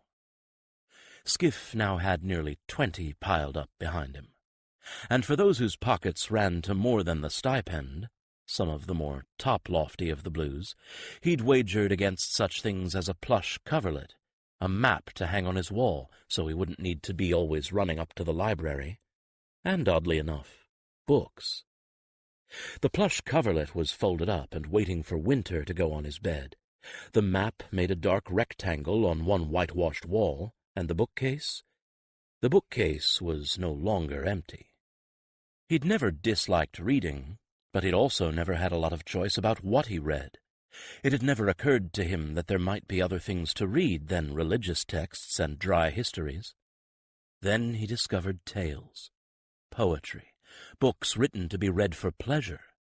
It wasn't the overwhelming addiction for him that it was with some of the trainees, who would have had their nose in a book every free moment if they could, but for him reading was as satisfying as a good meal in his opinion, and a book made a very, very useful thing to demand on a wager. It made him look a great deal more harmless in the eyes of those high-born blues. So now his bookshelves held two kinds of books, his school books and the growing collection of books he could open at any time to lose himself in some distant place or time. And the room now had personality that it hadn't shown before. But that was not what he wanted to think about. It was what had happened at that reception tonight. The whole thing had been good, in that it proved Weapons Master Alberich had every intention of using him. But it hadn't gotten them any results. And what could be done within the wall around the palace wasn't anything near enough, and he knew that Alberich knew that it wasn't enough. One end of the trail might be here, but the other was down near Exile's Gate. Here there was likely only one person, the man behind it all. There, well, there were a lot of people. There had to be, and plenty of 'em with loose tongues, if you could catch 'em right or get enough liquor into 'em. Now Alberich could go down there, fit in, and be talked to. He'd already proved that. But the question was not whether he'd be talked to. The question was, who would talk to him? Jas had spoken to him, sold him information. And now Jas was dead. Had anyone made that connection? Skif didn't know, and it was certain sure that no one was going to tell Alberich if they had. Take it farther. If Alberich pressed too hard and in the wrong direction, someone might decide he was too dangerous to let alone. Now, old Alberich wasn't very like to get himself in serious trouble, not with Cantor to come rescue him at need. But if a white horse came charging into Exile's Gate and carrying off a fellow who was hard-pressed in a fight, there weren't too many folks down there that couldn't put two and two together and come up with the right number. There was that, but there was more. The kinds of people that Alberich would talk to were the bully boys, other sellswords. If he was lucky, possibly the tavern keepers would talk to him. They wouldn't necessarily have the information he needed. There was, however, another set of people who might.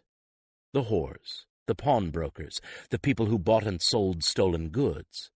They all knew Skif, and they knew things that the folks who practiced their trades in a more open fashion might not. Come to that, Skif knew a few of the other thieves who might trade a word or two with him. You never knew what you were going to find yourself in possession of when you were a thief. It could be that one of them would have run across something to put Skif on the trail. Particularly intriguing was the thread of information that Alberich had let fall.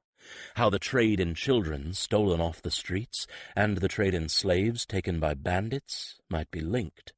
It made a certain amount of sense that, if you assumed that the slavers were all working together.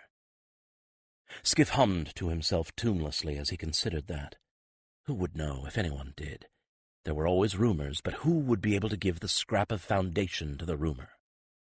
One by one, he ran down the list of his acquaintances, those who had always seemed to know where to start when you were looking for someone or something, most particularly those who had pointed him on the trail of Jas. And he dragged out all of the tag bits of information he'd been given that hadn't led him to Jas, but into other paths that had seemed at the time like dead ends. At the moment, he couldn't imagine anything more bizarre than that he, reclining at his ease in his own room of a wing attached to the palace itself, should be running down the lists of those who owed him favors, and those whose cooperation could be bought, in the most miserable quarter of Haven. Nevertheless, Alberich does it all the time, so I ain't the only one. None of the things he'd been told seemed to lead him to child-stealing, nor could he think of anyone he knew likely to really know anything other than just rumors. Reluctantly, he found himself thinking that if there was one black blot in the alleyways of Exile's Gate that might hide part of the answer, it was his own uncle Launder. Launder Galco always skirted the fringe of the quasi-legal. Launder was not brave enough to dare the darkest deeds himself, but Skif could tell even as a child that he yearned to. The older Launder got, the less he dared, but the more he yearned. Basie had hinted, more than once, that Launder would have sold Skif in a heartbeat if Skif hadn't already been registered on the city rolls. And even then, if he could have manufactured a believable story about Skif running away. Skif was not at all surprised now that half-witted Maisie had been illegally underage. Perhaps not for the employment at the Holly Bush, but certainly for the uses that his cousin Calchan had made of her. She hadn't looked underaged. What there was of her was woman-sized, but Launder had to have known.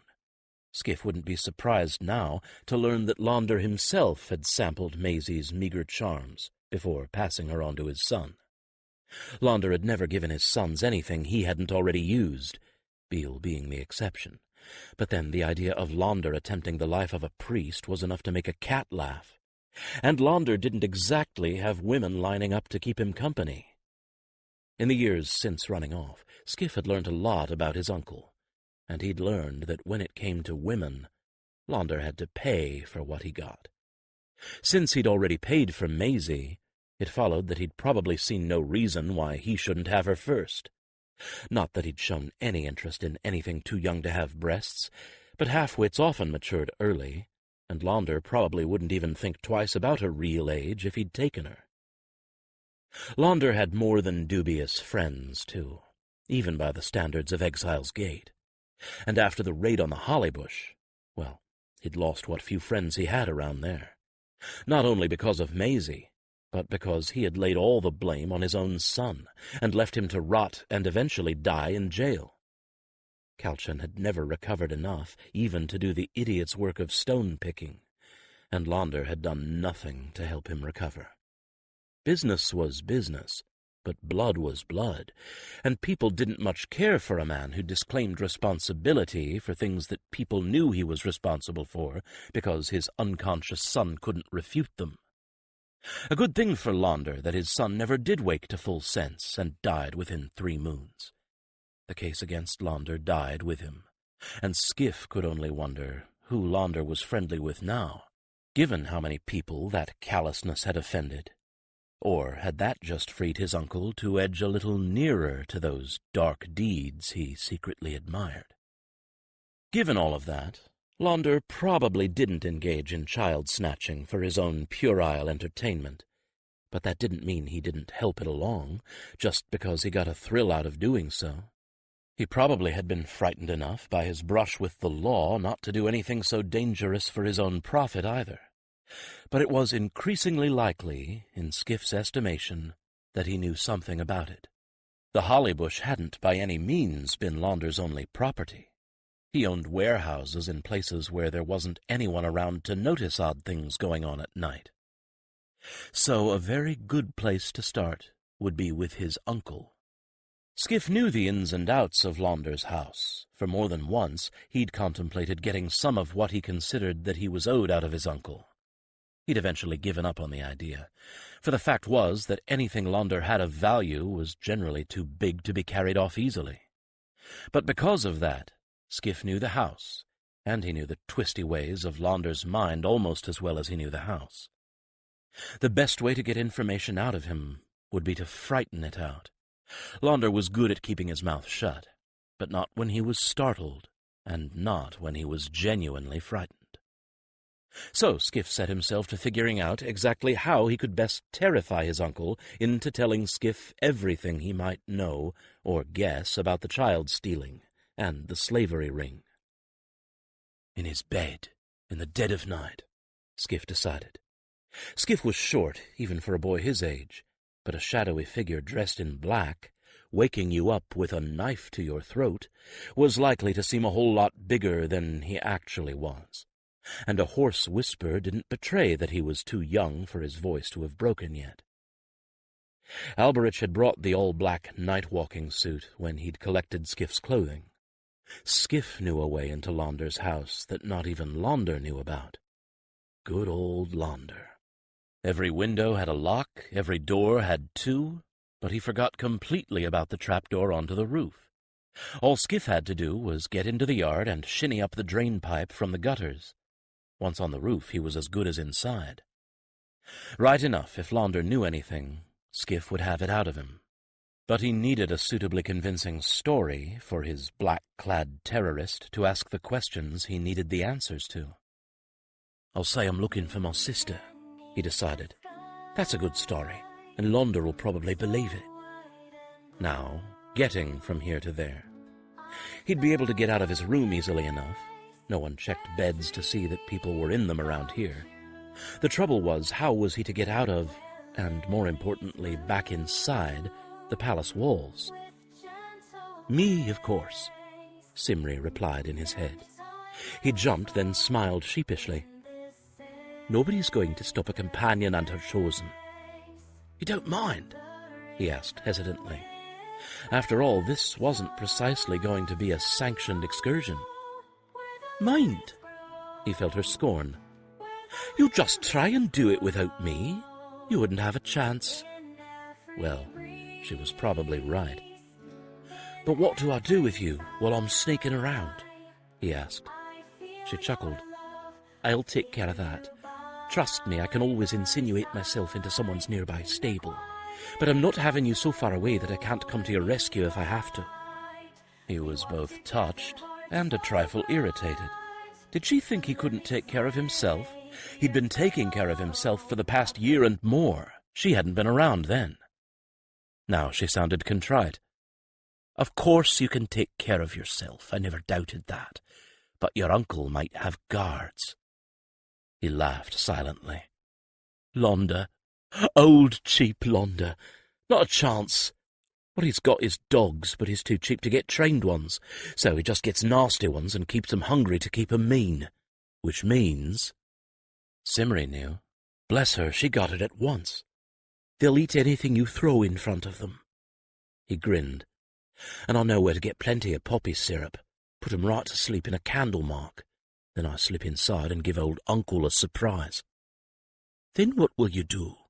she asked soberly. "When you leave, you aren't." "I'm going to make him drink poppy hisself," Skif reassured her.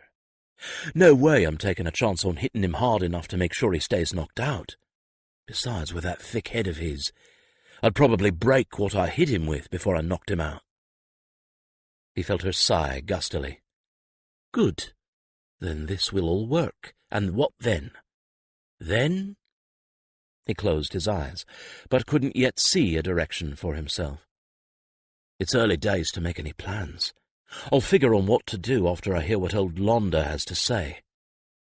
And that would have to do for now." 18. Skif looked down on the silent, darkened oblong that was his uncle's yard from the roof of his uncle's house. The roof tree was not the most comfortable place he'd ever had to perch, but better to rest here than inside the house. Down there somewhere in the shadows were 5 lumps of sleeping canine that had been completely unable to resist juicy patties of chopped meat mixed with breadcrumbs soaked in poppy syrup. Poor miserable animals. Uncle Launder would probably be even harsher with them after their failure to stop him. This was the halfway point, and Skif paused for a breather while he could take one.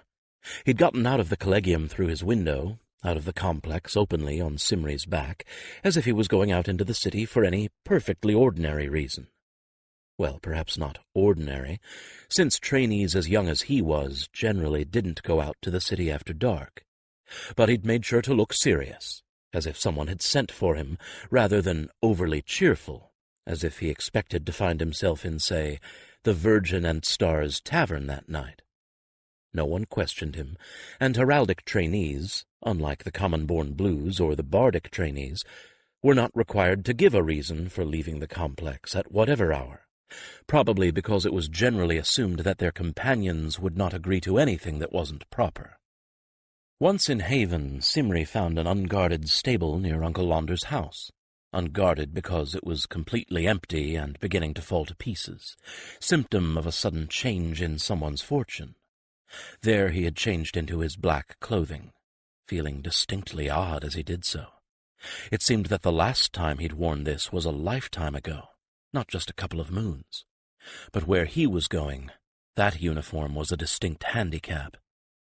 He hadn't swathed his face and head, or blackened exposed flesh with charcoal just then. He'd still had to get the chopped meat, the bread, and the poppy syrup, and not all in the same market square, just so no one would put him and the ingredients together if they were questioned later. That was why he'd left the collegium early. Markets stayed open late in the poorer parts of town for the benefit of those whose own working hours were long. Skif had no trouble in acquiring what he needed, and he made his final preparations in that stable by the light of the moon overhead. Then, and only then, did he finish dressing, and with the treated meat stuffed into cleaned sausage bladders which he tied off and then put into a bag, he had slipped out alone into the darkness. The key to making sure that all 5 dogs got their doses was to send the bladders over the wall at long intervals. The first and strongest dog wolfed down his portion, then staggered about for a bit and fell asleep. When Skif heard the staggering, he sent over the second bladder. By that time, the strongest dog was in no condition to contest the food, and the second strongest got it. It took a while, but Skif was patient, and when he couldn't hear anything other than dog snores, he went over the wall and up the gutter to the roof. Now he sat on the roof tree with his back against one of the chimneys, using its bulk to conceal his silhouette, and took deep, slow breaths to calm himself. His gut was a tight knot, a good reason for not eating much tonight. And he was thirsty, but thirsty was better than being in the middle of a job and having to, well, this would be the first time he had ever entered a house with the intention of confronting someone. Normally that was the last thing he wanted to do, and it had him strung tighter than an ill-tuned harp. So he ran over what he needed to do in his mind until he thought he'd rehearsed it enough, and mind-called Simri. "I'm going in," he told her. "You know what to do if you get in trouble," she replied, for they had already worked that out. Skif would get outside, anywhere outside, and she would come for him. She swore she could even get into the yard if it was needful. How she was to get over that fence he had no notion, but that was her problem.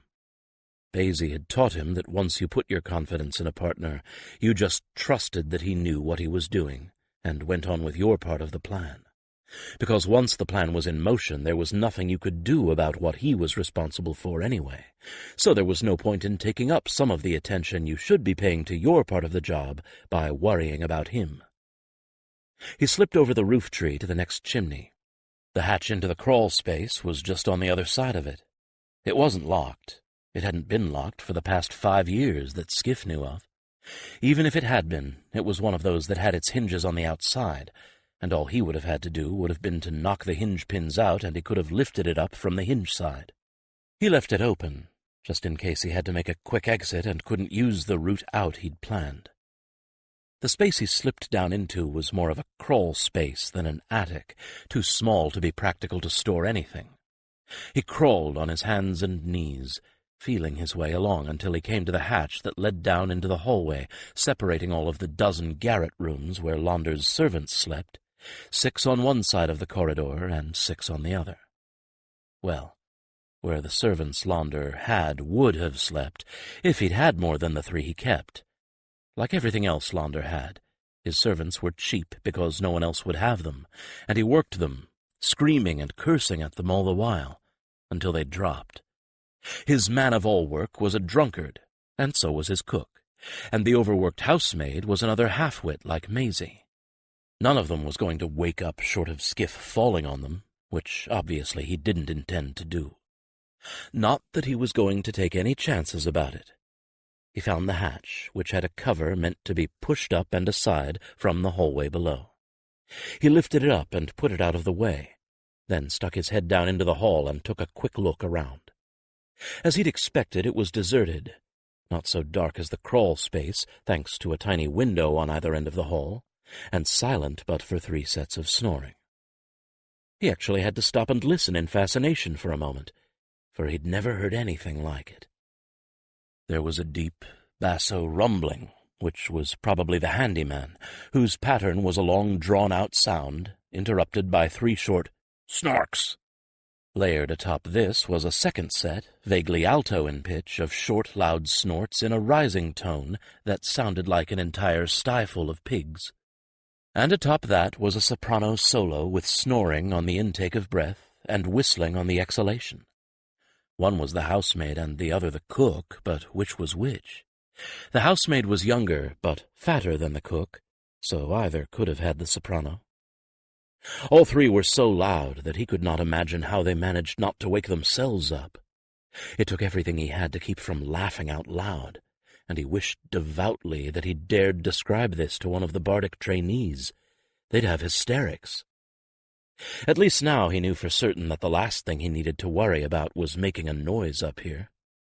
He grabbed the edge of the hatch and somersaulted over, slowly and deliberately, lowering himself down by the strength of his arms alone, until his arms were extended full length.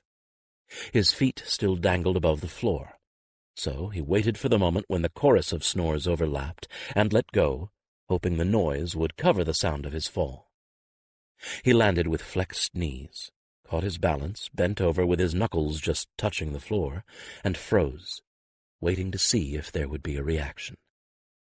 Not a sound to indicate that anyone had heard him. Not going to be hard figuring which rooms are empty.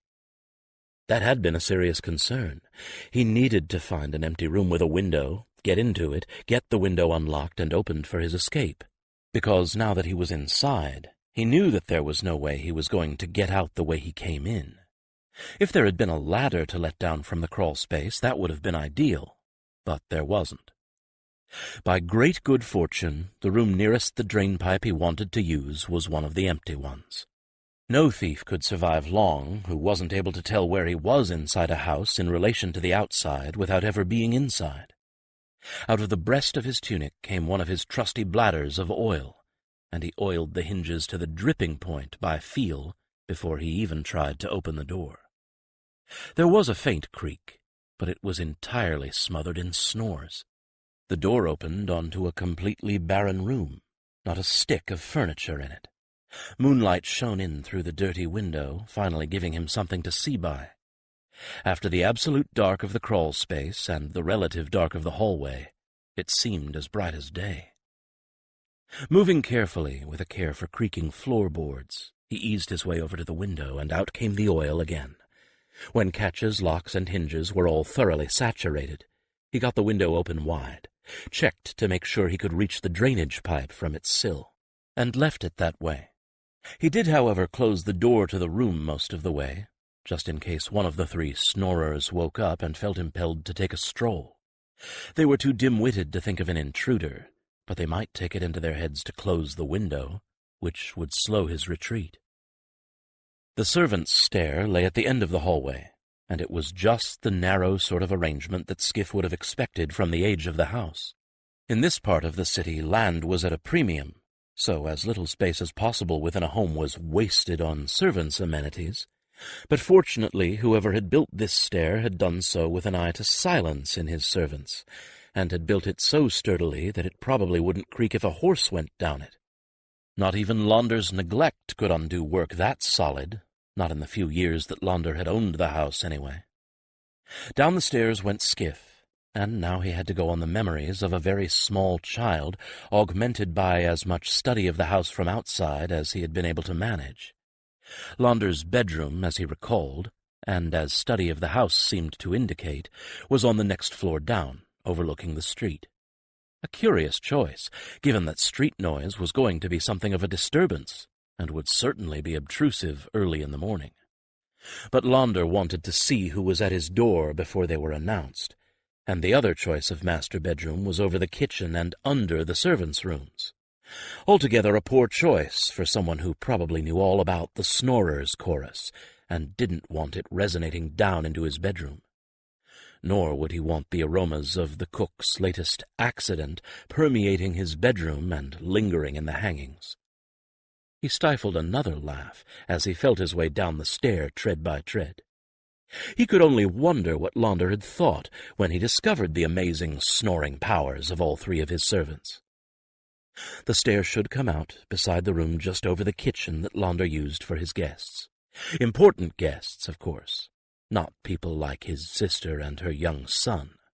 They'd lived in one of the garret rooms, though Skif couldn't remember which one, since they hadn't lived there for long. When he reached the landing, once again he stopped and listened. Aside from the now faint chorus from Snore Hall above, there was nothing.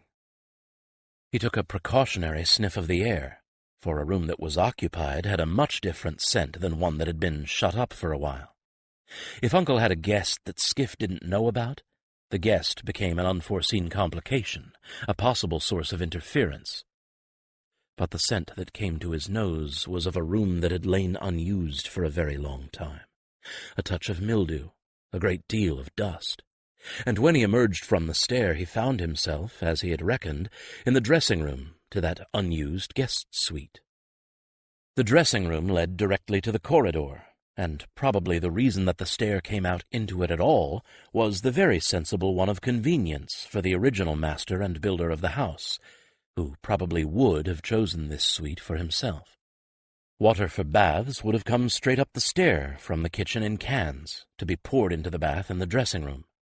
If the master was hungry and rang for service, his snack would be brought up in moments, freshly prepared. This corridor was short. It ran between the old master's suite to two other sets of rooms.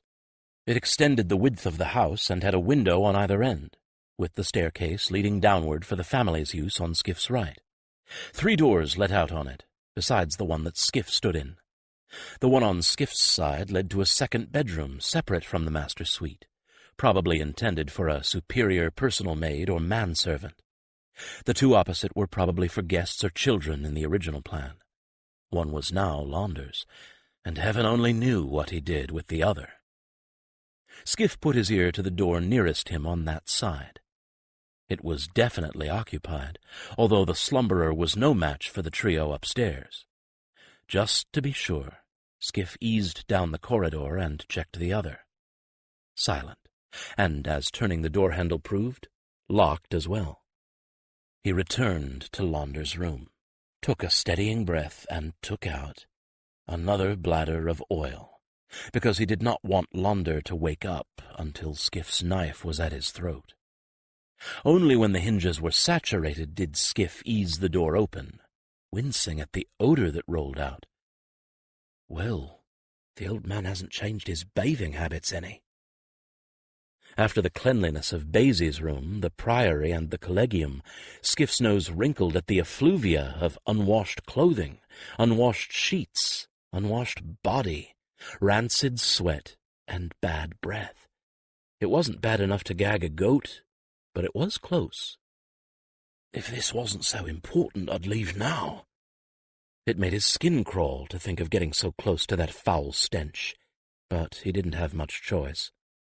Launder had his windows open to the night air, so at least he could see, and at least he wasn't going to smother in the stink. He took a deep breath, this time of cleaner air, and slipped inside. Launder didn't wake until the edge of the knife, the dull edge, did he but know it, was against his throat. Skif had tried to time his entry for when the moon was casting the most light on the streetward side of the house. In fact, moonlight streamed in through the windows, and Skif could tell from the sheer terror on Launder's face that he was having no trouble seeing what there was to see of Skif. "Don't move," Skif hissed, "and don't shout." "I won't," Launder whimpered. "What do you want from me?" Launder shivered with fear. Skif had never seen anyone actually doing that, and to see Launder's fat jowls shaking like a jelly induced a profound disgust in him. "You can start," hissed Skif, "by telling me what you did with my sister." Launder looked as if he was going to have a fit right there and then, and Skif thought he might have hit gold. But it turned out that Launder had just gotten rough with one of his paid women, and he thought that Skif was her brother. Not but that Skif was averse to seeing him terrified over it, but that wasn't the street he wanted to hound his uncle down. So he quickly established that the apocryphal sister was one of the children snatched off the streets, and the interview continued on that basis. Skif must have looked and sounded twice as intimidating as he thought, because Launder was reduced in very short order to a blubbering mound of terror and tears. Skif would have been very glad to have the heraldic truth spell at his disposal, but he figured that fear was getting almost as much truth out of Launder as the spell would have. Unfortunately, there was very little to get. Launder knew some of what was going on, as Skif had thought. He knew some of the men who were doing the actual snatches, what their method was for picking a victim, how they managed it without raising too much fuss, and where they went with the victims afterward, which, as Skif had guessed, was one of Launder's own warehouses. But who the real powers behind the snatches were, he had no idea. His knowledge was all at street level. Even the warehouse had been hired by a go-between, which was disgusting enough. Launder whimpered and carried on, literally sweating buckets, trying to make out that the poor younglings grabbed by the gang were better off than they'd be on the street. Sheltered and fed, maybe, but better off.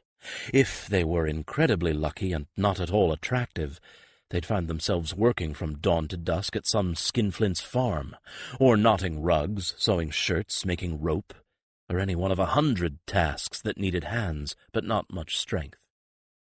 If they were pretty, well, that was something Skif didn't want to think about too hard. There had been a child brothel 4 streets over from the Holly Bush that had been shut down when he was still with Basie. There were things that even the denizens of Exile's Gate wouldn't put up with. But where there was one, there were probably more. The only reason why this one had been uncovered was because someone had been careless or someone had snitched. But by far and away the single most important piece of information that Skif got was that the man who was in charge of the entire ring always came to inspect the children when they were brought to the warehouse. It seemed he didn't trust the judgment of his underlings. If there was ever to be a time to catch him, that would be it. When Skif had gotten everything he thought he could out of Launder, he took the knife away from the man's throat. Launder started to babble. An abrupt gesture with the knife shut him up again, and Skif thrust a bottle made from a small gourd at him. "Drink it," he ordered. Launder's eyes bulged. "You wouldn't poison me." "Oh, get shut," Skif snapped, exasperated. "I'd be shamed to count ye as a kill. 'Tis poppy, fool. I got no time to tie you up and gag you, even if I could stomach touching you. Now drink." Launder pulled the cork with his teeth and sucked down the contents of the bottle. Skif made him open his mouth wide to be sure he actually had swallowed it and wasn't holding it. Then he sat back and waited, knowing that it was going to take longer for the drug to take effect on the man because of Launder's fear counteracting it. Meanwhile, his uncle just stared at him, occasionally venturing a timid question that Skif did not deign to answer. If he really was someone out to discover the whereabouts of a young sister, he'd spent no more time on Launder than he had to, and tempting as it was to pay back everything he owed Launder in the way of misery, such torment would not have been in keeping with his assumed role. And it might give Launder a clue to his real identity. So he stayed quiet, focusing what he hoped was a menacing gaze on the man, until at long last, Launder's eyelids drooped and dropped, his trembling stopped, all his muscles went slack, and the drug took him over. Only then did Skif leave the room, taking the bottle with him. His exit via the garret room and the drain pipe was uneventful, as was his exchange of clothing in the stable and his escape from that part of town. It almost seemed as if there was a good spirit watching over him and smoothing his way.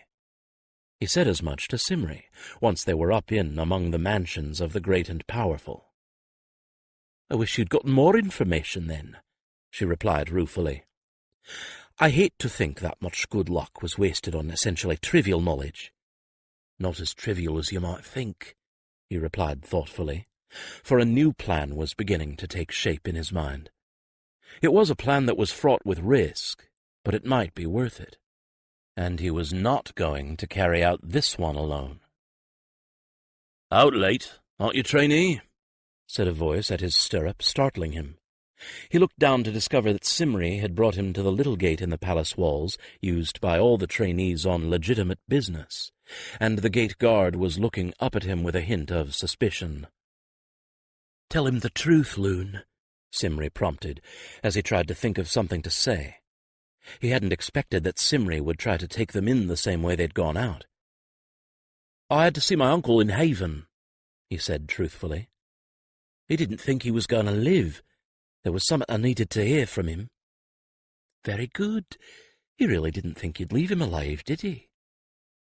The guard's demeanor went from suspicious to sympathetic. "I hope his fears weren't justified." Skif stopped himself from snorting. "I think he was more scared than anything else," he replied. "When I left he was sleeping off a dose of poppy, and I bet he'll be fine in the morning." "Lovely. Absolute truth, all of it." Evidently the guard either had relatives who were overly convinced of their own mortality, or knew people who were, because he laughed. "Oh, aye, I understand. Well, I'm sorry you're going to have your sleep cut short. Breakfast bell is going to ring mighty early for you. Skif groaned. Don't remind me, he said, as the guard waved him through without even taking his name. Good night to you. He unsaddled Simri and turned her loose, and slipped into his room again via the window, thus avoiding any potentially awkward questions in the hall. He'd had the wit to clean himself up thoroughly at that stable, so at least he needed to do nothing more than strip himself down and drop into bed, which he did, knowing all too well just how right that guard had been. Tomorrow, though, he had to arrange an interview with the weapons master. The sooner the better. All during his classes the next day, he had only half his mind on what was going on. The other half was engaged in putting together his plan, and, as importantly, his argument. Harold Alberich wasn't going to like this plan. It was going to be very dangerous for Skif, and Skif knew for certain that Alberich would object to that. During weapons class, Skif managed to give Alberich an unspoken signal that he hoped would clue Alberich to the fact that he needed to talk privately. Either he was very quick on the uptake, or else Simri had some inkling of what was going on inside Skif's head and had put the word into Alberich's cantor. In either case, just as class ended, Alberich looked straight at Skif and said, "You will be at my quarters here at the Saal, after the dinner hour."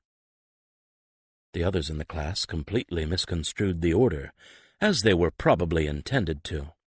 So, as they all left for their next class, they commiserated with him, assuming that something he had done or not done well enough was going to earn him a lecture. "I know what it is. It's that you dragged yourself through practice. Whatever you were doing last night to keep you up, you shouldn't have been," Chris said forthrightly. "You've got rings like a ferret under your eyes. If you thought he wasn't going to notice that, you're crazed." "He'll probably give you a lecture about it is all," opined Korak. "I suppose," Skif said, and sighed heavily. In actuality, he really wasn't that tired, although he expected to be after dinner. That was probably when it would all catch up with him. "Whatever it was, it can't have been worth one of Alberich's lectures," Chris said flatly. Skif just yawned and hung his head, to feign sheepishness that he in no way felt. His next class was no class at all. It was a session in the sewing room, where he couldn't stop yawning over his work. The other boys in his classes had twitted him about his self-chosen assignment on the chore roster, until he pointed out that he was the only boy in a room full of girls. They'd gotten very quiet then, and thoughtful, and stopped teasing him. Today he was very glad that this was his chore, because the girls were far more sympathetic about his yawns and dark-circled eyes than the boys had been. Not that they let him off any, but they did keep him plied with cold tea to keep him awake, and they did make sure he got the best stool for the purpose, one that was comfortable, but not so comfortable that he was going to fall asleep. A quick wash in cold water while the rest of them were having hot baths woke him up very nicely, and he hurried through his dinner, now as much anxious as eager. Alberich wouldn't like the plan, but would he go along with it anyway? It was probably his duty to forbid Skif even to think about carrying it out, even though it was the best and fastest way to get the man they were both after. Well, Alberich could forbid him, but that wouldn't stop him. He just wouldn't use that plan. He'd come up with something else. So as he walked quickly across the lawn, with the light of early evening pouring golden across the grass, he steeled himself to the notion that Alberich would not only not like the plan, but would put all the resources of the collegium behind making sure Skif didn't try it alone. "Well, I won't. I don't know what I'll do, but I can't do that one alone, so there 'tis." He didn't need Simri warning him against it. The entire plan depended on having someone else, by necessity a herald or trainee, standing by. There was not one single trainee that Skif would dare even bring down to Exile's Gate Quarter in the daytime, much less at night. So it would have to be a herald, and the only one likely to agree to this would be Alberich, which brought him right around to crux of the matter again. He entered the salle and went to the back of it, where one of the mirrors concealed the door to Alberich's other set of quarters. It was no secret that they were there. But it wasn't widely bruited about either. Maybe the concealed door was older than Alberich, who knew? Skif could think of a lot of reasons why hidden rooms might come in handy. He tapped on the wall beside the mirror, and it swung open as Alberich pushed on the door from within. He stepped inside. Alberich closed the door behind him and brought him through a small room that served him as an office and contained only a desk and a chair. On the other side of the doorway to the left were the private quarters, a suite that began with a rather austere room that contained only 2 chairs, a ceramic-tiled wood stove, and a large bookcase. Alberich gestured to the nearest chair. The sole aspect of the room that wasn't austere was the huge window along one wall, made up of many small panes of colored glass leaded together, forming a pattern of blues and golds that looked something like a man's face, and something like a sun in glory. It looked as though it faced east, so it wasn't at its best, just glowing softly. Most of the room's illumination came from lanterns Alberich had already lit. Skif made a note to himself to nip around to the back of the salle sometime after dark. With lanterns behind it, the window must be nearly as impressive as it would be from within the room in early morning. But Alberich didn't give Skif a chance to contemplate the window, though, since his chair had him facing away from it. A pity. He'd have liked to just sit there and study it for a time. Someone had told him that the palace chapel had several windows like this, as did the major temples in Haven, but this was the first time he'd seen one close up. The weapons master barely waited for him to settle himself. "So your little excursion into the city last night bore some fruit?" was Alberich's question. "Good.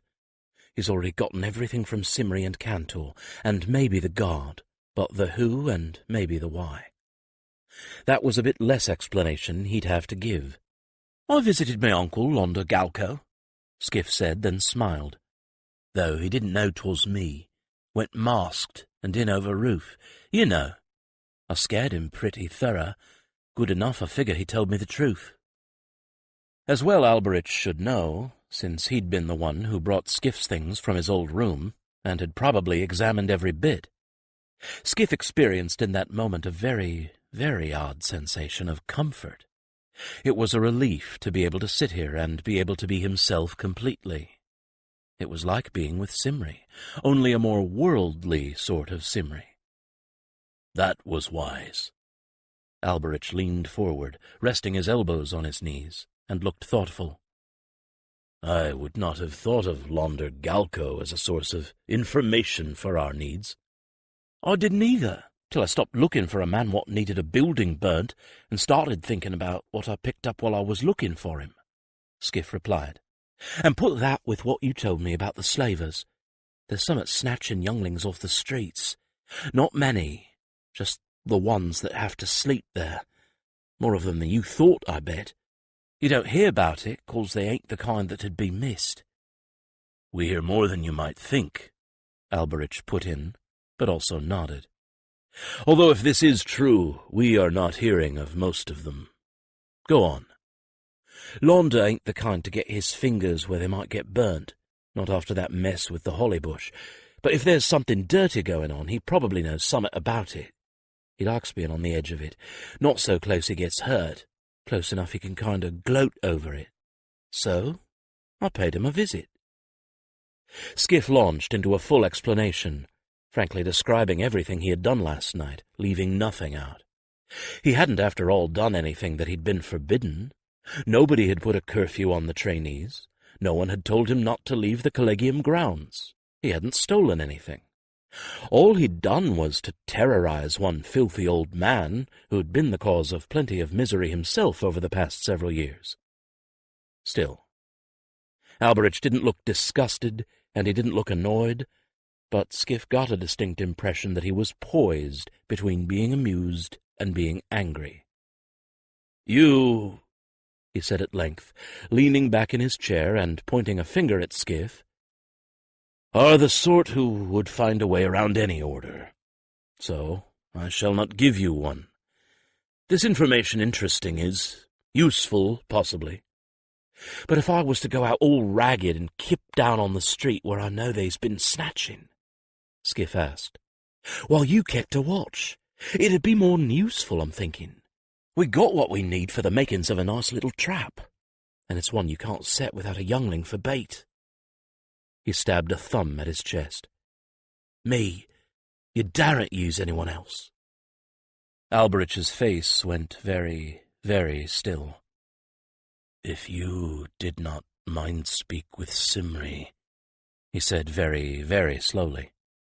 "But I do, and you got Cantor, so tween them we can mind speak each other, and I got some ideas that will keep me from getting coshed, 'cause I know how they've been working," Skif replied, and sat back himself.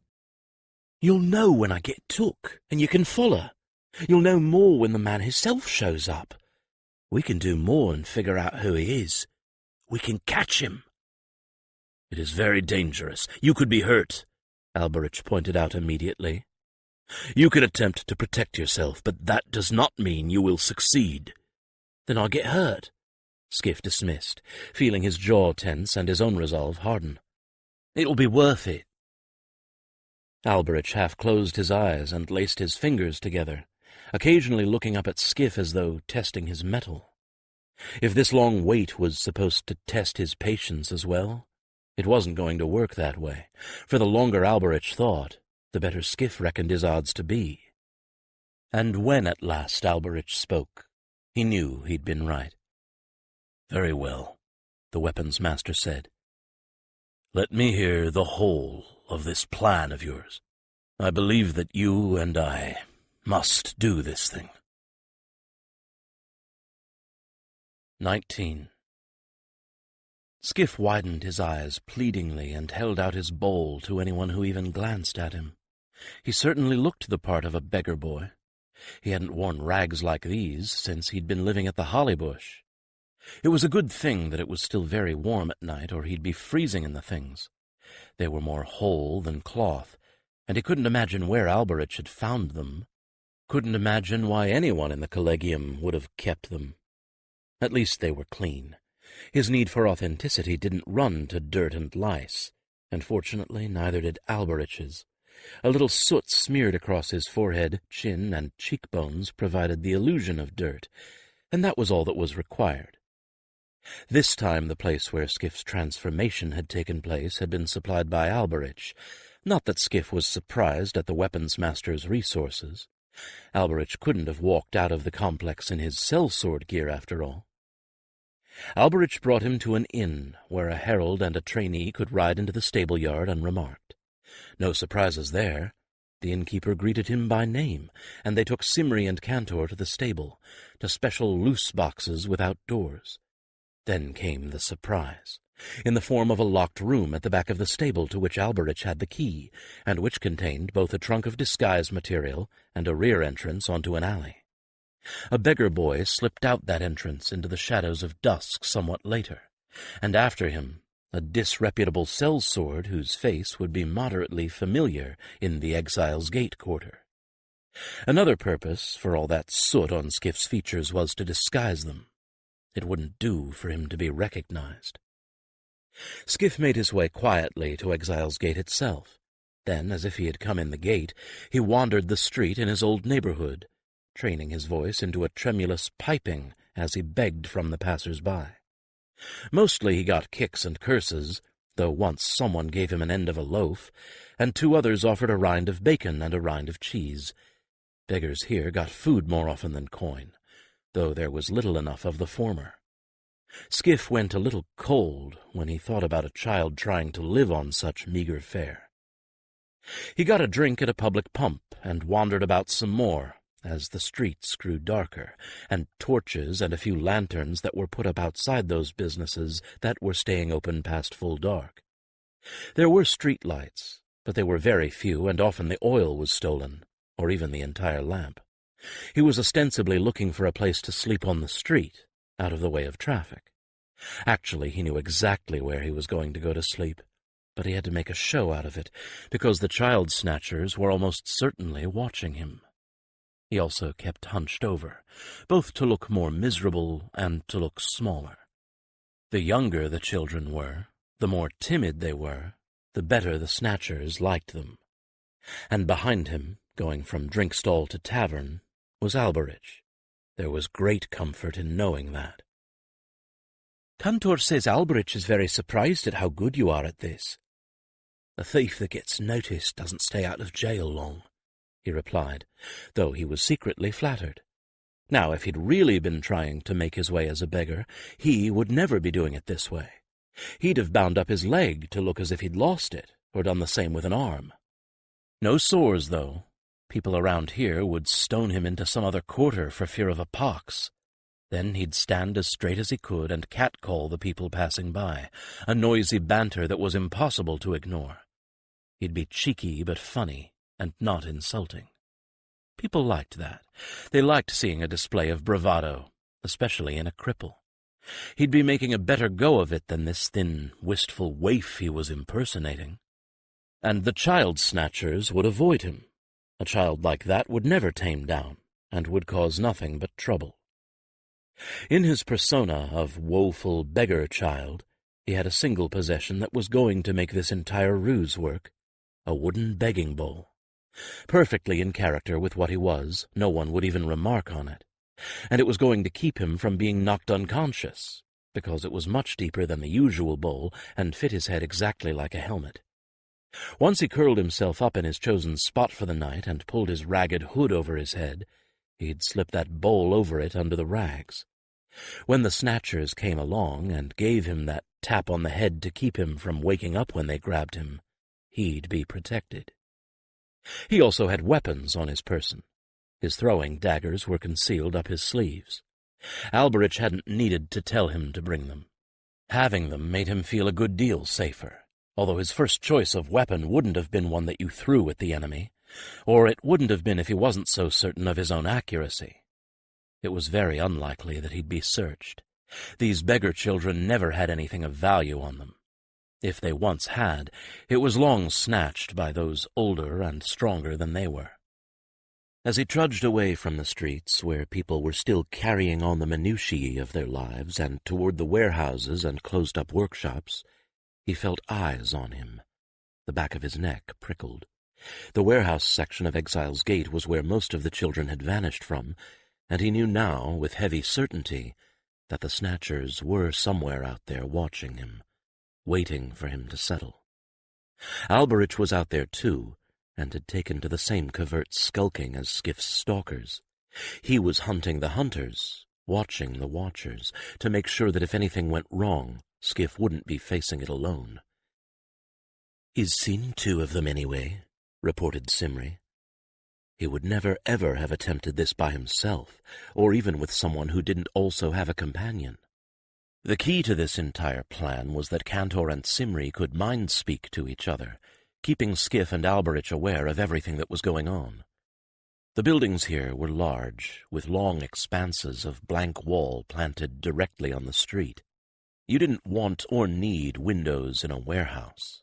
There weren't a lot of places where a tired child could curl up to sleep, but where there was a doorway that was just big enough to fit a small body or a recessed gate, it was dark and it was quiet, and no one was likely to come along to chivvy one off until dawn.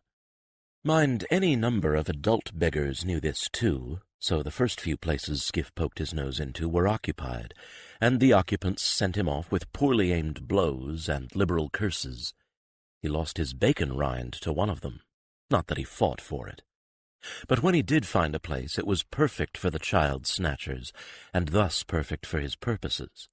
It was a recessed doorway, a black arch in a darkened street with no one in sight in either direction. He sat down on the doorstep and pretended to eat his crust and cheese rind. Then, with a calculatedly pathetic sigh that should be audible to his stalkers, he curled up with his back to the street and his rags pulled up over his head. If that wasn't an invitation, he'd turn priest. As he stirred and fidgeted, trying to get comfortable, he slipped his wooden bowl over his head exactly as he had planned. Once he had, he felt a good deal safer, and the back of his neck stopped prickling so much. There had been the possibility that the snatchers, lured by how harmless he seemed to be and the loneliness of the street, would try for the grab before he curled up for the night. He was glad their caution had overcome their greed. Gradually he stopped moving around, as a child would who was settling into sleep. He wouldn't find a tolerable position on this stone doorstep anyway, not after he'd gotten accustomed not only to a bed, but to a comfortable bed. Spoilt, that's what I am. Once asleep, he held himself still as a matter of pride, although the stone under his hip was painfully hard and his arm was getting pins and needles. Eventually he had to shift off of that, but when he moved it was only the formless stirring that a child would make when deeply asleep. He should be asleep. The beggar child he was counterfeiting was in the midst of one of the better moments of its short life. It had a full belly, a quiet place to lie down. It was neither too cold nor too hot. No one was going to chase it away from this shelter until morning, and if rain came it wouldn't even get too wet. Never having known a soft bed, the stone of the doorway would be perfectly acceptable, since countless feet had worn the step down in a hollow in the middle, into which Skif's body fit perfectly. Well, he hadn't had to sleep on the street, ever. That was partly because he was smart, but there was no telling how much he'd accomplished was because he'd been lucky. Mostly, he liked to think, it was because he'd been smart. Though if Basie hadn't taken him in, his life probably would have been a lot different. Harder, maybe. It depended on what he would have done after Beale warned him away from the holly bush. If he'd gone back to Beale, he'd have had to make a statement against his uncle. That could have gone badly for him. He'd known that even when he'd been that young. It was the reason he'd run off in the first place. Maybe he'd have been safe in Beale's temple, maybe not. Finding out which could have been bad. If he'd run, though, I think maybe I'd have hidden in the storage room of O'Thollin's wash-house. Then what? He didn't know. How long could he have gone on sleeping in hidden places, stealing food from kitchens in the guise of a page? Simri interrupted his speculations. "Cantor says they've all gotten together. There are 3 of them," Simri reported, interrupting his thoughts. She sounded indignant. 3 of them, for one little child. Skif wasn't surprised. A pretty child, or one that was strong, was a valuable commodity. Having 2 to make the snatch and 1 to stand guard meant they could grab it with a minimum of damage to the merchandise. "That's so one can be a lookout in case their target's gone inside a yard or something," Skif told her. "But I have to agree. Even 2 seems kind of much for someone my size. It's disgusting." He had to smile at the affronted quality in her words. "Not that the whole thing isn't disgusting, but I understand," he told her. And he did. It was disgusting. He could think abstractly about a child as merchandise, but the minute he allowed himself to get outside of those abstractions, he was disgusted. "Skif, be ready. They're moving in." He heard them in the last few paces. If he'd really been asleep, particularly if he was an exhausted child with a full belly, it wouldn't have disturbed him. But he heard their soft footfalls on the hard-packed dirt of the street. They were cautious, he gave them that, but waiting for them to finally make their move was enough to drive him mad. He had to grit his teeth and clench his muscles to stay put, when every instinct and most of his training screamed at him to get up and defend himself. Then they were on him, all 3 of them in a rush. He was enveloped in a smelly blanket. Instinct won over control, and he felt the mere beginnings of a reaction. But before he could even move, much less come up fighting, someone hit him a precise blow to the head. The bowl took most of it, as he'd anticipated, but his head and ears still rang with it. In fact, for just a moment he saw stars. He went limp, partly with intent, partly with the shock of the blow, and when he could move again, he regained control over himself and stayed properly limp. They didn't dally about. They bundled him up, cocoon-like, in the blanket. One of the snatchers threw the bundle over his shoulder with a grunt of effort, and they were off at a lope. Whoever had Skif must have been a big man, because he carried Skif as if he was nothing.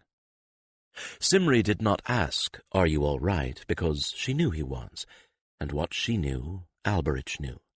So there was no point in wasting time with silly questions when Alberich needed to concentrate on following Skif's captors, and Skif had immediate concerns of his own to deal with. Skif concentrated on breathing carefully in that foully smothering blanket, staying limp, and keeping up the ruse that he was as completely unconscious as that blow to the head should have rendered him.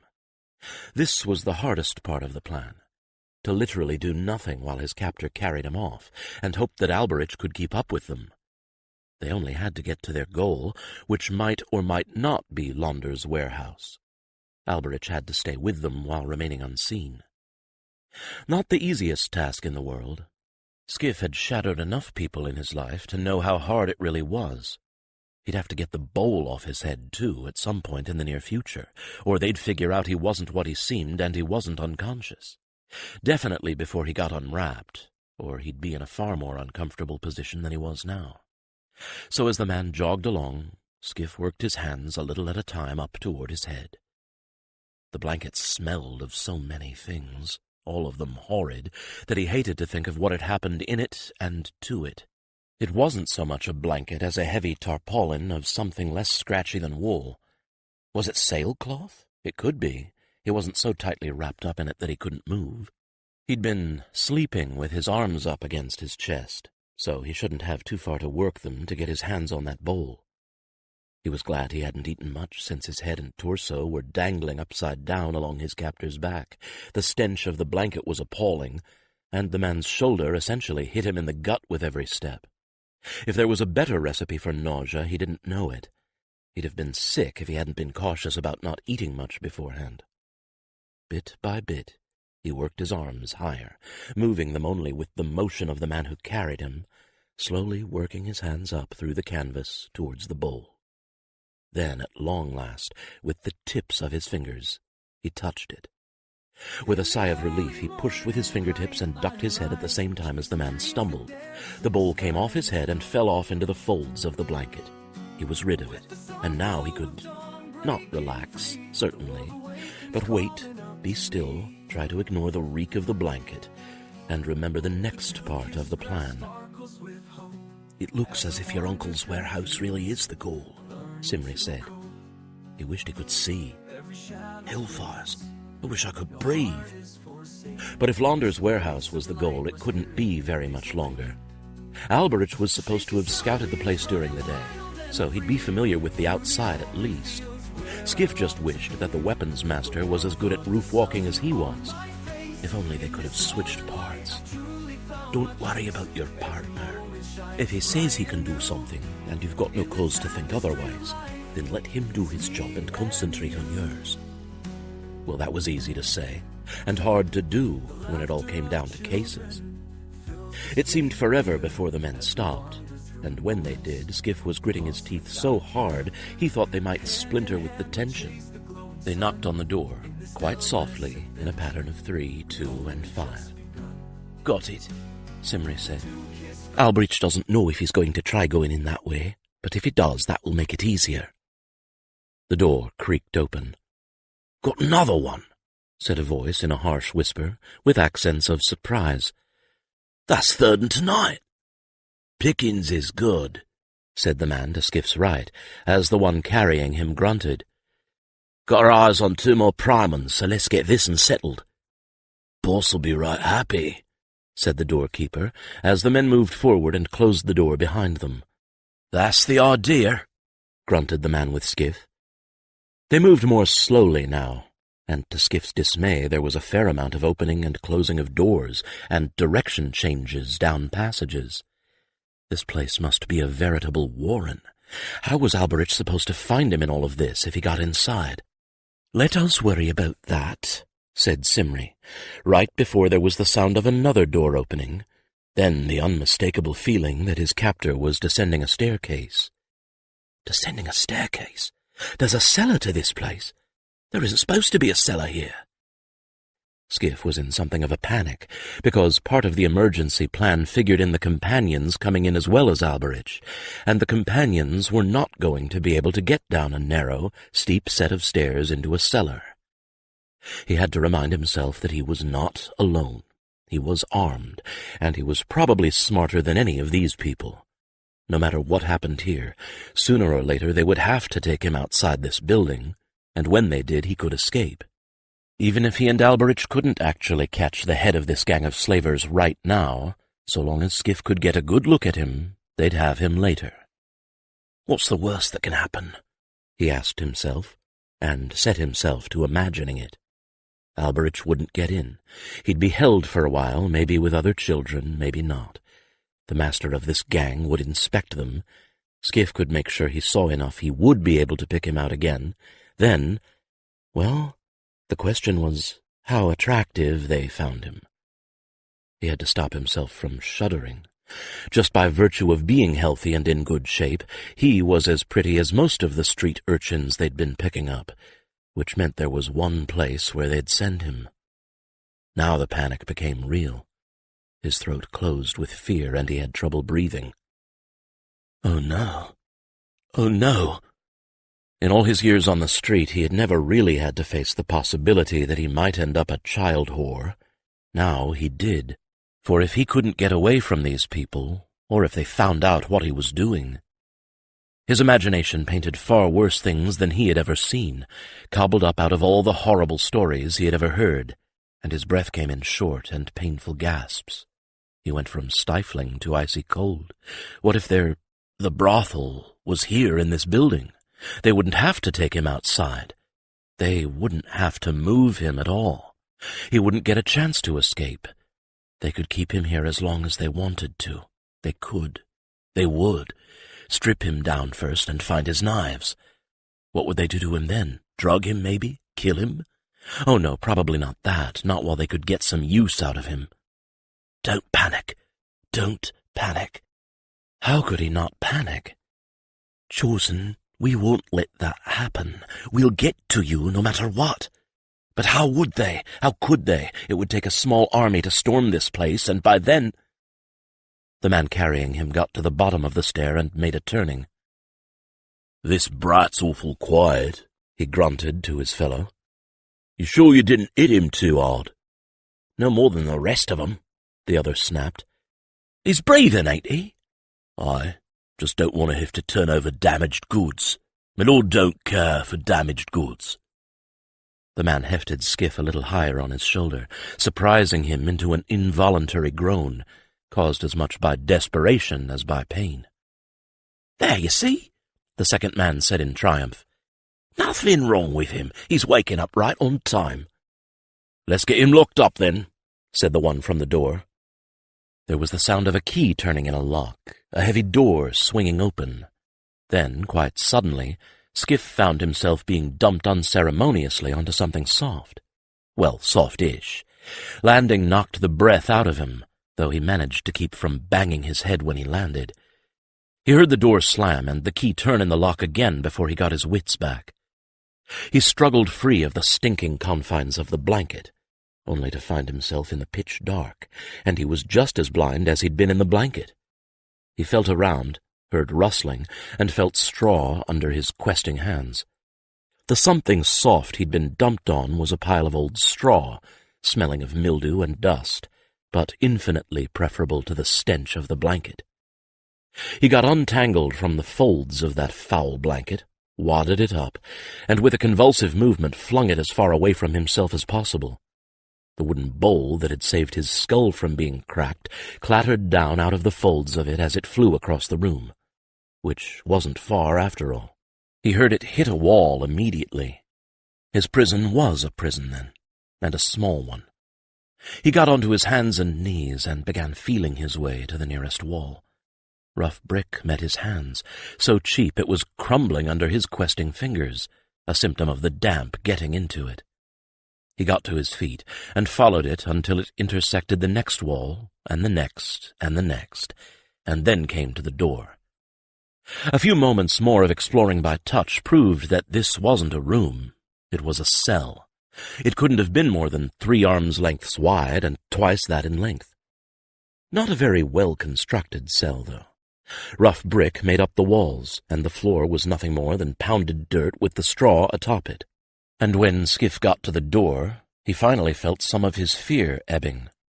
The lock on this door had never been designed with the idea of confining a thief. He could probably have picked it in the pitch dark with a pry bar. The throwing daggers he wore were fine enough to work through the hole in the backplate and trip the mechanism. "I can get out." That was all it took to calm him. These people never intended to have to hold more than a few frightened children down here. As long as they thought that was what he was, he'd be fine. If this was their child brothel, he could get out of it. "Or you can jam the lock and keep them out until we get in," Simri pointed out, and he nearly laughed aloud at what a simple and elegant solution she had found for him. Yes, he could. Then help could take as long as it needed to reach him. Even if they set fire to the warehouse to cover their tracks, he should be safe down here. He remembered once, when one of the taverns had caught fire, how half a dozen of the patrons had hidden in the cellars and come out covered in soot, but safe, and drunk out of their minds, for they'd been trapped by falling timbers and had decided they might as well help themselves to the stock. "Will you be all right now?"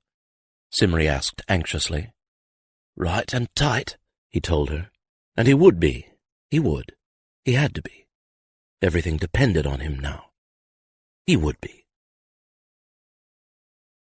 He heard the men enter and leave again twice more, and each time a door creaked open somewhere, and he heard the thump of some small load landing in straw. He winced each time for the sake of the poor semi-conscious child that it represented. Between the first and the second, Simri told him that Alberich had gotten into the building, but could tell him nothing more than that. It was not long after that the men arrived with the second child, and soon after that when the cellars awoke. There was noise first, voices, harsh and quarrelsome. Then came heavy footsteps, and then light, so much light that it shone under Skif's door and through all the cracks between the heavy planks that the door was made up of. Then the door was wrenched open, and a huge man stood silhouetted against the glare. Skif didn't have to pretend to fear. He shrank back with a start, throwing up his arm to shield his eyes. The man took a pace toward him, and Skif remembered his knives, remembered that he didn't dare let anyone grab him by the arm lest they be discovered. He scrambled backward until he reached the wall, then, with his back pressed into the brick, got to his feet, huddling his arms around his chest. The man grabbed him by the collar, his arms and hands not being easy to grab in that position, and hauled him out into the corridor and down it toward an opening. The corridor wasn't very long, and there were evidently only 6 of the little brick cells in it, 3 on each side. It dead-ended to Skif's rear in a wall of the same rough brick.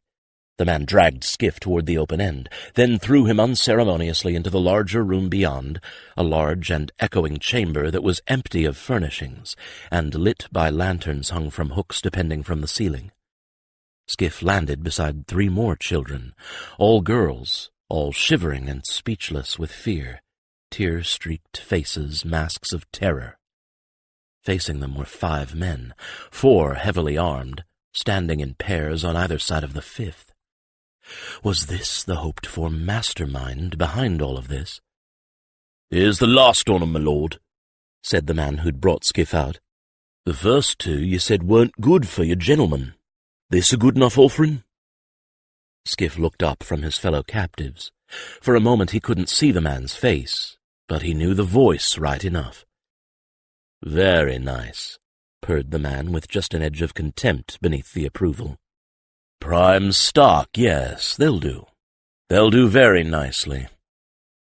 It was the same voice that had spoken with Jas in the tomb in the cemetery, and when Milord came into the light, Skif stared at him, not in recognition, but to make sure he knew the face later.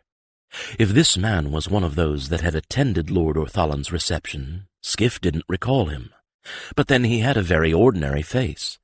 What Basie would have called a face-shaped face, with that laugh of his. Neither this nor that, neither round nor oblong nor square. Nondescript in every way, brown hair, brown eyes.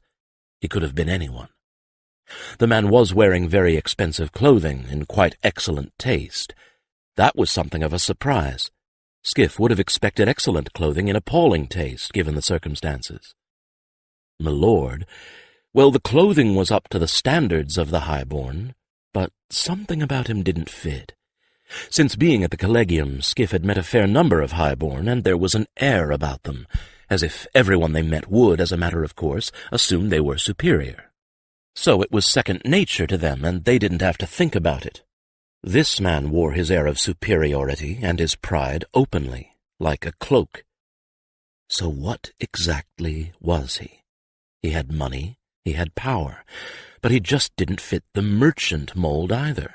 Yet he must have influence, and someone must be feeding him information, or he never would have been able to continue to operate as successfully and invisibly as he had until now. The man gestured, and one of the 4 men with him grabbed the shoulder of the girl he pointed at, hauling her to her feet. She couldn't have been more than 8 or 9 at most, thin and wan and frightened into paralysis. The man walked around her, surveying her from every angle. He took her chin in his hand, roughly tilting her face up, even prying open her mouth to look at her teeth as tears ran soundlessly down her smudged cheeks, leaving tracks in the dirt. He didn't order her to be stripped, but then, given that she wasn't wearing much more than a tattered feed sack with a string around it, he didn't really need to. "Yes," the man said, after contemplating her for long moments, during which she shivered like an aspen in the wind.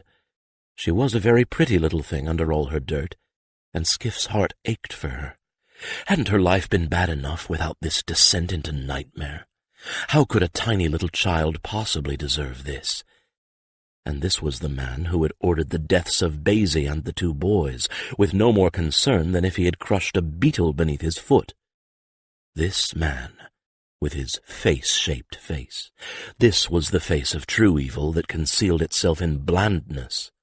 No monster here, just a man who could have hidden himself in any crowd.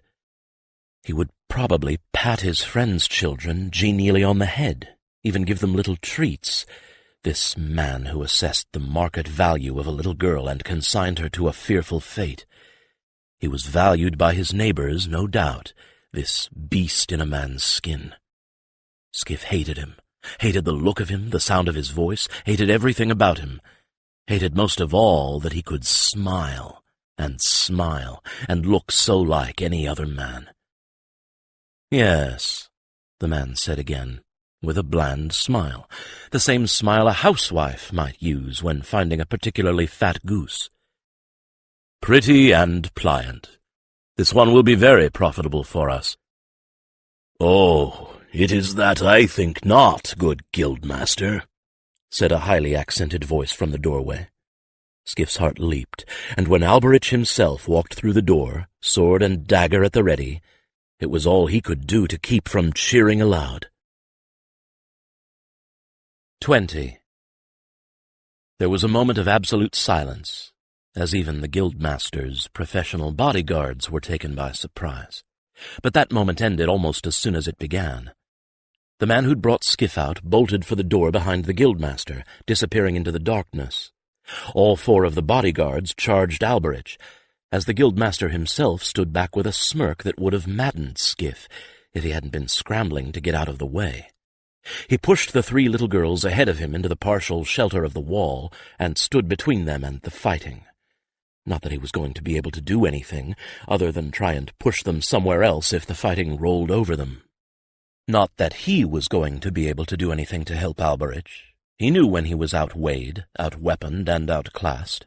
This fight was no place for an undersized and half-trained, at best, adolescent.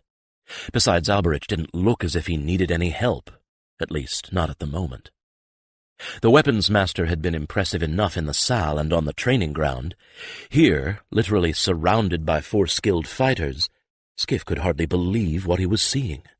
Alberich moved like a demon incarnate, and so quickly that half the time Skif couldn't see what had happened, only that he'd somehow eluded what should have killed him. Still 4-1? Maybe he'd better do something to try and drop the odds. Skif slipped the catches on his knives, and then hesitated. The combatants were all moving too fast and in unpredictable ways. He'd never practiced against anything but a stationary target.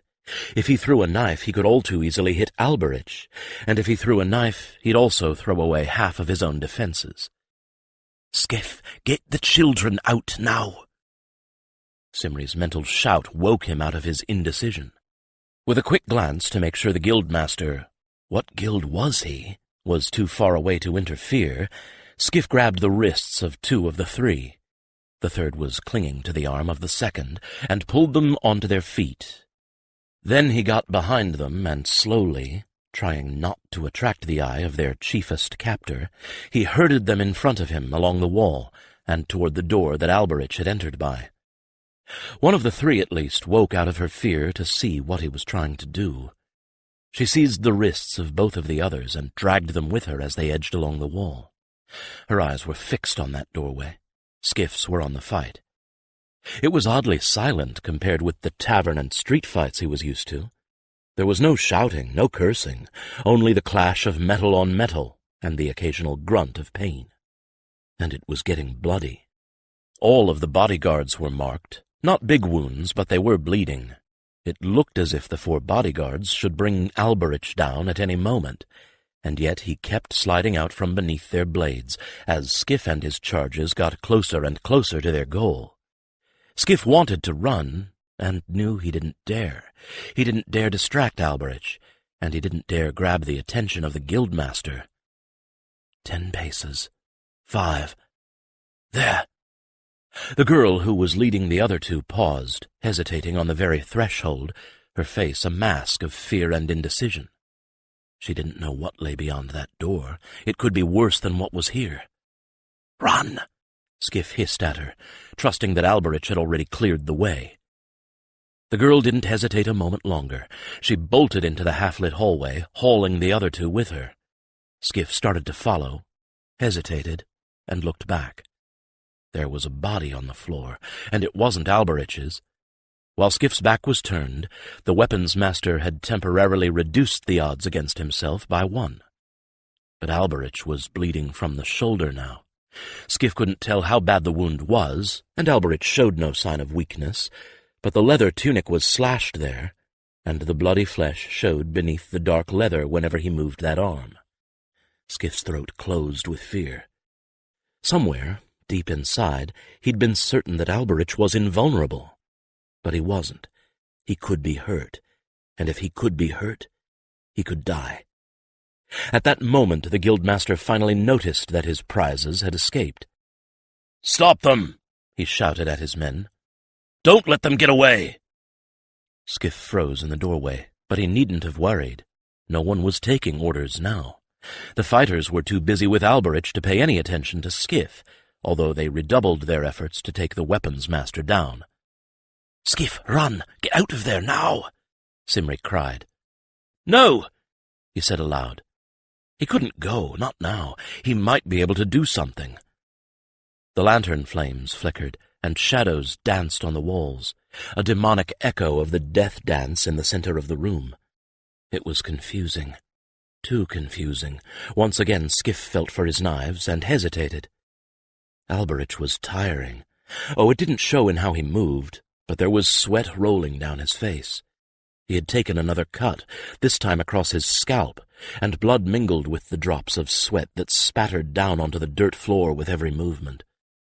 Skif still didn't dare throw the knives, even with one of the opponents down. He edged away from the door and looked frantically for something else he could throw. Alberich's eyes glittered, and his mouth was set in a wild and terrible smile. He looked more than half mad, and Skif couldn't imagine why his opponents weren't backing away just from his expression alone, much less the single-minded ferocity with which he was fighting. He did not look human, that much was certain. If this was how he always looked when he fought in earnest, no wonder people were afraid of him. No wonder he had never needed to draw a blade in those tavern brawls. Skif's eye fell on a pile of dirty bowls stacked against the wall on the other side of the doorway, the remains perhaps of a meal the child snatchers had finished. It didn't matter. They were heavy enough to be weapons, and they were within reach. He snatched one up and waited for his opportunity. It came sooner than he'd hoped, as Alberich suddenly rushed one of the 3 men, making him stumble backward in a hasty retreat. That broke the swirling dance of steel for a moment, broke the pattern long enough for Skif to fling the bowl at the man's head. It connected with the back of his skull with a sickening crack that made Skif wince. Not hard enough to knock him out, but enough to make him stagger, dazed. And that moment was just enough for Alberich to slash savagely at his neck, cutting halfway through it. The man twisted in agony, dropping to the floor, blood everywhere, as he writhed for a long and horrible moment, then stilled. Skif froze, watching in fascination, aghast. Alberich did not, nor did the two men still fighting. They reacted by coming at Alberich from both directions at once, and in the rain of blows that followed, Alberich was wounded again, a glancing slash across the arm that peeled back leather and a little flesh. But he delivered a worse blow than he had gotten to the head of the third man, who dropped like a stone, at which point the first man who'd been felled stood up, shaking his head to clear it, and plunged back into the fray. Skif shook himself out of his trance and flung 2 more bowls. Neither connected as well as the first. The first man remaining was hit in the shoulder, and the second in the back, but the distraction was their undoing, for they lost the initiative, and Alberich managed to get out of their trap, nor could they pin him between them again. The fight moved closer to the guildmaster. Alberich got the second man in the leg, leaving his dagger in the man's thigh, and the bodyguard staggered back. Skif threw his last bowl, which hit the man nearest the guildmaster in the side of his face. Alberich saw his opening and took it, with an all-or-nothing lunge that carried him halfway across the room. Skif let out a strangled cry of horror. If any fighter Skif had ever seen before had tried that move, it would have ended differently. But this was Alberich, and he came in under the man's sword and inside his dagger, and the next thing Skif knew, the point of Alberich's sword was sticking out of the man's back, and the man was gazing down at Alberich with an utterly stupefied expression on his face. Then he toppled over slowly. But he took Alberich's sword with him. And now the guildmaster struck. Because he had done nothing all this time, Skif had virtually forgotten he was there, and had assumed that he was harmless. Perhaps Alberich had done the same. It was a mistaken assumption on both their parts. The guildmaster moved like a ferret, so fast that he seemed to blur, and too fast for Alberich, exhausted as he was, to react. The guildmaster didn't have a weapon. He didn't need one. Skif couldn't see how it happened. One moment, Alberich was still extended in his lunge. The next, the guildmaster had him pinned somehow, trapped. The guildmaster's back was to the wall. His arm was across Alberich's throat, with Alberich's body protecting his.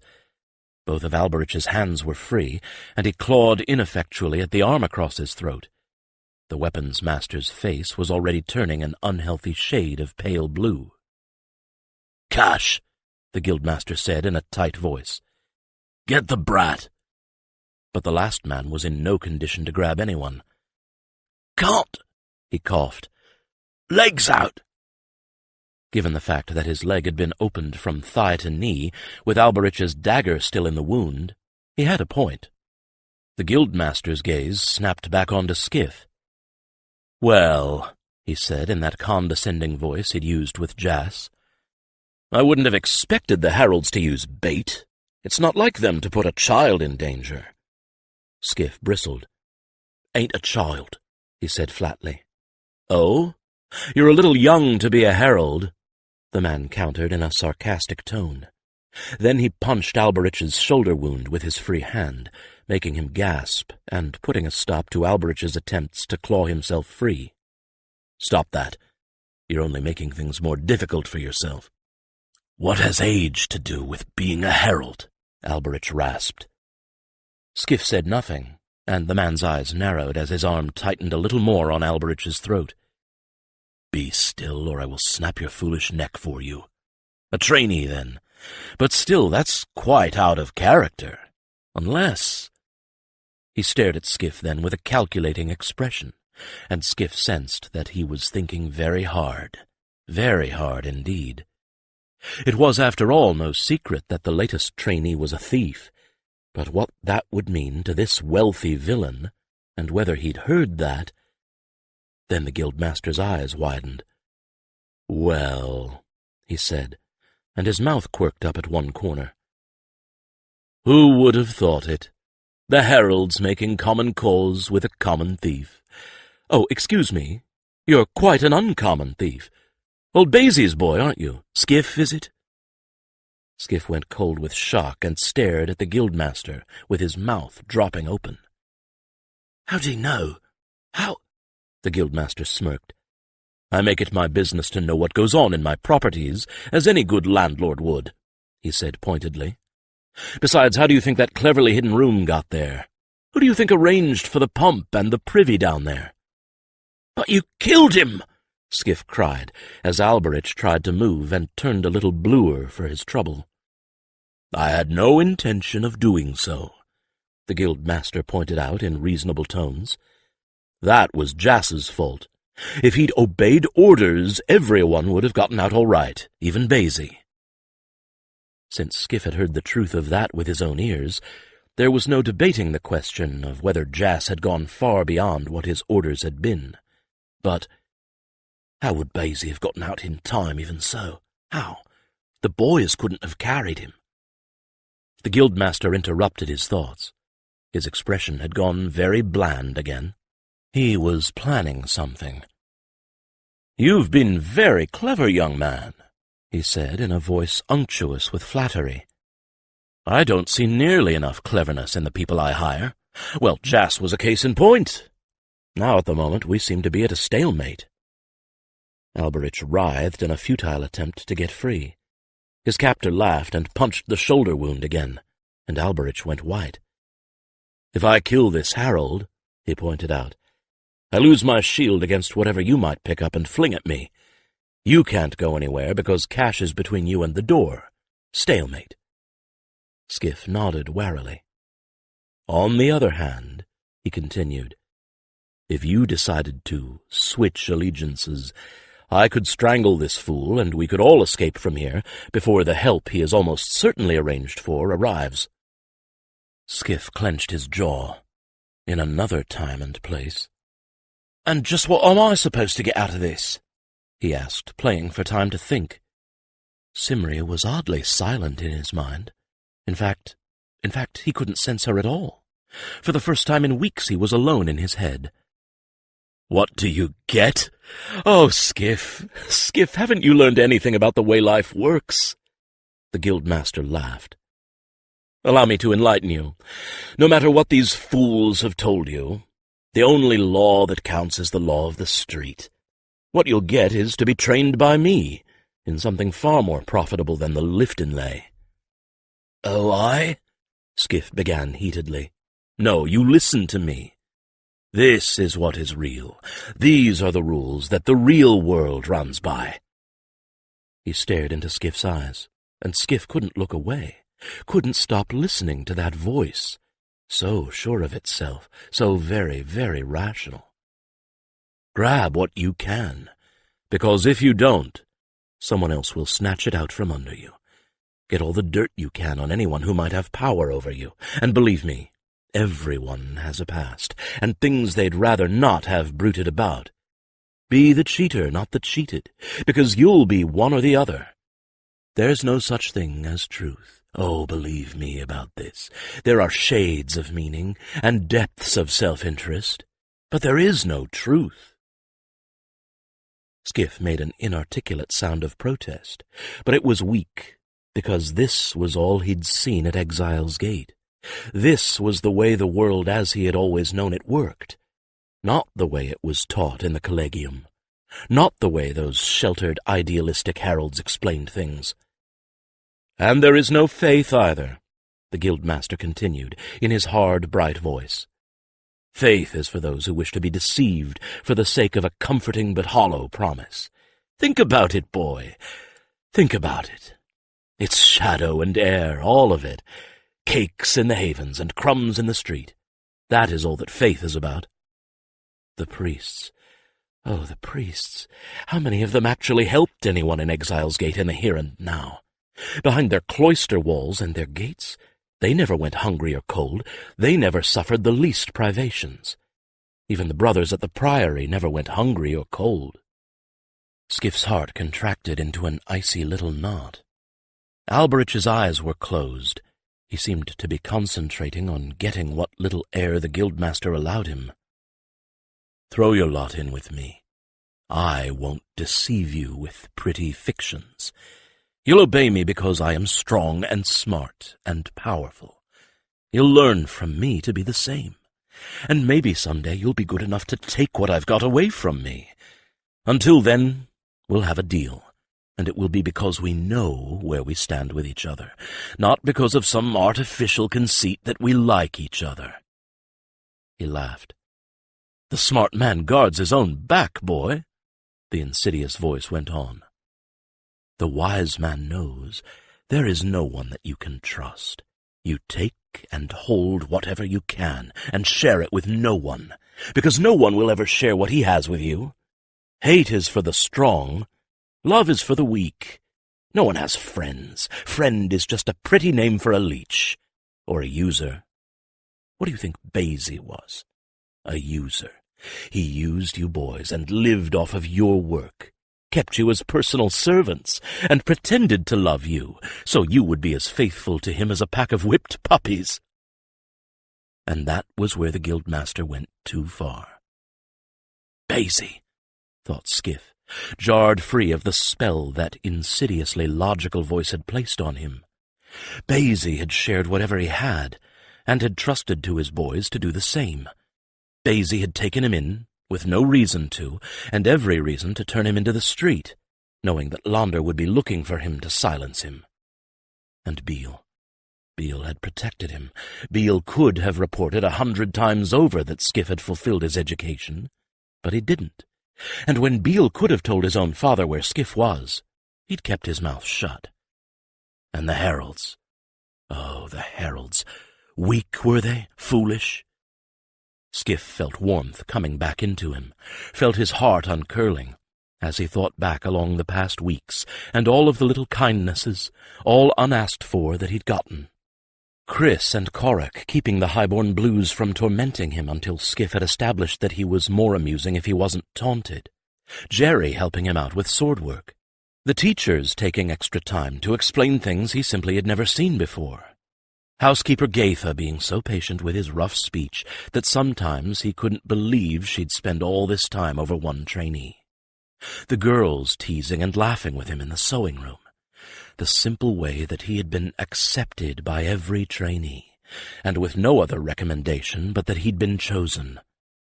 Simri, who had filled his heart, who still was there, he sensed her again, now that he wasn't listening to the poison that bastard was pouring into his ears.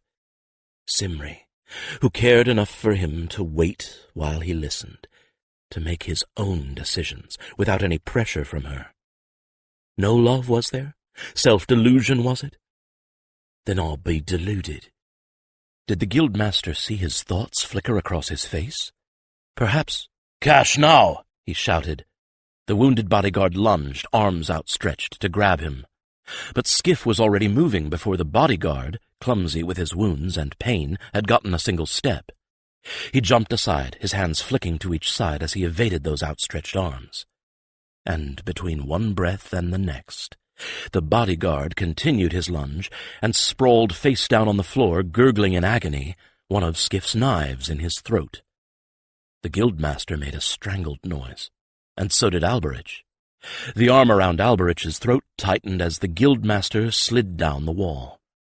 Skif's other knife was lodged to the hilt in his eye. But Skif's dodge had been deliberately aimed to take him to Alberich's side. The guildmaster had been a stationary target, and at that range he couldn't miss. In the next heartbeat he had pried the dead arm away from the weapons master's throat, and Alberich was gasping in great, huge gulps of air, his color returning to normal. Skif helped him to his feet. "You all right?" he asked awkwardly. Alberich nodded. "Talk may be hard," he rasped. Skif laughed giddily, feeling as if he had drunk 2 whole bottles of that fabulous wine all by himself. "Like that's going to make the trainees unhappy," he taunted. "You not being able to lecture 'em." The wry expression on Alberich's face only made him laugh harder.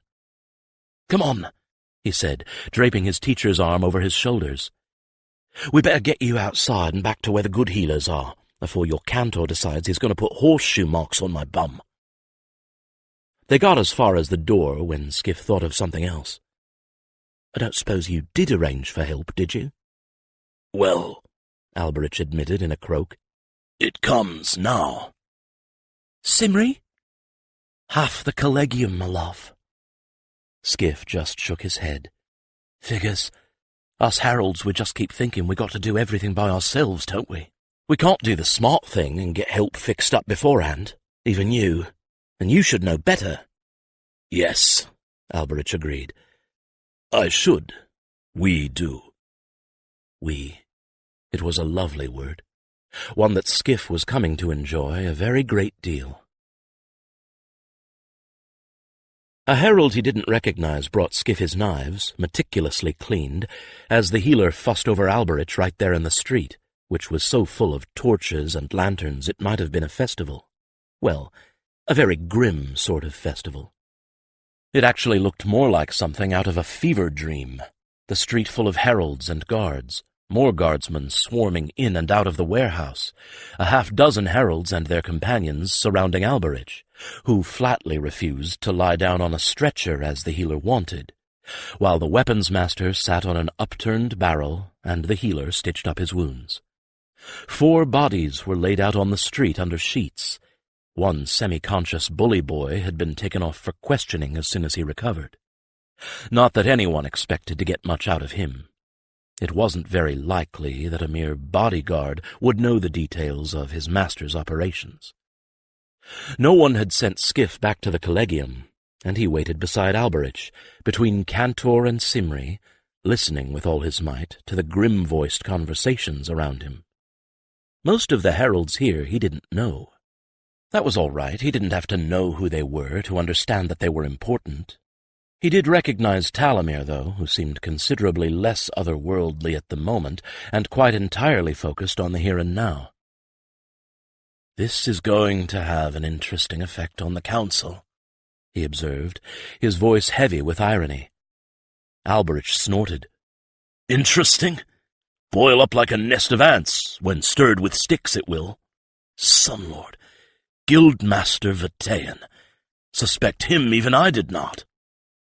"Garthazer is going to have a fit of apoplexy," someone else observed. "Vatean was here at his behest in the first place." Hadn't they noticed he was here? This was high political stuff he was listening to. "They know," Simri told him. "But you're a herald, even if you aren't in whites yet. You proved yourself tonight. No one is ever going to withhold anything from you that you really want or need to know." "Well, interesting." "Garthazer will be a pool of stillness compared to Lady Cathal," Talamir observed with a sigh. "He was a guild master, after all, and she speaks for the guilds." "Oh, guild master indeed," someone else said dismissively. "Becoming a master in the Traders' Guild." He left the sentence dangling, but everyone, including Skif, knew that the requirements for mastery in the Traders' Guild mostly depended on entirely how much profit you could make. Provided, of course, that you didn't cheat to make it, or at least that you didn't get caught cheating. He was, Talamir pointed out delicately, and with a deliberate pause between the words, quite prosperous. "And now know we where the profits came from," Alberich said harshly. "It is thinking I am that Lady Cathal should be looking into profits and whence from they come." "And Lord Garthazer," said Talamir, "since Garthazer wished so sincerely to recommend him to the council." "There is that," observed someone else, in a hard, cold voice. "And now we know where the leak of guard movements along Evendim came from." "It would appear so," Talamir replied thoughtfully. "Although it is in my mind that Lord Orthallan was equally, though less blatantly, impressed with the late guildmaster's talents." But a flurry of protests broke out over that remark. It seemed that the idea of Lord Orthallan having anything to do with all of this was completely out of the question. Except that Skif saw Talamir and Alberich exchange a private look, and perhaps more than that. Looks weren't all that could be exchanged when one was a herald, and far more privately. "I wonder what all that's about." And Lord Orthallan had particularly recommended Jas to Vatean. Well, if he wanted to know— No, he didn't. Not at all. He knew quite enough already. All of this was going right over his head, and anyway, there wasn't anything one undersized thief could do about it, even if he did know. Or, if there was something one undersized thief could do about it, he had no doubt that Alberich would have a few words with him on the subject, and maybe a job. So, perhaps his roof-walking days weren't over after all. Better get myself another sneaky suit. I believe that Alberich already has that in mind, said Simri. The little group continued to paw over the few facts they had until they were shop-worn, and even Talamir, whose patience seemed endless, grew weary of it. "Enough," he said, silencing them all. "There is nothing more we can do until we know more. The boy and Alberich have told us all they know.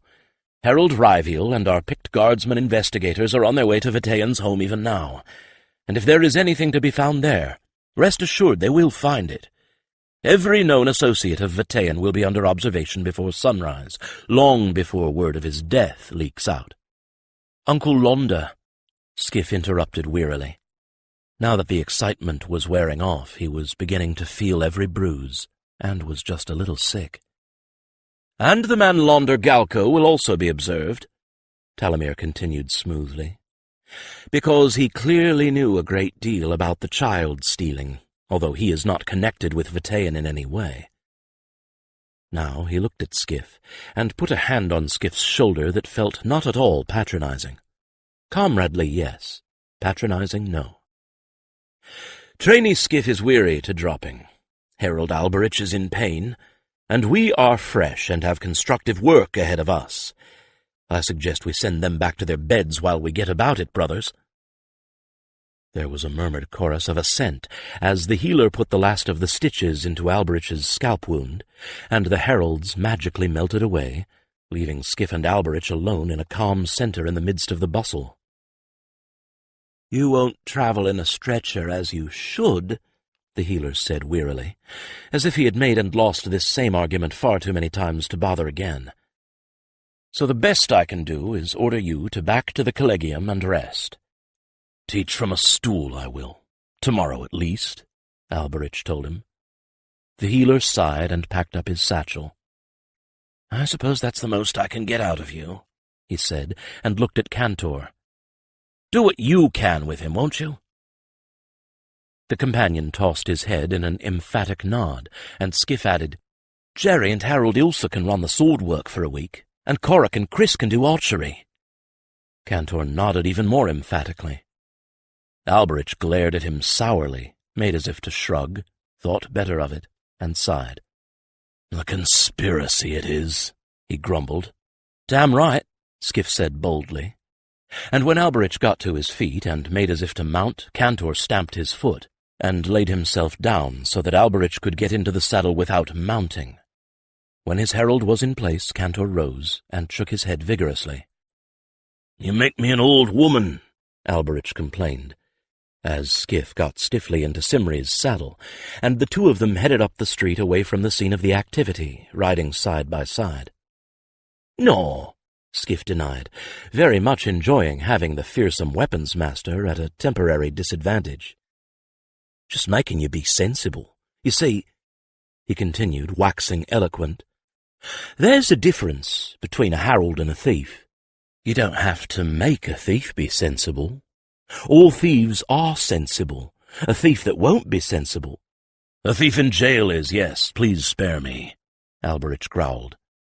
But it didn't sound like his heart was in it, and a moment later he glanced over at Skif. "That was one of your mentor, Basie. That was one of the things he told you, yes?" Skif nodded. "And now, revenge you have had." True. Jas was dead. Vitaean was dead. The two men responsible for Basie's horrible death were themselves dead. Skif's initial bargain with himself, and with the heralds, to work with Alberich because they had a common cause was over. "Regrets?" Alberich prompted. Skif shook his head, then changed his mind. "Sort of. There weren't no justice." "But it was your own hand that struck Vitaean down." Alberich said, as if he were surprised. It was Skif's turn to bestow a sour look. "Now don't you go trying that sly word-twisting on me," he said. "I know what you're trying to do, and don't pretend you ain't. No, there weren't no justice. The bastard is dead quick and easy. He didn't have to answer for nothing, and we ain't never going to find out a half of what he was into. I got revenge, and I don't like it. Revenge don't get you nothing. There, you happy now?" But Alberich surprised him. "No, little brother," he said gently. "I am not happy, because my brother is unhappy." And there it was. The sour taste in Skif's mouth faded, and although the vengeance he thought he had wanted turned out to be nothing like what he really would have wanted if he'd had the choice, well, I am not happy because my brother is unhappy. That was worth everything he'd gone through to get here. I'll get over it," he sighed. "Hey, I'll get to boss you around for a week, eh, Cantor? That's worth something." Once again Cantor nodded his head with vigor, and Alberich groaned feelingly. "This," he complained, but with a suspicious twinkle in his eye, "is putting the henhouse in the fox's charge." "Rrr," Skif growled, showing his teeth. "Promise? Won't have too much chicken." "And I suppose you will insist on going into whites, now that a hero you are," Alberich continued, looking pained. "Ha! You are out of your head. The healer was right," Skif countered. "What, me run afore I can walk? Not likely. Sides," he continued, contemplating all the potential fun he could have over the next 4 years in the Collegium, "I ain't fleeced a quarter of them high-born blues yet, nor got all I can out of them artificer blues." Alberich regarded him with a jaundiced eye. "I foresee, and foresight is my gift, a great deal of trouble with you at its center, and that no trainee in the history of Valdemar will have more demerits against his name before you go into whites." "Suits me," Skif replied saucily. "So long as I have fun doing it." "Fun for you, yes," Alberich sighed. "Fun for the rest of us, however, extracting you from the tangles you make." "It'll be worth it," Skif insisted, once again feeling that giddy elation bubbling up inside him, as he felt the warmth of acceptance encircle him and hold him at its heart. And in spite of present pain and future concerns, Harold Alberich gave him a real, unalloyed smile. "Oh, there is no doubt it will be worth it," he said, and Skif had the sense that he meant more than just the subject of Skif's future mischief.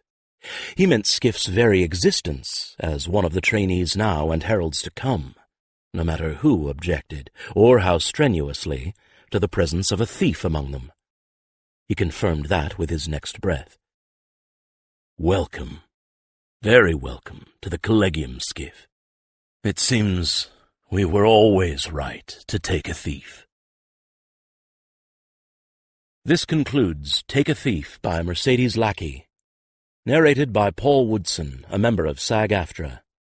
Copyright 2001 by Mercedes R. Lackey. This unabridged audiobook is published by arrangement with Mercedes Lackey, care of Scoville Galen Gauche Literary Agency, Incorporated, and was produced in the year 2019 by Tantor Media, Incorporated, a division of Recorded Books, which holds the copyright thereto. Please visit Tantor.com for more information on our growing library of unabridged audiobooks.